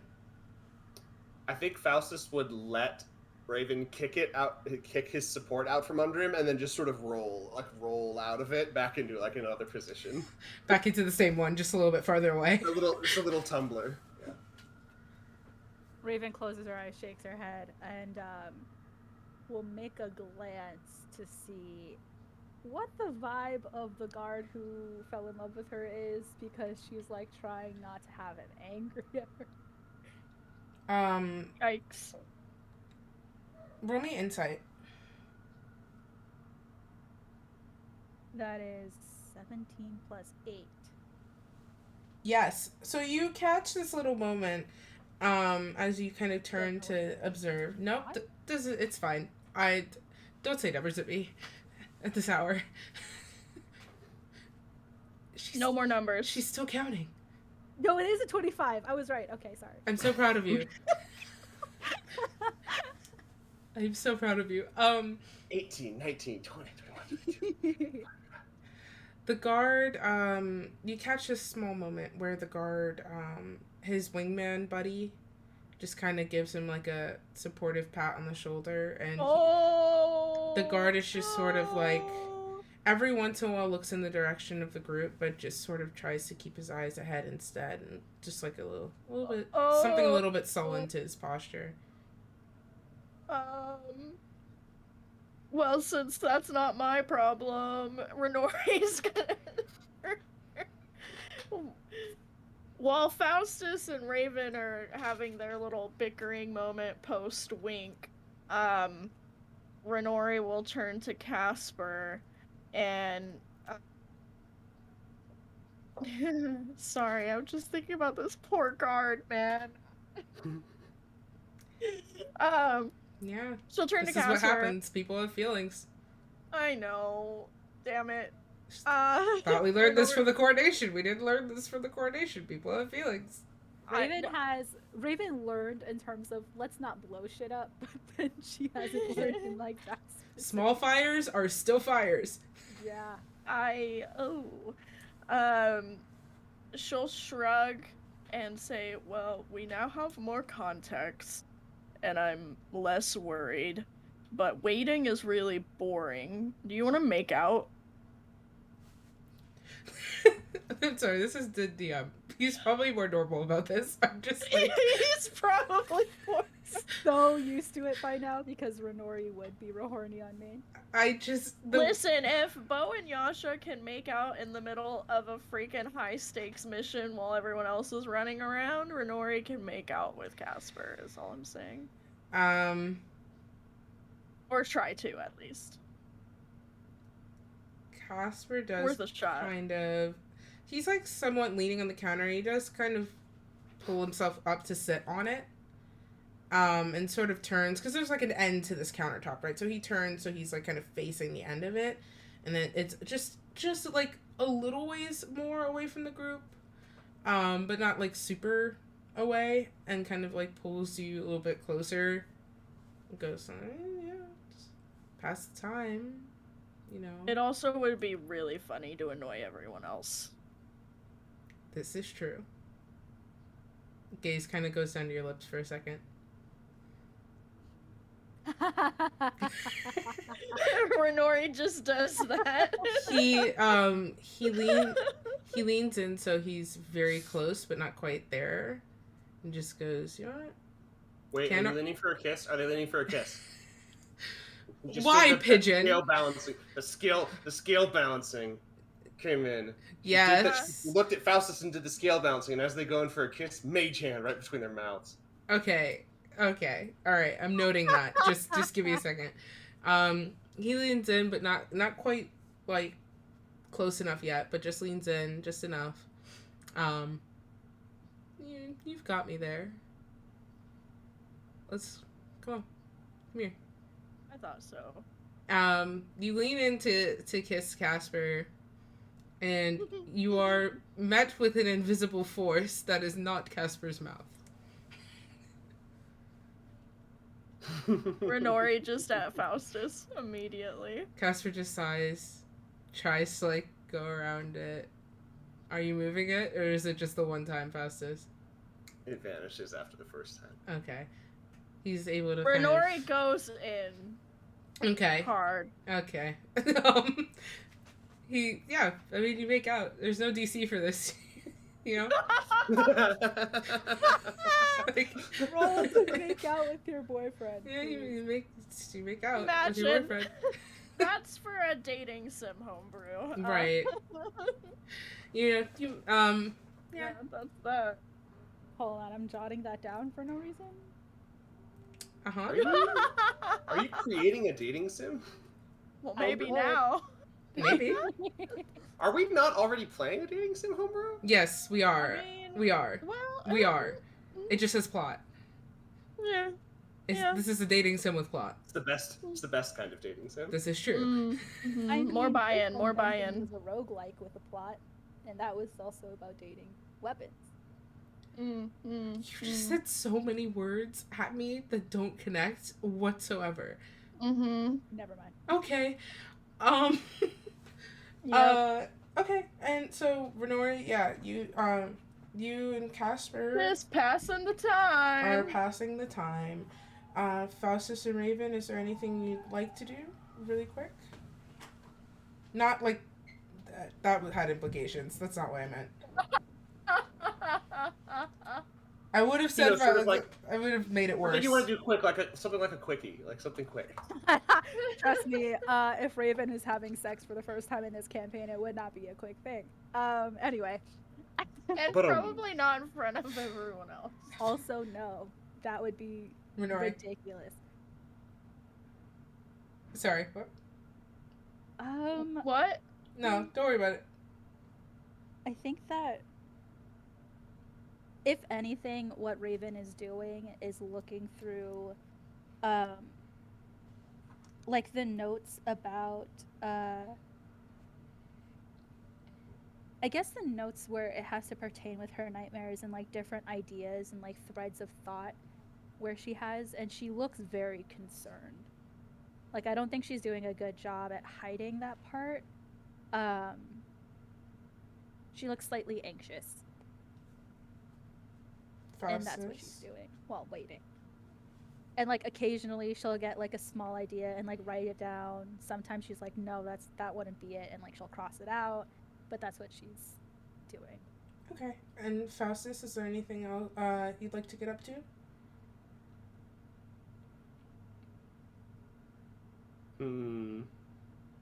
Not for Faustus, I don't think. He's just chilling. Okay. So you're all in this room. Some more occupied than others.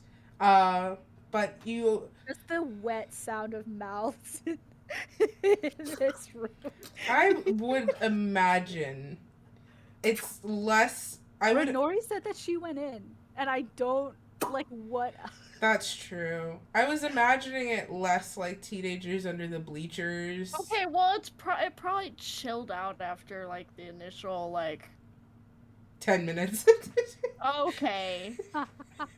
They're still going after 10 whole No, minutes? I just thought it'd be Yeah.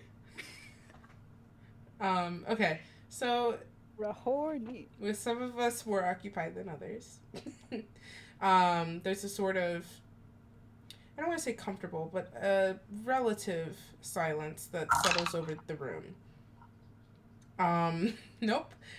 That's the collider of dice. Nope. I got so concerned. With one ally missing and the other having not returned, there is a sense of unease in the room. Is And- it from the making out that's happening? Or is Okay. I mean, like, however you feel about Tessa, she is like she is like not in this room. And then also Ripley has not come back. So it's like not because of the making out. Oh, okay. I feel like you could If do you- something if about you that if say it really so, upset yeah. you. You guys and your shenanigans. That is where we're going to end this episode of Stormborn's Curse. Yay! We're just sitting in a room waiting. Oh my goodness gracious. Okay. I am going to try and make this quick so we can sign off for the night. Because I don't want to ramble too much, first of all. Thank you to everybody who hung out with us. This episode was a little bit longer than our episodes usually are, but I appreciate everybody who stuck around. Crispy, I don't know if you're still here, but if you are, thank you for the raid. If you came over from Crispy's raid, I appreciate you. If you're here hanging out like you usually are on Fridays, or you just come through for the very first time, you're appreciated so deeply. Thank you. The most important thing that I can ask you to do is to support my players, because they make this possible and they make this fun. And the reason that I am here telling these stories is because I love these people whose faces are surrounding me. So, yes, please give them all of the love. I'm trying the spiel. Okay, it's Black History Month. I have a follower goal. It would be sick if I had 300 followers by the end of February. That'd be pretty cool. It'd be pretty rad. I'm just gonna like quietly talk about that. If you like what I do this for free. I took about 2 years to write this campaign, and I pour my love, heart, and soul into it to keep it running every week. So if you like what I do, that or the gaming content, and you wanted to toss a little tip my way, it is never ever necessary or required, but always deeply appreciated. And my Ko-Fi is now in the chat because my mods are fantastic. And yes, I am also on Fan House as well, and I'm trying to start posting more over there. I'm probably gonna be talking about a couple characters that I just came up with, because I'm always doing that. If you want to use code Stormborn for your first month free, you can. And I also dropped the price to $2, so it's like cool and stuff. Less than a cup of coffee. That's the one. Also, because it's new, I think I'm only going to talk about it for like 1 or 2 weeks, and then I'm just going to kind of leave it alone. But because it's new, I'm going to keep saying it. I did start up a Throne. Throne Gifts allows you to buy gifts for a streamer without revealing your information or revealing theirs. It's super cool. It's super awesome. A few people who are really generous have already bought me some stuff off of there. Nothing that is on there is something that I need to like live. You know, these are like just fun things that I put on there.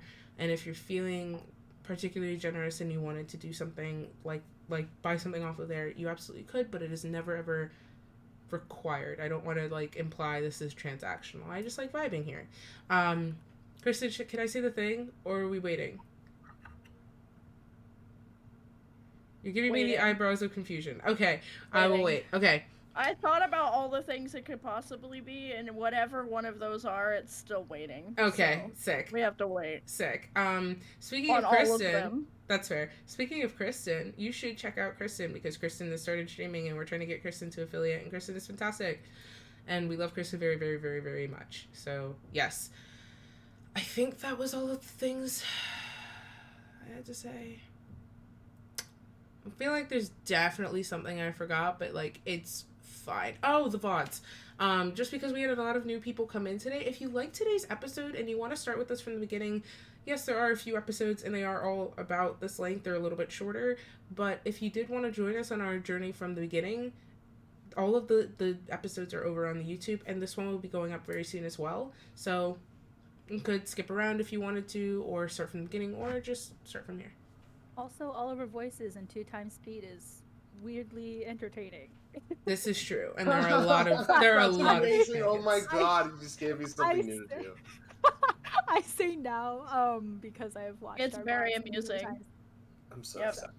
It's very amusing. This is true. I have also done it. It is a joy. Truly. I think that's all the things. Da da da da da da. Hey! Nice. No. Nope. Thank you once again very, very, very much. And we will see you on Monday for something. We'll see you on Monday at 6:30 EST for something. Oh, are you putting that poll up on your Twitter? No. Oh, never mind. Thank you, You though. should follow Liz on Twitter. That was so smooth. Yeah. Thank you. I have a Twitter. You can look at it if you want. Okay. Thank you so much for hanging out this week. I hope to see you again next week. If I don't, I hope to see you on Monday. If I don't, you're still cool and amazing and awesome. All right. Bye, guys. I need to stop. Love you guys. Bye. Bye.